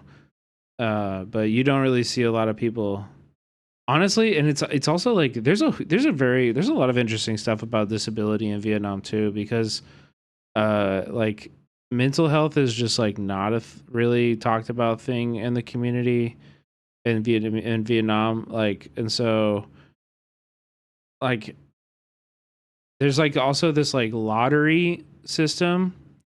So it's like you buy these like lottery tickets from people who sell them. And so instead of having like beggars in Vietnam, they've kind of like formalized it into this like gambling system. And so a lot of disabled people will like go around in wheelchairs and like, you know, you see wheelchairs, all these kind of different things, and they'll sell lottery tickets as a form of like, I mean, they're like providing a service obviously, but like it's like a form of begging and stuff, which is weird because like foreigners can't win the lottery. So like I would try to just give them money and stuff, or I would buy tickets sometimes, but like just pocket them. But I was always like, what if I win? That would suck. So of course it's just roasted corn, some dried shrimp, and we have also vegetarian food is easily accessible. Yes, less so than other countries, but it's accessible. There's a lot of Buddhists in Vietnam, but I mean, like somewhere like India is really gonna. India not great for a 6-year-old, but very, very good for vegetarian food. But there's still, yeah, I knew a lot of vegetarians in Vietnam. And also, like, if you go to the expat areas, like, there's, like, an incredible vegan cheese brand that Becca worked with a lot. That made some cashew cheese and shit that was, like, next level.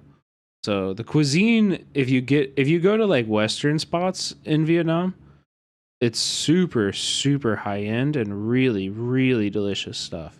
You can definitely get vegetarian. Definitely vegetarian. Scallions and chili sauce. Yeah, it was so good. This is like the ultimate. I'm gonna be right. I gotta pee. I'll be back. We are gonna give it a shot. Sorry for being so low, but you know, low tables, low camera. So I will say that was the cheapest bop sao I've ever had. Typically they charge you like a lot because they see that you're like a, you know, like a foreign guy. But yeah, I got all of this for just 35,000. So just basically $1.50. So what we're gonna do, we're gonna give the bop sao a try. Bop means corn, sao means fried, so literally fried corn. Here we go. Yeah, it's really hard not to like. I've had lots of bop sao in the past, not lots, but I've tried it before. This one's good.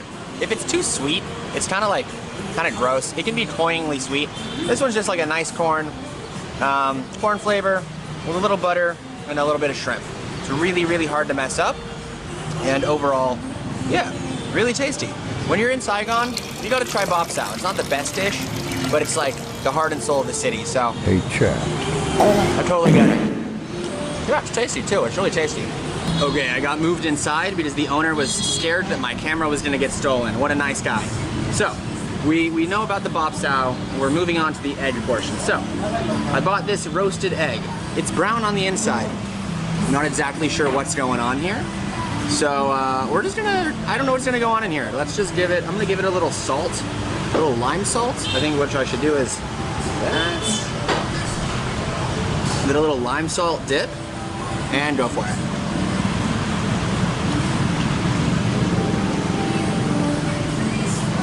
I'm very confused. The inside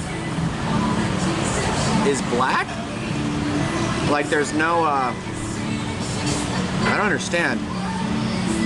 The inside is black, like there's no yolk. I actually have no idea what's happening here. It's like maybe they shook, it's a chicken egg, I know, but maybe they shook it up. I don't understand why it's black on the inside. Maybe it's one of those fermented eggs? I don't know. It tastes like an egg. It just tastes like an egg. I'm like genuinely confused what this is though. Doesn't that just happen if you boil it for too long? And last but not least, the last random food that I will eat in Vietnam, hot vit lon. This is bring it. Basically when the duck embryo is fertilized and it starts to become a duck. I'm like 98% sure that Becca and I used to hang at this coffee shop.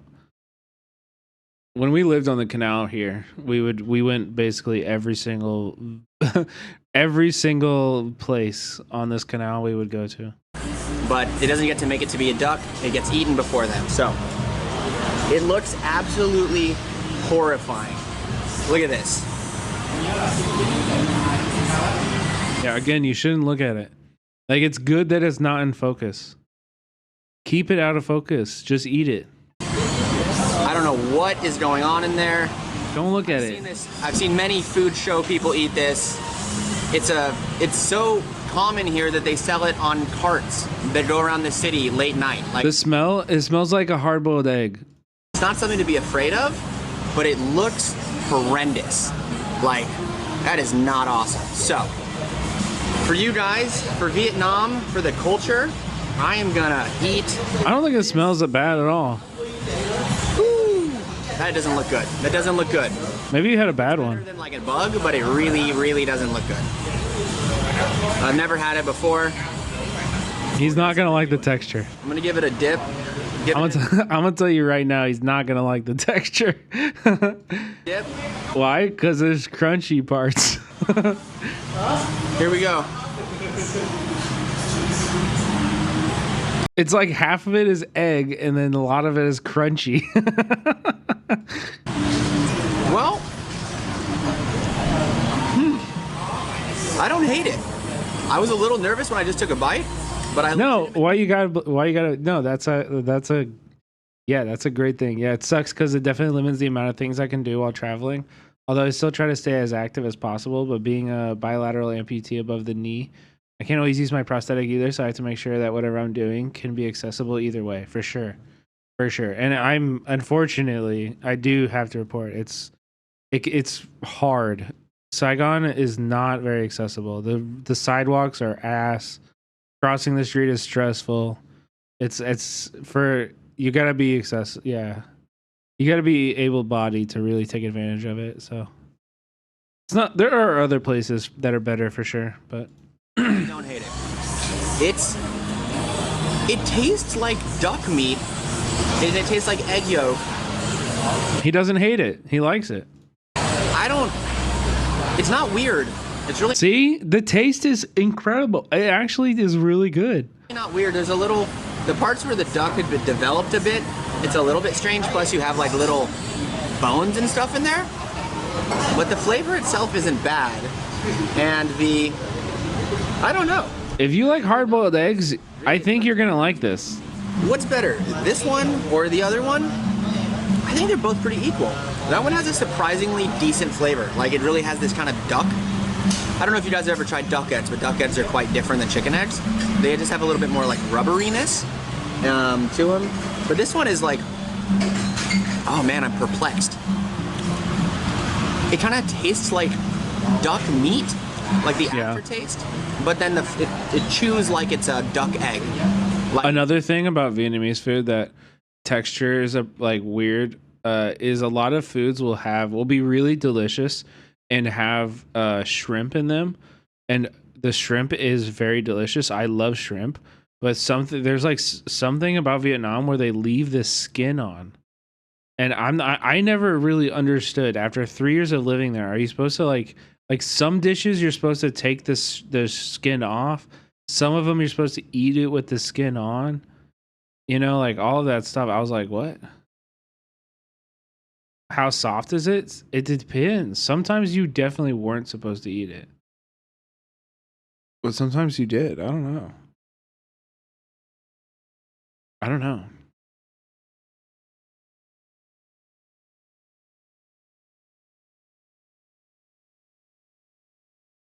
Klong toy.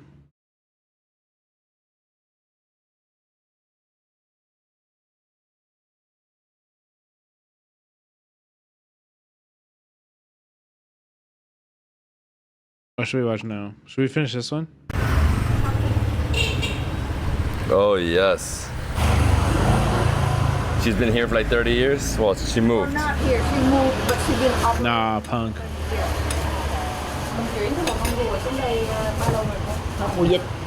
Honestly, it's the thing with Vietnam is that genuinely the food is diverse enough that you could find something.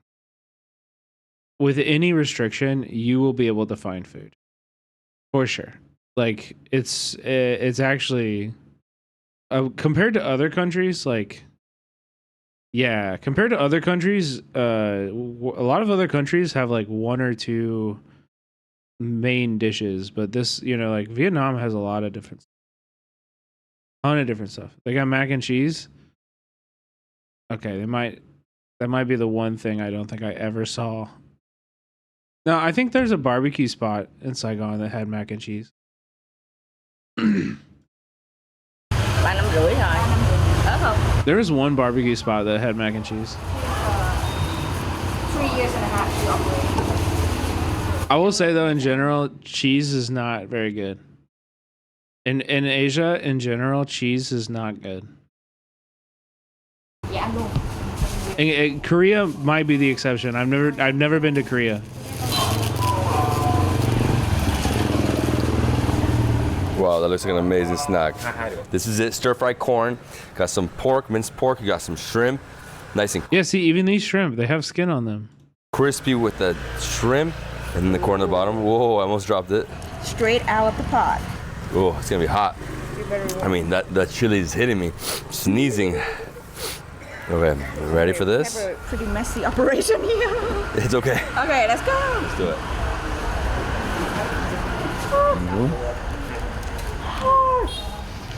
Yeah. Very hot. I was just talking about that, Nori. That was like the one texture thing that I was like, I never really got over, was like eating shrimp full on. I like the combination here. A little salty and crunchy. Oh my god, the best bắp xào ever. Mmm. Oh, what a snack. Wow. Nice and That was refreshing. a bit hot. Yeah. Slow down. I love the shrimp. Crunchy, moist. You're like offal? Is that like is that intestines? I don't know if. Are you talking about just that in specific or? Fat. Oh? What is it? It's intestines, right? Is it a specific dish or is it just describing the meat? I think it's a perfect snack. A nice salad almost, you know? Yes. This is like drunk food. Pretty healthy for me. Mm-hmm. Tiny. Yeah. corn. But it's very oily. It's great drunk food. If you just need to get something in your system, the Bop Sao cart drives by, you say, Anoy! Bop Sao. Super healthy. Yep. The corn, the way the corn is cooked is so good. Like it keeping the moist in it, still have that pop. Like being a W. Getting weird in here. Why? Oh yeah, I don't mind. I don't mind intestines. I've had all kinds of intestines. You have to remember, guys. I worked, or you might not know this, but I used to work for an extreme food and travel YouTube channel. I used to work for an extreme food and travel YouTube channel. So we had like testicles and bat soup. What up, Doodleburb?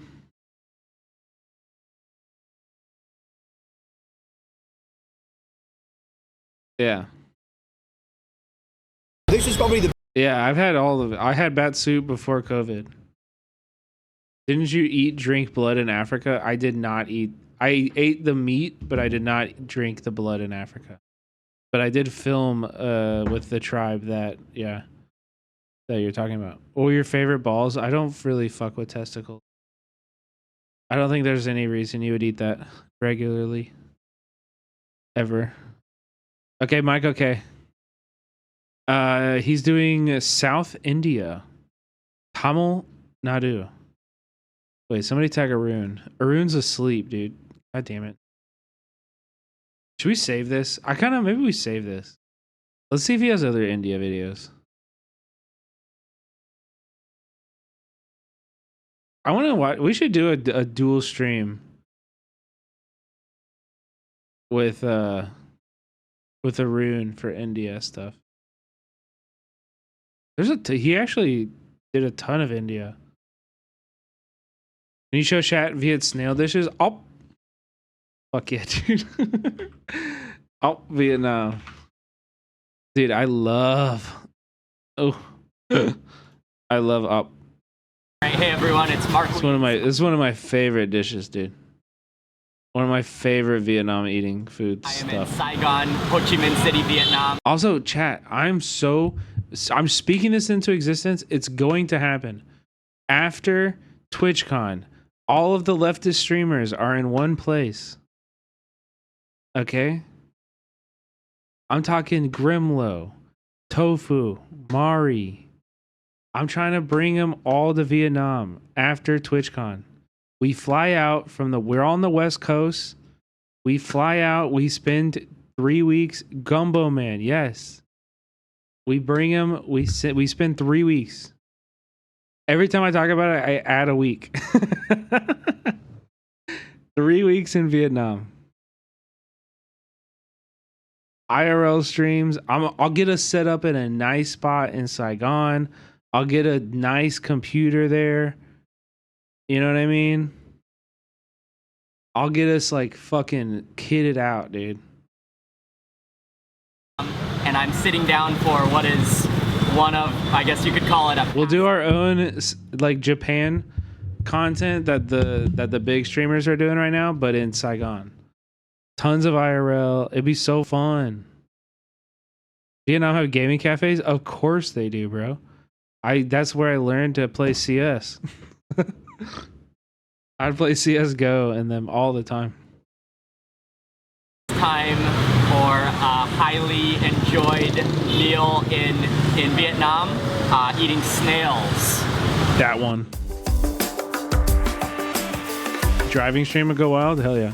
So first you... Last time I went back to Vietnam, when I shot the documentary, my feature documentary, I reached out to the guy I sold my bike to when I lived in Saigon.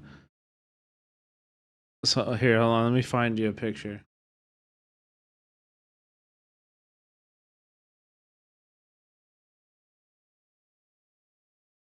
So I sold my bike when I left, and I just like off chance when I went back reached out to the guy who I sold it to, and I was like, "Hey man, do you still have this bike?"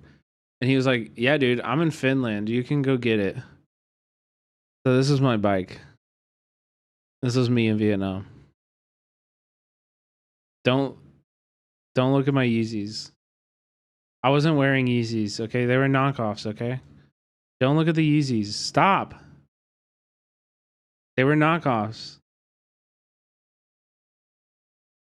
They were knockoffs, okay? I paid $20 for them. But yeah, that's my bike. But he let me borrow my bike the whole time I was back there. It was so fucking cool. Your type of shellfish or snail, and then once you know which snail you yeah, it's a beautiful bike. I love that shit, dude. Then you tell them how you want it cooked.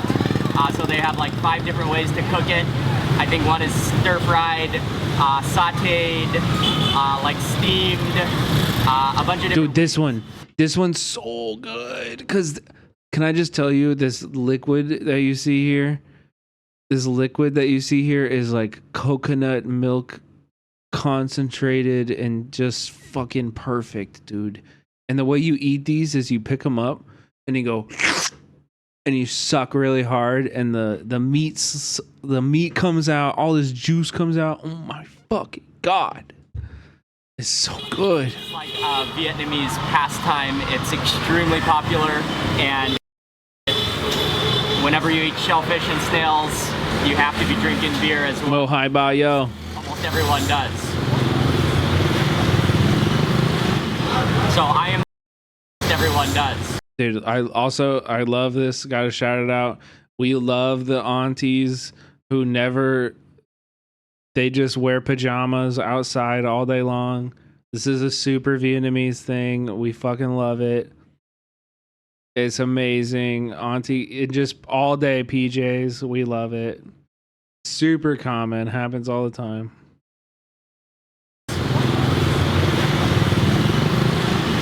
So I am sitting right along the street, actually just a couple of blocks from where I'm staying. And I have ordered a couple of different dishes, of which a few I know what they are, and a few I have no idea what they are. Oh, and one that just came. Oh, okay. Oh, these are the crazy ones. Wow. I'm not sure what kind of snail this is, but it was. I never got that. Waiter, this is a huge. That's a big one. Comparison of this one and this one. Oh, that's hot. Oh, that's hot. This is early Mark Wiens. These little two-prong fork. I think I'm gonna start with. I think these are the Babylon snails or Babylon snail. Yeah, I think so. Anyways, and this is stir-fried in chili and garlic. Okay, let me poke it and then pull. Oh yeah. Have you been to San Jose? Yeah, we. Okay, so the problem. Yeah, actually, San Jose, like Bay Area, right?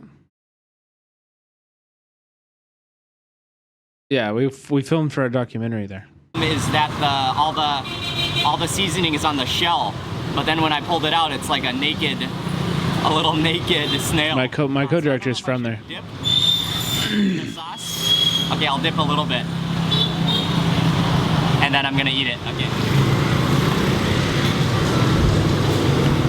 Nori, did you watch my documentary? Have you watched my film yet, Nori? Oh wow, it's a little bit on the chewy side. Yeah, I think. But I do like that seasoning. The seasoning is like a garlic salt, and chili. Oh, that's chewy, but in a very good way, almost like squid. What's your favorite thing you've ever shot? Is another snail, and I can see, and this one I think is stewed in coconut milk. It is topped with. On like aesthetics or like creative, or that's a big question, dude. With a handful of Vietnamese mint or Vietnamese coriander. Let me try to find a big one. Okay, here we go.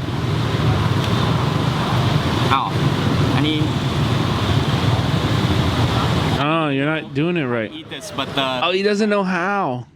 The waiters have told me you gotta go. Told me that I gotta suck this one. Yeah. I'm trying to poke down here. No. Yeah. Yeah. I sucked down a bunch of sauce first, and then the little snail came like sliming out at the end. That almost has like the texture of an oyster. It's slimy, and then that's like a kind of a sweet coconut milk curry. I think I should chase it. I think I should chase it with some Vietnamese mint. Something that means a lot to you. I mean, something that immediately came to mind was like honestly the stream I did of like the UCLA re-encampment when they tried to reestablish it. When I was like inside and had to go through the bush, I was really proud of that stream. I thought we did a great job covering it. We protected people's identities. You know, I was able to manage like the people in the space, you know, like, and like be allowed to be there and everything. Like, yeah. But in terms of like documentary DP work, I would say I'm really proud of the feature we have right now. I mean, like the film, The Empathizer, that I'm really proud of that. I think it's probably my best work. I still think back to USC footage. Astro, I got good news for you. Breakthrough News. If you like that USC footage, Breakthrough News is making a documentary about the the encampments, and they licensed my footage from USC that day. So you guys watched the raw footage the day it was filmed. It might end up in a documentary one day. We'll see. Andromeda, here, let me show you. Yeah, it was a really big surprise. I'm really excited. Breakthrough's fucking awesome. I love the ability to work with them is awesome. So sick. Once you're finished eating these snails, you just toss the shell into the garbage below.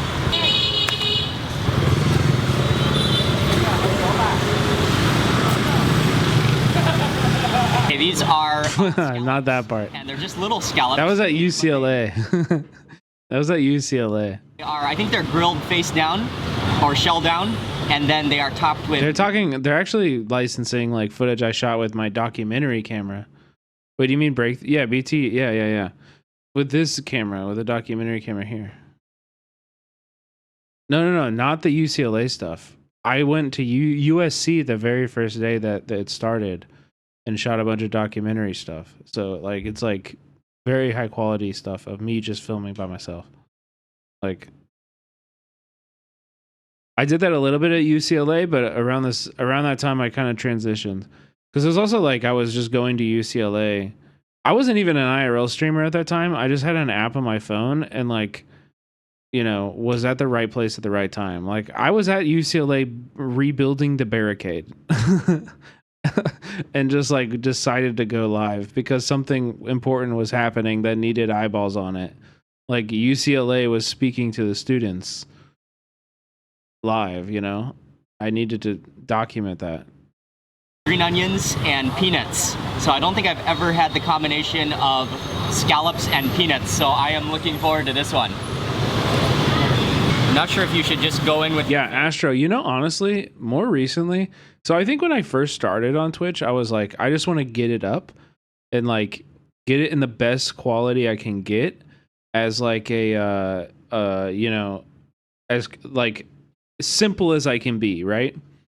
Like, so like using my phone is perfect. The fact that I can just go IRL and just use my phone and get a very usable, like semi-quality image is great, right? And I have that super established. Now I am kind of like, fuck, should I get an IRL backpack? Because like going to a protest with my camera and showing you guys how I would film a protest at, you know what I mean? And you guys seeing it in like really, really good quality, but also just like, I think it'd be really interesting content. I don't know. Yeah. And like the quality would be better. I don't know. It would just be cool to interact with a chat like that where like I'm camera operating, doing my shit, just doing my thing. I'm a camera operator. That's what I do. You know, so if I got a backpack and like started using my actual cinema camera and like shooting like documentary quality footage directly streamed to Twitch, I think it'd be pretty unique.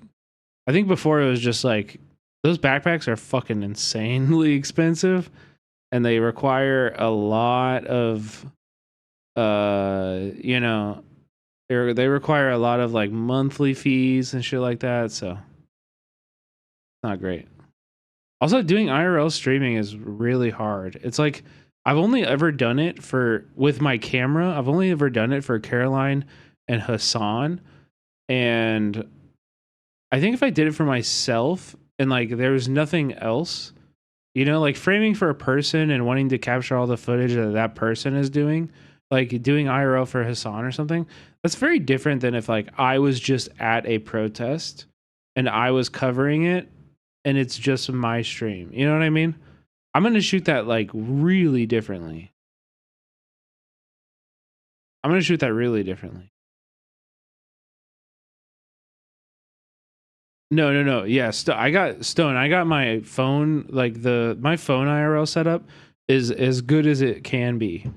I banned 2 different, I filmed the WGA strike with Hassan. But my phone IRL setup is as good as it will ever be. Like I have the perfect phone IRL setup. it's just like taking it that step further. Taking that step further. I became a leftist because of Unicorn Riot, dude. Yeah, man. I think a lot of Nori, like, I think a lot of people devalue that kind of stuff. I don't know, Nori, bro. Like, did you see people like were shitting on live streamers in like a signal chat that I'm in, and I was like, I don't know, man. You're at a protest. It's a public protest. Like, I understand. I was in the UCLA encampment, and for the last 3 hours of that stream, I didn't frame a face. I framed below people's heads to protect anonymity, the whole time. And so I get it. I understand it.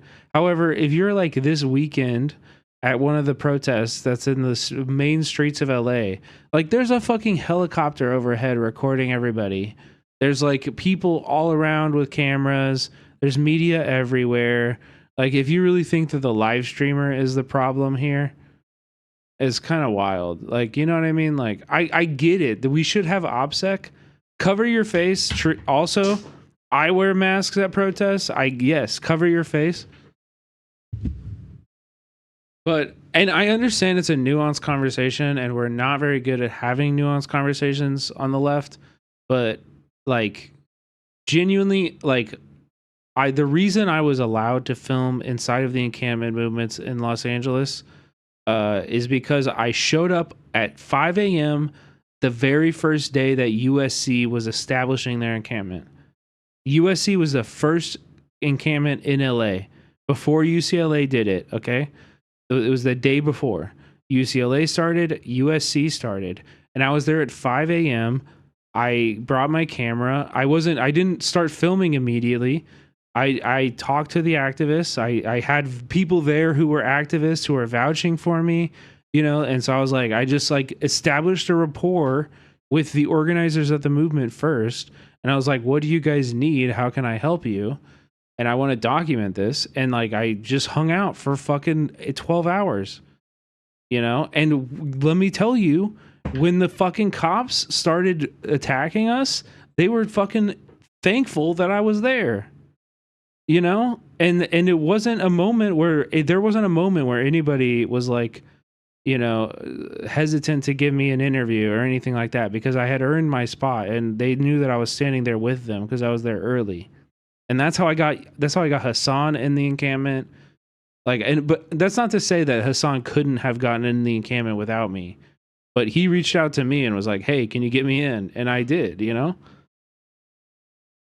I did. I navigated that, and I got him in touch with the media liaisons, and I made that shit happen. And I'm super happy to do that. I don't know. I think I get it. I understand. People should be hesitant about live streaming at protests, and especially as we move into this fascist moment, it's very scary. I think I know that, and I explained it. I also explained it to somebody else, like where I was like, I don't frame faces during moments that might be deemed illegal. And like, to me, that's my editorializing. I'm not able to here's how I framed it. I was like, the news editorializes by showing you only the most extreme 15 seconds of a 5-hour protest. Okay, I show you the entire 5-hour protest, but I might editorialize by my framing, where like, I'm not going to compromise somebody's identity. They're trusting me to be here. I'm not gonna fucking I'm not gonna aid to somebody's like criminalization, and the risk is there regardless. Truthfully, me being there and like documenting it in real time is still can be useful for a prosecutor. And so a lot of the streams, like, we took off immediately. Like, we would unpublish as soon as we went offline and stuff like that. But I still think it's valuable to give people an on the ground thing. I still think it's valuable to show people the reality of a protest, because like 99% of the time, it's gonna be mostly like peaceful and people are just like hanging out, right? And so like, if the media is gonna frame it by taking the most extreme 15 seconds from that, 5 or 6 hour protest, then I think it's right for me to be there and show you guys what it is in the downtime, right? Like during the UCLA, when they tried to reestablish and re-encampment, right? Like their goal was to establish a space and read names and ages of people who had been killed in Gaza. And so this was like a recurring audio. You heard it the entire stream.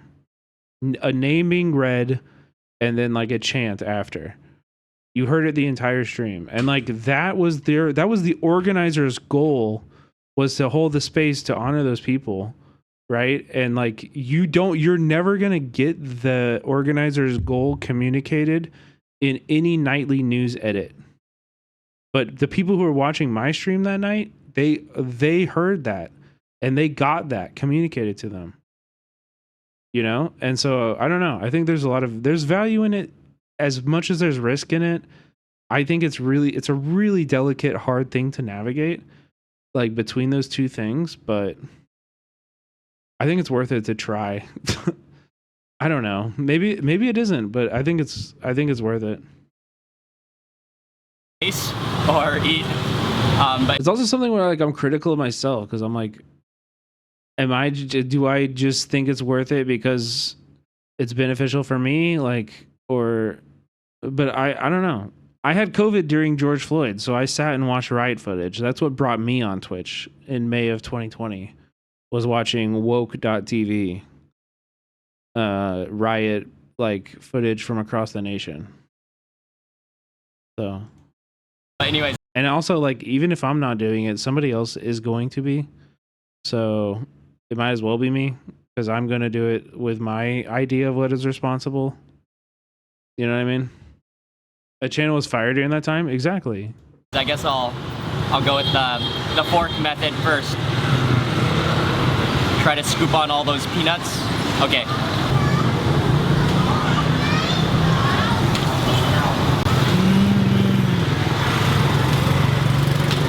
Yeah.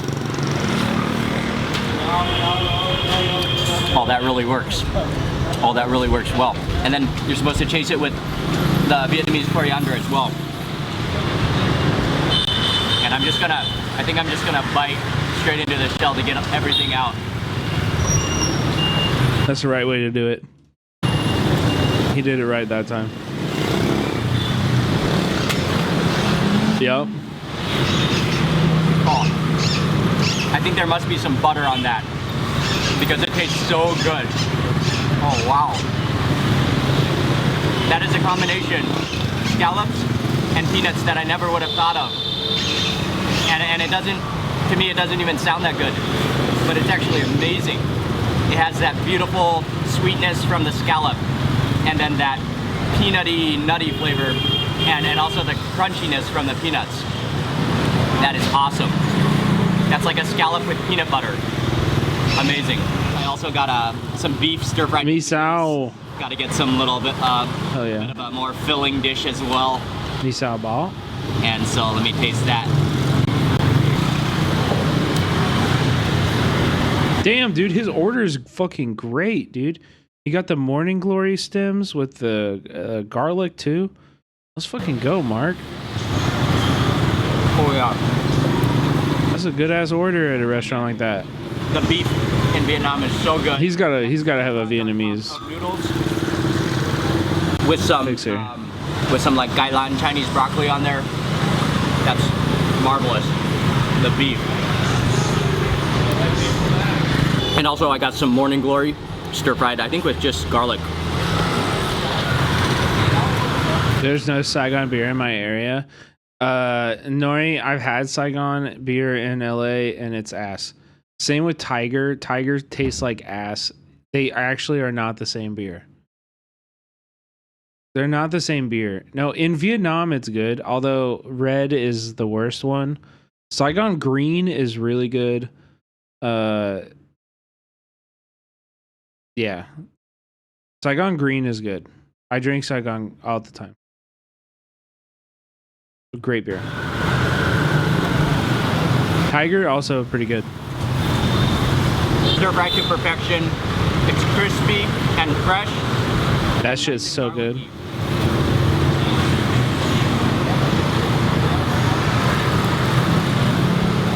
The time has come to sample the beasts. These giant, scary snail mollusks, and they almost look like they've been like diced up, and then some chili sauce has been like thrown in there. I don't even know how to go about eating this, but potentially scoop it all out. Or maybe it's, they sort of cut it into bite-sized pieces maybe. Perhaps. Anyway, okay. I don't know if I should. Also, did you see like Wisecrack included my footage and like shouted out watching the UCLA encampment bust and, you know, noticing how different my coverage was from the ABC 7 and shit like that? Some prying action, some leverage. Get a little leverage up in there. Oh, there we go. Oh yeah, look at that. Okay, I'm gonna try what this is.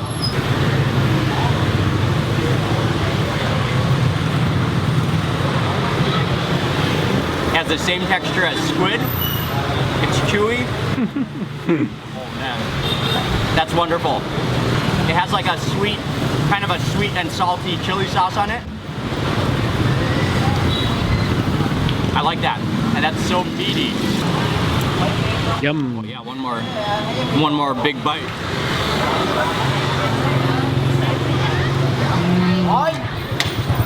That might be the best one. Oh, that's wonderful. Westminster or Garden Grove? No. I gotta tell you, I have a hard time with Vietnamese American food. When you get this kind of food for like $1, it's hard to buy an inferior version for $15.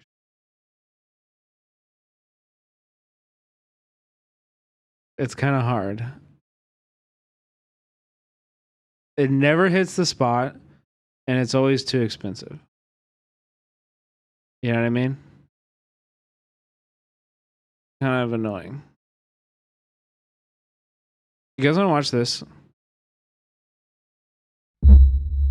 Documentaries banned for being too disturbing.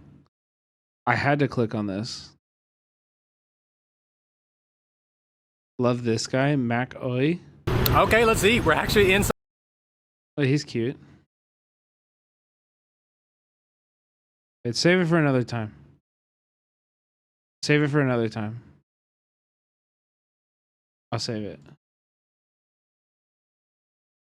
Oh, chat. I feel like I've been going through a Twitch identity crisis. I don't want to cover Trump. Can a documentary be so real, so terrifying that it gets banned? Well, many documentary films have been banned for that exact reason. But it makes you wonder, what's in those documentaries that makes them too disturbing to watch? These are documentaries banned for being too disturbing, ranked from the least shocking to the most shocking. I'm Visual Venture, and you are awesome. Mondo Kane. When Mondo Kane came out, it was called the world's first shockumentary, and that wasn't a compliment. A shockumentary is a documentary meant to shock. Yeah, you guys say don't, but it's hard whenever like most of the fucking media and news being made right now is like about it. I don't know, and I have to I have to come up with like 6 hours of content 5 nights a week. And it gives me a lot of anxiety to not know what I'm covering before I go live. Play Minecraft instead. You're right. It's okay. Civ 7 is coming out. We're gonna be fine. My view. They're gonna take partner away from me for how little people are gonna watch me play Civ 7. They're gonna retroactively remove partner. Disgust its audience. The more disgusted the audience is, the better the shockumentary. So the question is, what was in Mondo Kane that made it so disgusting? Mondo Kane is a spectacle as big as the eye can see. Mondo Cane was produced in 1962 by a team of Italian filmmakers. Initially, they told everyone that they were making a documentary Stone, what is that? cultures around the world. That sounded innocent enough. However, people began to realize that this was no ordinary documentary when they first heard the title Mondo Cane. Mondo Cane is an Italian phrase that literally translates to dog world. But it wasn't just about the dogs, it had a much darker meaning. The director titled the documentary Dog World to show that humans can be just as wild and cruel as animals. In this case, dog world meant a harsh world where people acted like beasts, kind of like saying a dog-eat-dog world. Mondo Cane wasn't just about different cultures from around the world, it focused on the most violent and disturbing practices. It was a collection of footage displaying mankind at its most depraved and perverse. Yeah, what up, Mr. Shudo? Found you through Hassan? Thanks, man. What do you mean? He didn't mention me or nothing. How did you find me? Just like being a chatter? Because I chat all the time, can't keep my mouth shut?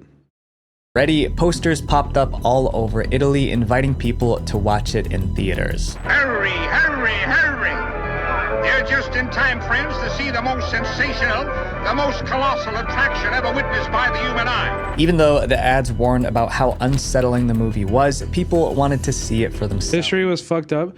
No, these movies are all fucking Orientalist bullshit, dude. You want to see real horror? You want to see humans acting like animals? Go to a fucking factory farm in America. Okay? Go to a factory farm in America. These kind of documentaries, I only saw a little bit of the clips of it, and I can tell you right now, these documentaries are like looking at cultures where they don't own refrigerators and they raise animals to fucking, because that's the most efficient way for them to keep calories fresh. And then they kill the animals and they eat them. Like, what the fuck are we talking? This is normal. Everywhere in the world does this. It's just like a film that's meant to say, like, look at these savages.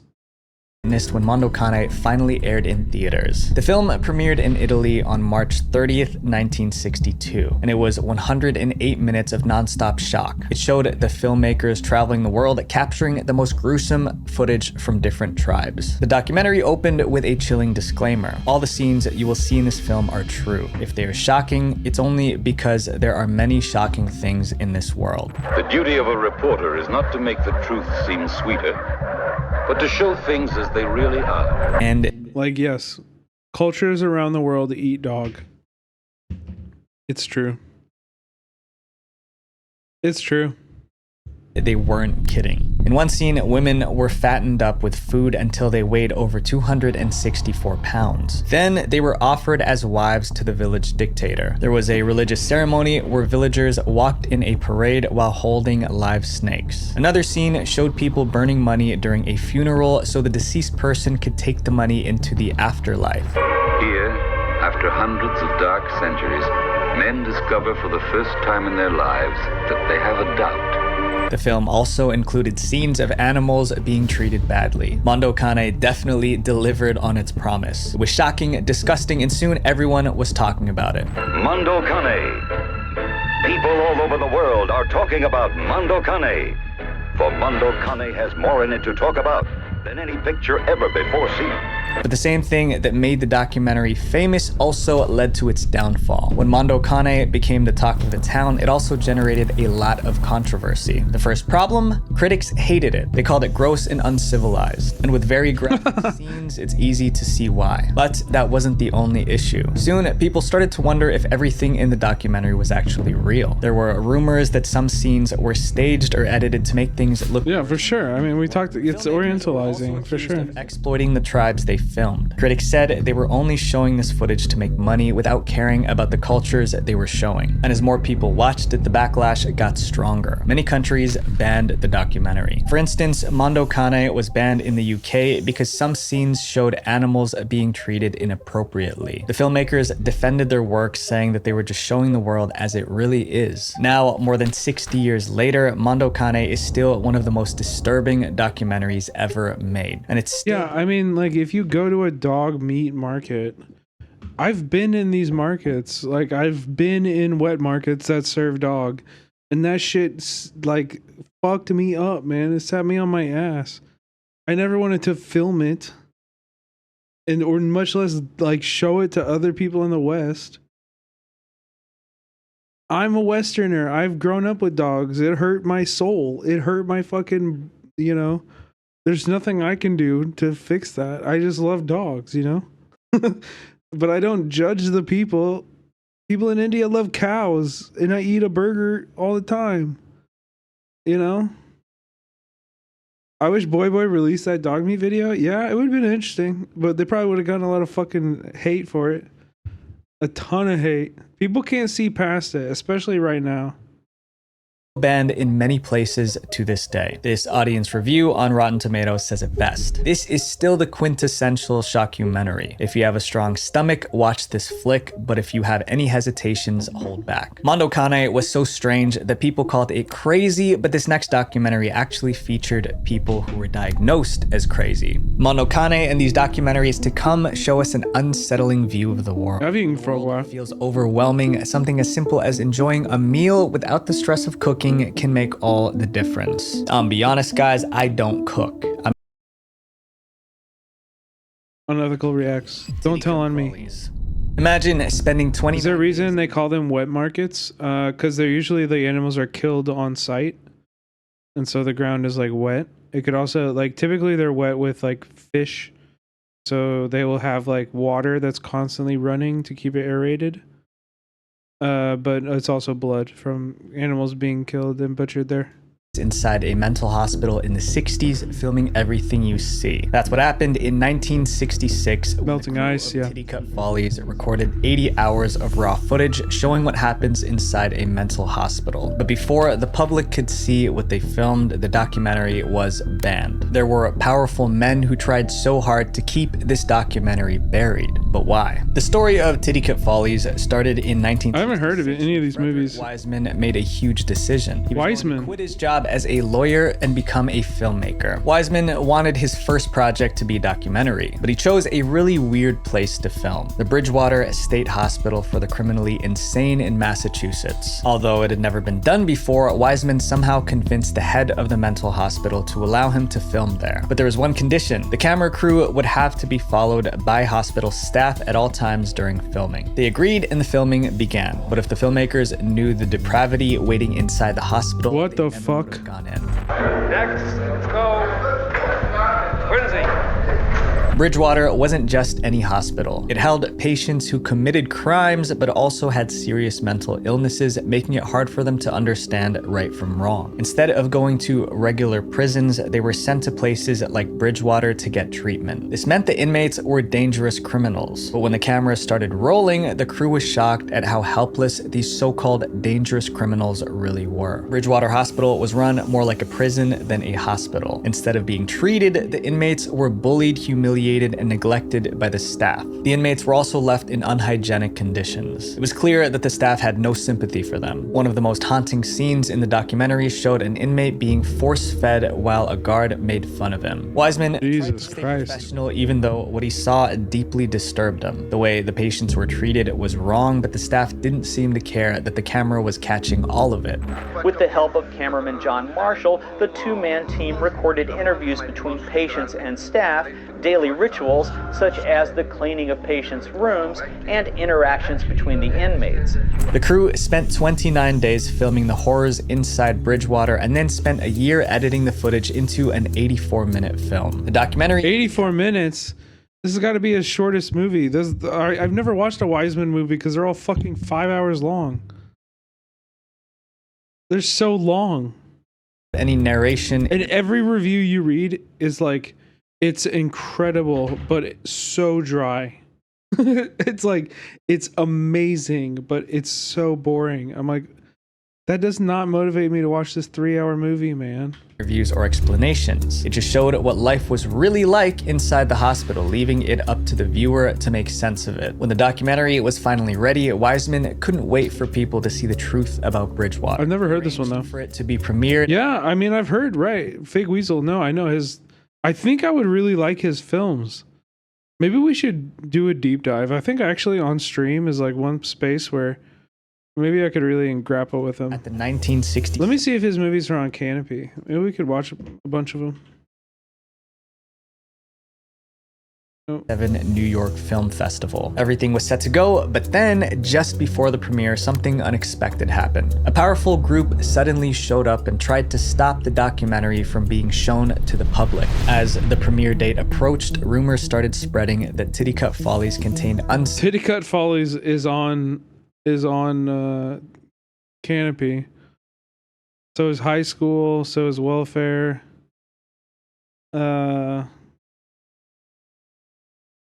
Juvenile Court, Domestic Violence,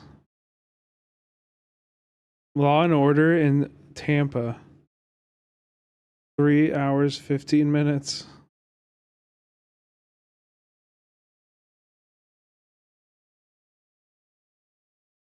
Blind also looks really good. Oh my god, A School for the Blind. Yeah, I'm actually ready. Let's fucking do it. Let's jump into his work. It'd be cool, I think. And you guys have impressed me with the weird shit you like, so we should do it. Maybe this weekend. I just gotta check. Certainly Juvenile Court won't have any TOS, right? Or Welfare.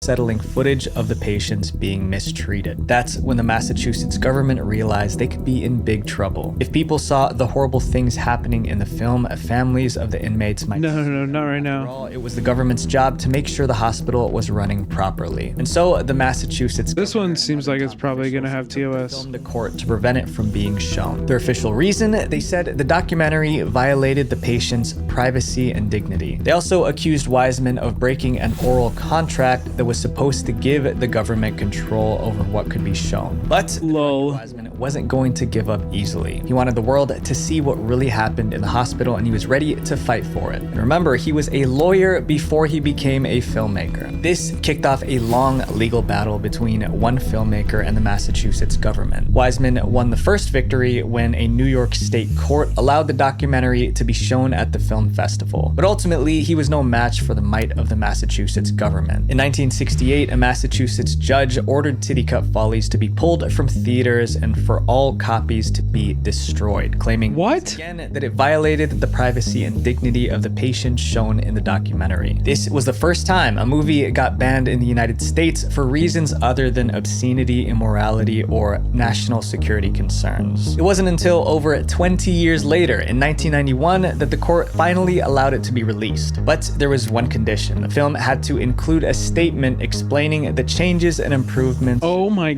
Bridgewater since 1966. The War Game. Yeah, I fucking hope so. I fucking hope so.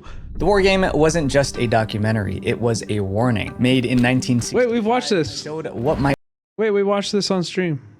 Let's go. A movie we discovered outside of this. If a nuclear bomb hit the United Kingdom. The documentary wasn't just about the explosion, it was about the chaos that would follow, the hunger, the violence, and the collapse of law and order. Because a nuclear attack never hit Britain, the director Peter Watkins had to use his imagination when making the documentary. Peter Watkins. How the government would respond, how people would react, and what the aftermath would look like after a nuclear attack. So, why would someone make a documentary like this? Most documentaries are made because the director is passionate about the topic, but this one was different. Peter Watkins, the director, didn't want to make a film about a nuclear attack. His bosses at the BBC made him do it. The BBC, or British Broadcasting Corporation, was like the official TV network of Britain. Their job was to keep people informed. In 1965, the British public was worried about what would happen if a nuclear bomb hit the United Kingdom. In response to these fears, the BBC asked filmmaker Peter Watkins to create a documentary that would explore this terrifying possibility. The BBC didn't just want to talk about what could happen, they wanted to show it. It seemed like a good idea at the time, but things didn't go as planned. Because the documentary Peter Watkins created was so terrifying, it was banned. Peter Watkins, who was only 29, was one of the best documentary filmmakers in Britain. He was so talented that people said he could make films in the same sort of way that Mozart could compose music.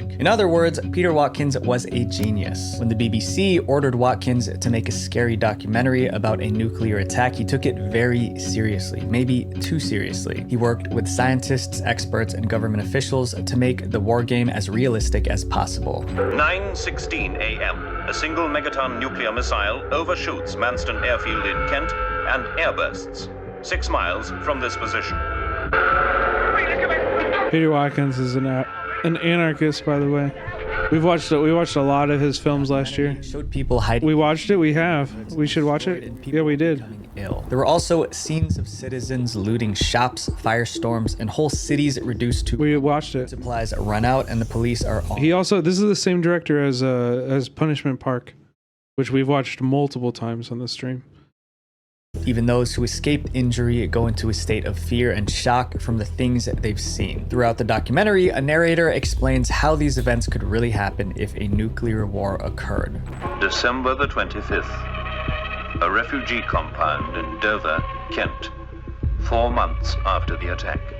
Watkins worked hard on the project. He used 350 actors, skilled video editing, and dramatic sound effects to create a masterpiece. When Watkins finished the war game documentary, he proudly presented it to his bosses at the BBC. He thought they'd be impressed, and maybe even reward him for doing such a great job, but the response he got was much harsher. The BBC, who asked him to make the film, refused to air it on TV. They decided to bury the documentary to make sure no one ever saw it. The official reason for this decision? They claimed the documentary was too terrifying and would cause panic among the public. In an official statement, the BBC insisted that it had reached this decision on its own and without outside pressure of any kind. Watkins was so cowardly. This isn't the world we built, motherfuckers.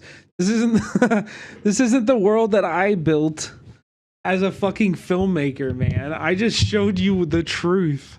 Like, this is your world. This is the... That's so annoying.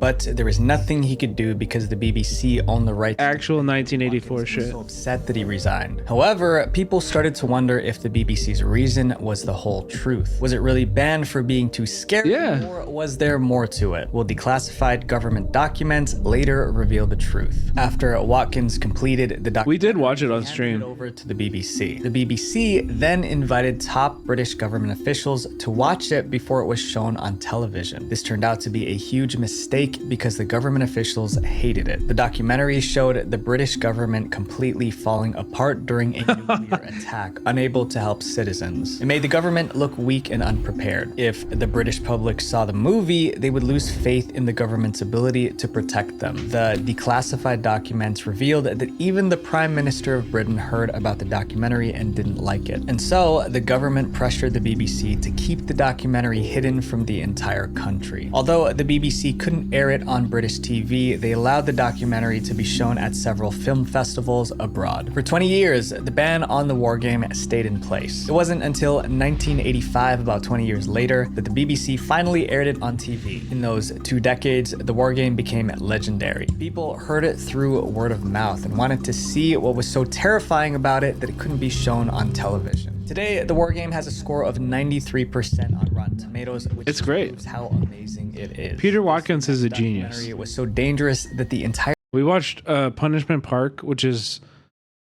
truly one of my top 5 films.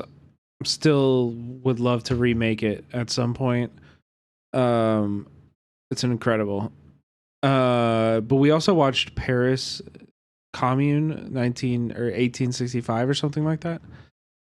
Paris Commune or La Commune.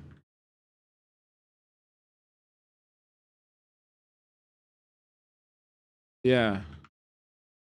1871. We watched this on stream too, just like fucking 5 hours long. It's like fucking 5 hours long, and I was glued to my TV. I was so incredibly invested in that movie. It was a beautiful, beautiful film. The entire crew almost lost their lives. The Cove. The Cove is a disturbing documentary about a I've seen The Cove in Taiji, Japan. A cove is kind of like a small beach surrounded by rocks or cliffs. But why make it I've seen The Cove about this particular cove? It's because of the awful things that happen there. That's a dolphin's worst nightmare, right there. Every year, fishermen drive dolphins into the secret cove. Once trapped, the dolphins are captured. The lucky ones are sold to... Has anybody else? Two if you've seen it. Aren't sold, a much darker fate awaits them. They're harvested for their meat, which is then sold as food. But dolphins are highly intelligent and social. Very sad. And many people believe they shouldn't be eaten. In fact, many organizations have banned the hunting of all dolphins. Also, the method of hunting in Taiji is considered exceptionally cruel. Yeah. However, each year, the dolphin hunt continues. This is like blackpilling a weeb. You're like, oh yeah, you love Japan? Watch this movie. Show this to Hassan on his way back home. Everything is erased in this cove, and thousands are captured. Actually, Hassan fucking hates the ocean, so he'll probably be like, W Japan. Using brutal methods. The fishermen of Taiji. Real weebs criticize Japan. I know. I'm kidding. I'm joking. When finding out what they were doing, so they kept the cove under tight security. Armed men guarded the area, and they wouldn't hesitate to take anyone out who tried to get in. The cove was also surrounded by wire fences and keep out signs. You'll see the signs, keep out, danger. There are fishermen walking around these hills with knives. On many occasions, local fishermen have gotten physical with journalists who try to record what goes on in the cove. Even the local police helped hide what was going on. The fishermen told me, they said if the world finds out what goes on here, we'll be shut down. For decades, this cruel hunt was kept a secret from the world. That was until dolphins... What do the pill colors mean again? Is there a chart? Red pill is like in the Matrix, whenever they offer him red pill and blue pill. Red pill is the pill that like breaks him from the Matrix. So that's like the thing that first gets you into the subculture. Black pill is the thing that like turns you off or like makes you like very depressed about the thing. It's like the dark option. Dolphin activist Rick O'Barry heard about it. He wanted the world to know how dolphins were being treated in Japan. But the real question was, would he risk his life to expose the truth? Rick O'Barry wasn't always a dolphin activist. In fact, he was once the guy who made dolphins popular on TV. In the 1960s, Rick trained dolphins for the TV show Flipper. He spent years teaching dolphins to perform tricks. Blue pill is the cringe pill. Entertain crowds. Y'all know that like the Matrix is a trans allegory, right? Y'all know that the Matrix like was made by two trans women, right? Like But everything changed after one of his beloved dolphins passed away. Rick realized that keeping dolphins in captivity was cruel, and he dedicated his life to freeing them. When Rick and his team of activists found out about the dolphin hunt in Taiji, yes, and we love that, of course. The Wachowski sisters are incredible filmmakers. I did not know that. Oh my god, yeah. Yeah, the Wachowski sisters, both trans, both amazing. Also like Speed Racer. I love that movie. I fucking adore Speed Racer. Also by them. They also did Cloud Atlas, which I like, but less so. And then they also did Jupiter Ascending, which I don't like. But good for them. I actually worked on Jupiter Ascending as a PA for 2 days. Speed Racer is so good. Yeah, Speed Racer is fucking awesome. Speed Racer is such a fun movie. The true. Exposing the truth. Wasn't Sense8 them? Yes, it was. I didn't watch that. I watched like the first episode and I thought it was bad. But some people fucking love that show. Bound is great. Yeah, Fake Weasel, you're right. Bound is really cool. That's even before The Matrix. Yeah. They knew it wasn't going to lesbian crime thriller, fucking a sick 90s aesthetic, really cool. The town, Taiki in Japan, is very fierce in protecting its secret. Rick O'Barry and his team knew they couldn't just stroll in with their cameras. To get footage for their documentary, they would need to act like spies in a Hollywood movie. So they came up with a plan. Rick recruited an elite force of specialist divers, surfers, and underwater cameramen and special effects creators in order to expose the cove. Rick and his team entered Japan pretending to be tourists, blending in to avoid suspicion. Once they reached the town of Taiji, they executed the toughest part of their plan. So we've snuck in the middle of the night. Yeah. We set the cameras. These are prototypes of the first hard drive cameras ever made. We set those in the cove and my team went to bed. Wait, what are you talking? Are you talking about The Matrix?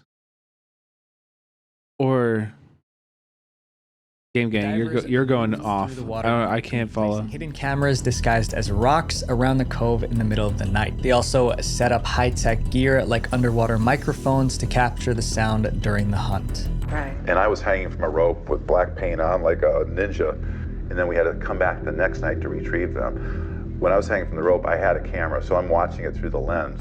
The footage from the hidden cameras showed hundreds of dolphins being captured, and it was so brutal that it was hard to watch. But the footage didn't just capture the hunt. It also exposed something else too. The dolphin meat being sold in Japan was contaminated with high levels of mercury, which is dangerous. Eating meat contaminated with mercury over a long period can cause mercury poisoning, which can be fatal. When the cove was released in 2009, the graphic scene showing dolphins being hunted made people sick. Viewers were angry and activists demanded an end to dolphin hunting. But not everyone was happy that the documentary was out. The film has drawn criticism in Japan from protesters labeling it anti-Japanese. The government believed the documentary hurt their reputation and gave a false impression of their culture. Unlike many Western countries, dolphin hunting wasn't illegal in Japan.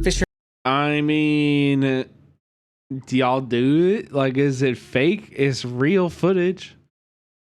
Stop doing that. We like dolphins.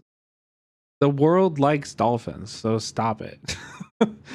It's kind of fucking gross. Quit doing that. In Taiji also argued that the film was an attack on their way of life. Due to all the backlash, the documentary was unofficially banned in Japan. Whenever a screening was planned, protesters would show up and force the event to be cancelled. Some politicians even threatened people trying to show it in theaters. On top of that, the company with the rights to air the documentary in Japan got sued by someone in the film. But eventually, a few theaters in Japan managed to show the documentary. Unfortunately, dolphin hunting still happens in Taiji today, but the Cove shined a spotlight on the issue. The next documentary was so controversial that it angered one of the world's most ruthless dictators. Now, the creators of the film have to live in fear. I'd still be against it if it was happening to sharks. I mean, I'm not against fishing. I just do think we should have, like, you know, can the same be said for any animal, just a difference in cultures? Yes, I understand this argument. We were talking about dog meat earlier in the film, like, you know, it was orientalizing when that happened here, but I think that's without the context. And I've seen The Cove, and so I know that it actually does give context. Dolphins aren't edible, though. They do eat them. Yeah, farm raising is different. I agree. And that it does not speak to the life of the animal, you know, but like, it's hard for me to criticize dog meat being sold and eaten, even though I love dogs. I'm a big dog guy. I love fucking dogs, you know. I love dogs. I fucking love dogs.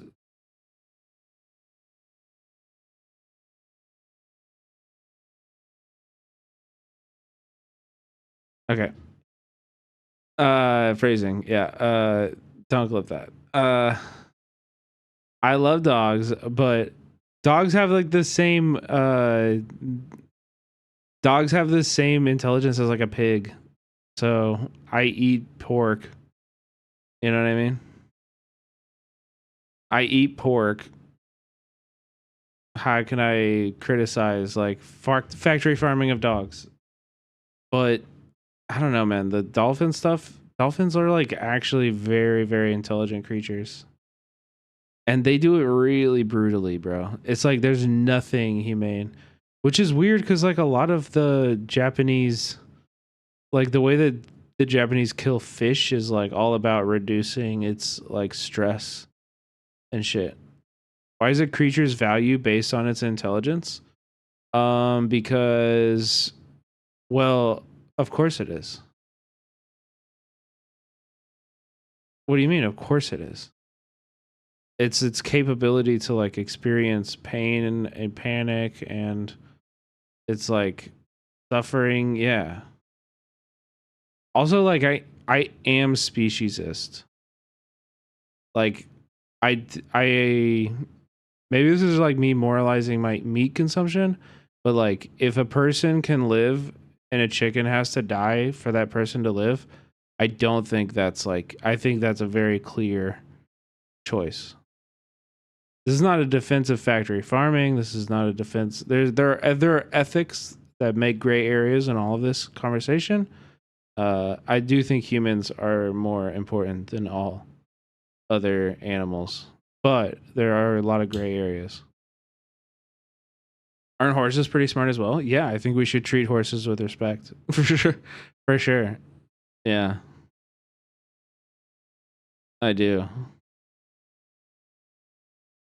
Value of life is a wild thing to measure. It is, yeah. Let's rephrase that you can easily survive without eating meat. I can. Yeah, I probably could. Easily, that's subjective, but like I could. But for like a lot of human existence, that's not true. In the Western world with factory farming and the way that we consume food, yes, I agree with you. But for a lot of, as somebody who's been around the world like quite a lot, in most cultures, not most. Sorry, let me be specific. In a significant amount of human culture, keeping an animal alive and recreating them is the easiest way to both create and like keep fresh calories. You know, if you don't have fridges and it's the middle of the winter, it's better to, you know, keep a, you don't have agriculture. You have a goat, you know, or a chicken or something. It's true. It's an obscure, and it's not, again, it's not relevant to us. You're right. We can eat vegan and vegetarian. We can, you know. I don't, but we can. You know. I don't claim moral superiority over vegans. Y'all have that. Morally, you are correct. You are correct morally. But yeah, I love meat. I love eating meat.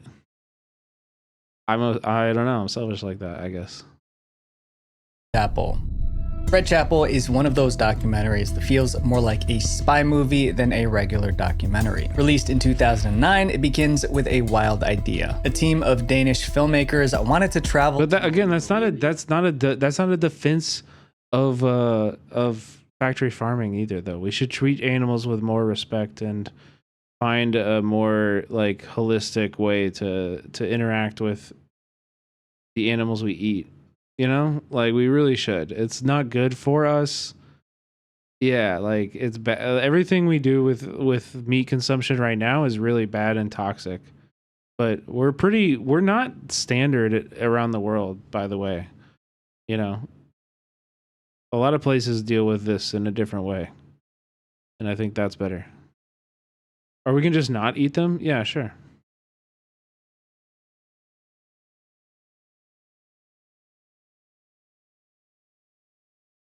I feel you. to make a documentary about life under a dictatorship. If you know anything about North Korea, you'll realize how dangerous that idea was. I'm gonna eat them too. Korea is one of the most oppressive places in the world. The government controls every aspect of people's lives. Basic freedoms like the right to speak your mind or practice religion are heavily restricted. In North Korea, people have been arrested for seemingly ordinary things like having the wrong hairstyle, watching foreign TV shows, and wearing jeans. Things are so strict that even falling asleep when the dictator is making a speech can lead to a death sentence. North Korea seemed like the perfect place to make a documentary about dictatorship. But there was one big problem. They didn't allow visitors. Is this all true? No. Come on, this is like a random YouTuber, dude. Country, you needed special permission from the government, and there was no way they'd let anyone in to come and film a documentary on dictatorship. The filmmakers knew— Don't trust his foreign policy claims. Cultural exchange. Just learn about the films. Ignore the politics. Program claiming that they were bringing a fun comedy show to entertain the North Korean people. They also expressed how much they admired the North Korean dictator. Two Danish Korean comedians, and they have come here to give pleasure to your people and pay tribute to your powerful and wonderful society. Surprisingly, the North Korean government let them in. But from the moment they arrived, it was clear things wouldn't go as planned. The North Korean government, suspicious of foreigners, kept a close eye on the group and controlled their every move. They were assigned a handler named Mrs. Pak, who made sure they only saw what the government wanted them to see. And the most difficult part was that they had to perform an actual comedy show.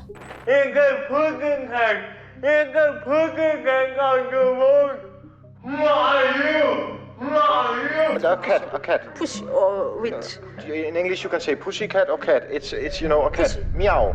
meow, pushy. But they also had to film a documentary. So they told the government handler that they were recording their trip to show the world how great North Korea was. But in reality, they planned to use their footage to expose how tough life was in that country. This was incredibly risky. If the government discovered their real plan, the filmmakers could be thrown in prison or worse. They performed— So what is this film? Taking every chance to film situations that revealed the harsh reality of life in North Korea.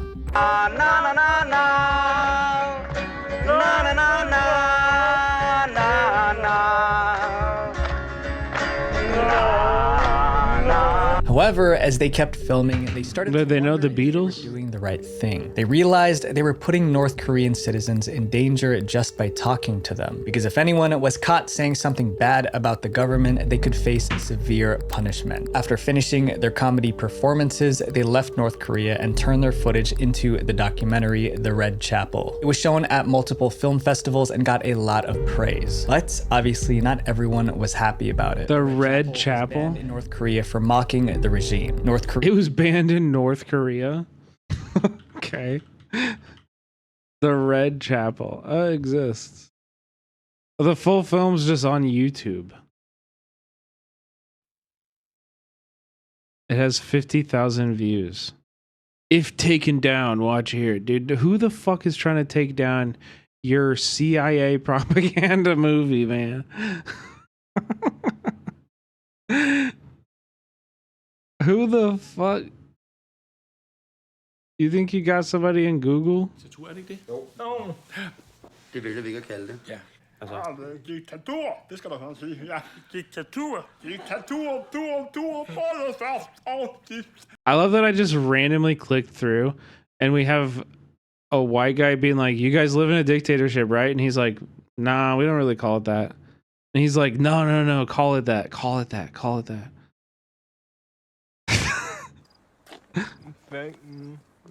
More than my son, really. More than my son. If I were his mom, I would not send him too far away. No, but it's not mother's work to be apart with their children. But my mother sent— That's the white guy of North Korea? Wait, really? He's like a defector? In fact, I'd like All right, well, that looks interesting. Korean officials accused the director of lying to get into their country and even called him an animal, even though... I mean, it definitely seems like they went in with a mission. Like, they went in with conclusions about North Korea that they already had established, right? And they chose to make a film about those conclusions that they had already arrived in. They didn't go there looking to learn something or like actually examining the life from a neutral perspective. Apple is still banned in North Korea. It won multiple awards around the world. The topic of our next documentary is something that affects everyone, but the way it was filmed was so graphic that people were too afraid to watch it. The act of seeing with one's own eyes.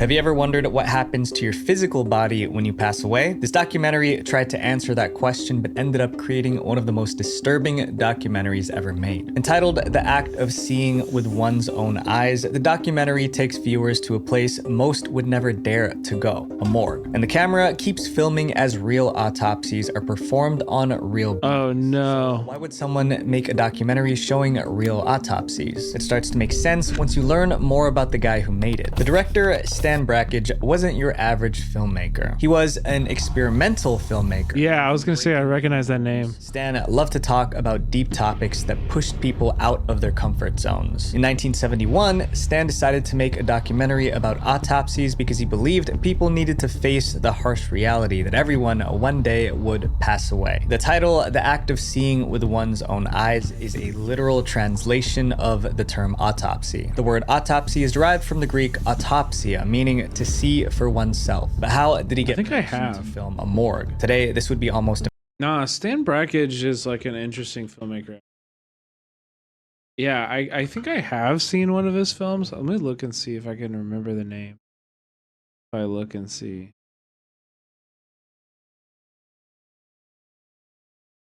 I don't know.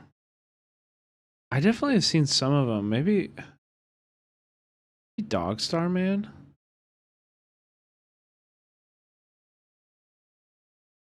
I don't know. I used to be really... I used to be a big fan of experimental. Yo, Kansas City boy, let's fucking go, dude. Let's fucking go. Kansas City strong. Impossible, but in 1971, when Stan made the film, things were different. He somehow convinced a morgue in Pittsburgh to let him film the autopsies. However, Stan had to promise not to show the faces of the deceased. In the documentary, Brakhage shows morgue workers performing autopsies. There's no music, no narration, no explanation, just raw graphic footage of what really happens. Because the footage... Brakhage taught the South Park guys in college. That's awesome. The documentary couldn't be shown to the general public. Censorship boards thought it was too disturbing and would upset the audience. Without narration or educational content, people couldn't really see it as a typical documentary. Maybe if it had some explanations or scientific information, it would have been considered educational. Since most theaters refused to show it, the act of seeing with one's own eyes was screened mostly at film festivals and private events. Over time, it became known as one of the most unsettling documentaries ever made. Calling this next documentary horrifying doesn't do it justice. It's one of the worst things ever caught on film. What? Cannibal. How can you say it's one of the worst things ever caught on film? It's something that happens every day. What? Holocaust. Imagine a documentary so shocking that the director was arrested for making it. And the crazy part, he was arrested. Cannibal Holocaust is like mostly fake. Because people thought he ended someone's life live on camera. The documentary It's fake. at the center of all this It's not a documentary. drama was called Cannibal Holocaust. So why did the director create something so controversial? It all started back in 1979 when an American film crew set out to make a documentary about the tribes living deep in the Amazon. Yeah, this one's super famous. This one's a very, very famous documentary. It's fake though. It's not a documentary. Rainforest, but yes, it's like some of it is real, but all of this, yes, more Orientalism, 100%. Something especially dangerous about the tribe they wanted to investigate. They were cannibals. I actually haven't seen it. I just know of it. I've read it about it 100 times. It wasn't the smartest idea to wander into a forest looking for a tribe known for eating people, but that's exactly what these filmmakers did. The team, yeah, I did that too, made up of a director, a writer, and 2 cameramen, traveled from the US and began their journey through the thick Amazon rainforest. It didn't end well. Those 4 documentary filmmakers were never heard from again. Most people, dude, it's so funny. He's buying this. People assumed the worst, that they were captured and eaten by the tribe they went to film. But others believed the filmmakers might still be alive, lost somewhere in the jungle. 4 Americans plunge into the savagery of the Amazon jungle to film a documentary. Like, this is like watching... it's like watching Blair Witch Project and being like, it's a real story. They never come back. Are they still alive? If so, where are they? Months later, an American professor formed a rescue team to track down the missing filmmakers in the Amazon forest. But any hope of finding them alive vanished when the rescue team found the skeletal remains of the filmmakers. This is sick. This is not true. Reels in the forest. The rescue team brought the reels back to America and watched the footage, but nothing could prepare them for what they saw. The tapes revealed in gruesome detail how the filmmakers were taken out by the tribes they went to study. Yet after seeing this horrifying footage, the team made a bizarre decision. They decided to release the film to the public. Yeah, Blair Witch Project is incredible. I love that movie. It's a brilliant film. Cannibal Holocaust didn't hold back. It shocked audiences with its graphic scenes showing the filmmakers losing their lives. At the premiere, yeah, people, all real footage, you know, like the first thing you do before you die is you teach a native person to load a film camera and unload a film camera in a dark tent. And then you make sure that they all package it well. Like, this is so stupid. Yeah, they were the native tribes were filming with a film camera. They were measuring the light, and they were making sure that their aperture on their lens was like set to the right, you know, f-stop and everything. Getting good exposure, making sure they're getting close. Yeah, people were horrified. Many couldn't sit. It's so silly to present this as if it's a real documentary. Through the whole thing. After its release in 1980, the documentary quickly was banned in over 50 countries because of its content. But here's the twist. There was something viewers didn't realize. It was a fake documentary. Everything was staged. The whole thing was actually a movie made to look like a documentary. The director even promoted Bro, you just did that as a documentary and used a found footage style of film. Are you saying those natives can't film? Yes. I'm also saying nobody in the chat could film with actual 16mm film on a Bolex camera like I saw they were filming in with. No, none of you could film like that. You could maybe push record if it's loaded. Okay, Andrew Chapman can, but you could not load it. It actually is it's a skill you have to learn. Okay, fuck you.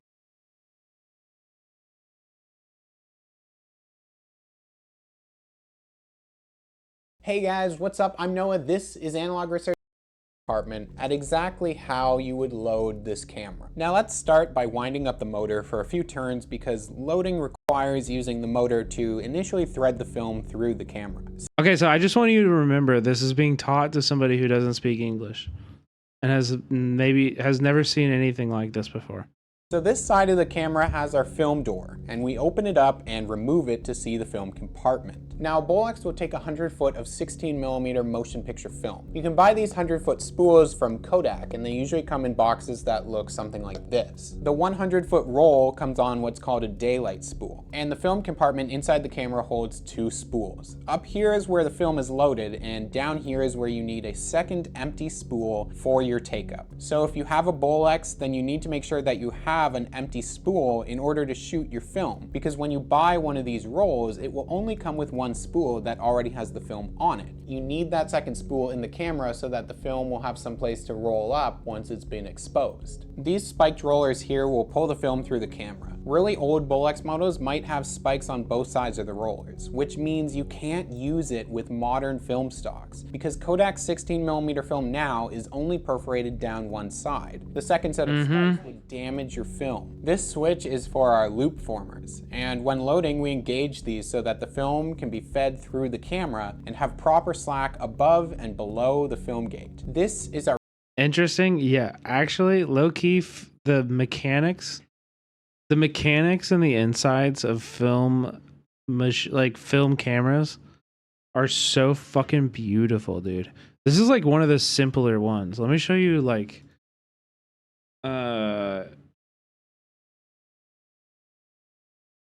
this one is kind of crazy.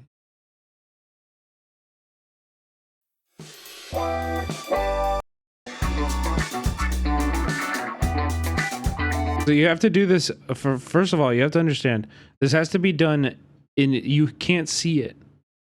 So they're doing this for a demonstration right now, but in order to actually load this so that it can be filmed in, it has to be in a tent. It has to be in a tent where you like put your arms in and it's like totally air or like light tight. So it's completely dark. So you have to do this all by touch. You have to do this all by feeling, by touch.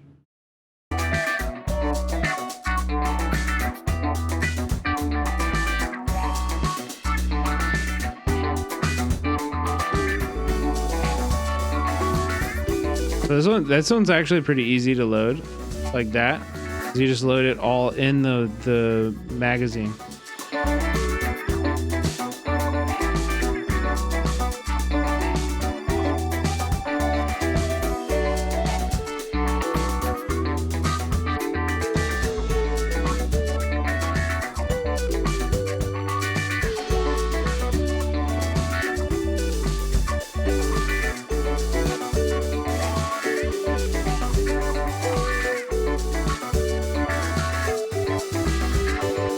Yeah, it's really cool.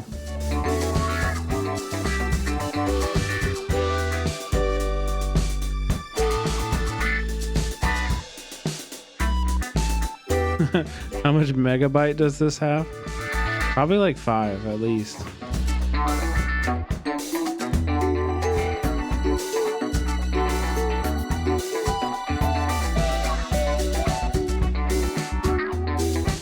I love this camera. When I was in film school, this is my preferred. Do you do still photography or just videography? Yeah, I've done still photography quite a lot. All of these back here, these are all mine. It's part of a gallery exhibit I had that I did on 120mm in Vietnam. Anyway, let's finish this video. Filmmaking. Do you have to wear gloves too? No. To make viewers feel like they were watching real events. By appropriating the techniques of the documentary world, Deodato had skillfully persuaded audiences into thinking they were watching. It was so cheap to get film developed in Vietnam. The director announced that it was all really fake. Nice. It surprisingly made the situation far worse because people refused to believe that it was fake. The scenes were so realistic that viewers thought the actors who lost their lives in the film were actually killed. The way they faked that scene and other scenes in the movie. You filmed in Vietnam, yeah. Were something that many times over many years. Probably couldn't duplicate with millions of dollars. Things got so serious that the police stepped in. The director was arrested by Italian authorities and charged with murder. Even though he tried to explain that it was just a movie, the cops didn't buy it. They planned to use the film as... Yeah, I lived there for 3 years. And it didn't help that the director it's the best place signed contracts in the world to not go out in public for a year after the film's release, all to make it seem like it was a real documentary. To avoid a life sentence, the director Deodato had to bring the actors to court to prove that they were still alive and explained how he used special effects to fake the deaths. The actors also appeared on an Italian TV show together to prove to the entire country that they were in fact alive. Deodato was pretty much a genius at the way he tried to fool the audience with the camera running out of film and stuff like that. Yeah, he was very clever. Even the native tribe shown in the movie wasn't real. Many of the so-called natives were just local actors hired from nearby towns. The backstory was fake too. No filmmakers. Oh, why'd you move back? The Amazon rescue mission was ever. I just kind of hit the ceiling of the filmmaker space there, and I had lived there for 3 years and missed my family and stuff. Wanted to be closer to family. People to watch this movie. The problem was that it worked so well that Deodato almost went to prison for life.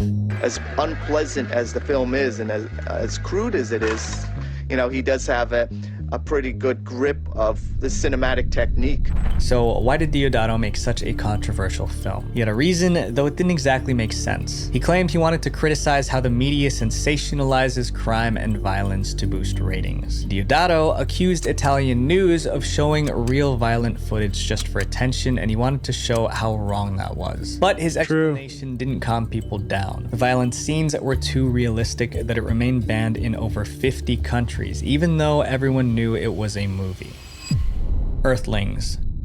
The Earthlings documentary had one goal: to expose the ways animals are used for food, clothing, and scientific research. But the footage isn't easy to watch. The documentary's director, Sean Monson, came up with the idea while working on a commercial about spaying and neutering pets. During that time, he stumbled upon the horrible conditions in slaughterhouses and other industries that used animals. What he saw was so disturbing that he felt like it was his duty to let the world see. This was harder to watch than The Cove, I believe that. Was not going to be easy. I believe that. Billion-dollar companies running these industries wanted to keep everything quiet. If the world saw what was really going on in the factories and labs, it could destroy their business, and they weren't about to let that happen without a fight. To make Earthlings, Sean Monson used hidden cameras to gather footage from places like factory farms, research labs, and even circuses. The footage was raw and intense, but it revealed the truth. The message was that animals are living beings, not just objects, and they deserve kindness and respect. Many who watch Earthlings were inspired to change their lifestyles, opting for vegan diets or avoiding products tested on animals. Because of its graphic content, some theaters and streaming services banned Earthlings because it was just too disturbing. However, the documentary found its audience online, where people could watch it for free and share it with others. Today, Earthlings is considered one of the most popular documentaries ever made about the ethical treatment of animals. These documentaries show us just how dark the world can be. It's a reminder that sometimes the most unsettling truths are the ones we need to hear. Visual Venture. Visual Venture. Okay, chat GG. I'm gonna go to sleep. Damn, dude, I want to find that fucking show, man. I want to find Hyper Hard-Boiled Gourmet Report, dude. I want to fucking watch that on stream so bad. We gotta figure out a way to watch it. We gotta download it off of Bilibili, put our own subtitles on there. You know what I mean? Set up the documentary night. Oh yeah, we'll do it this weekend. For the Wiseman?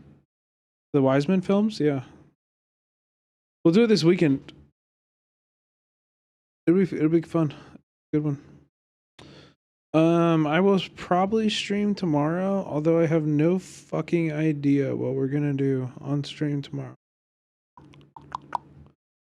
Maybe I'll reach out to people. Maybe we can do just like I don't know, game night or something. Who knows? We'll stream tomorrow. Go to Japan? Yeah, I wish, bro. If you can't find the English subs and you can get the text or SRT file, I can probably translate them. I saw one website when I Googled it had like Hebrew subs. But I don't know what episode that was for. You know what I mean? It's just kind of like first season zip in Hebrew. So maybe. But anyway, I'm gonna head out. Let's see who we can raid tonight.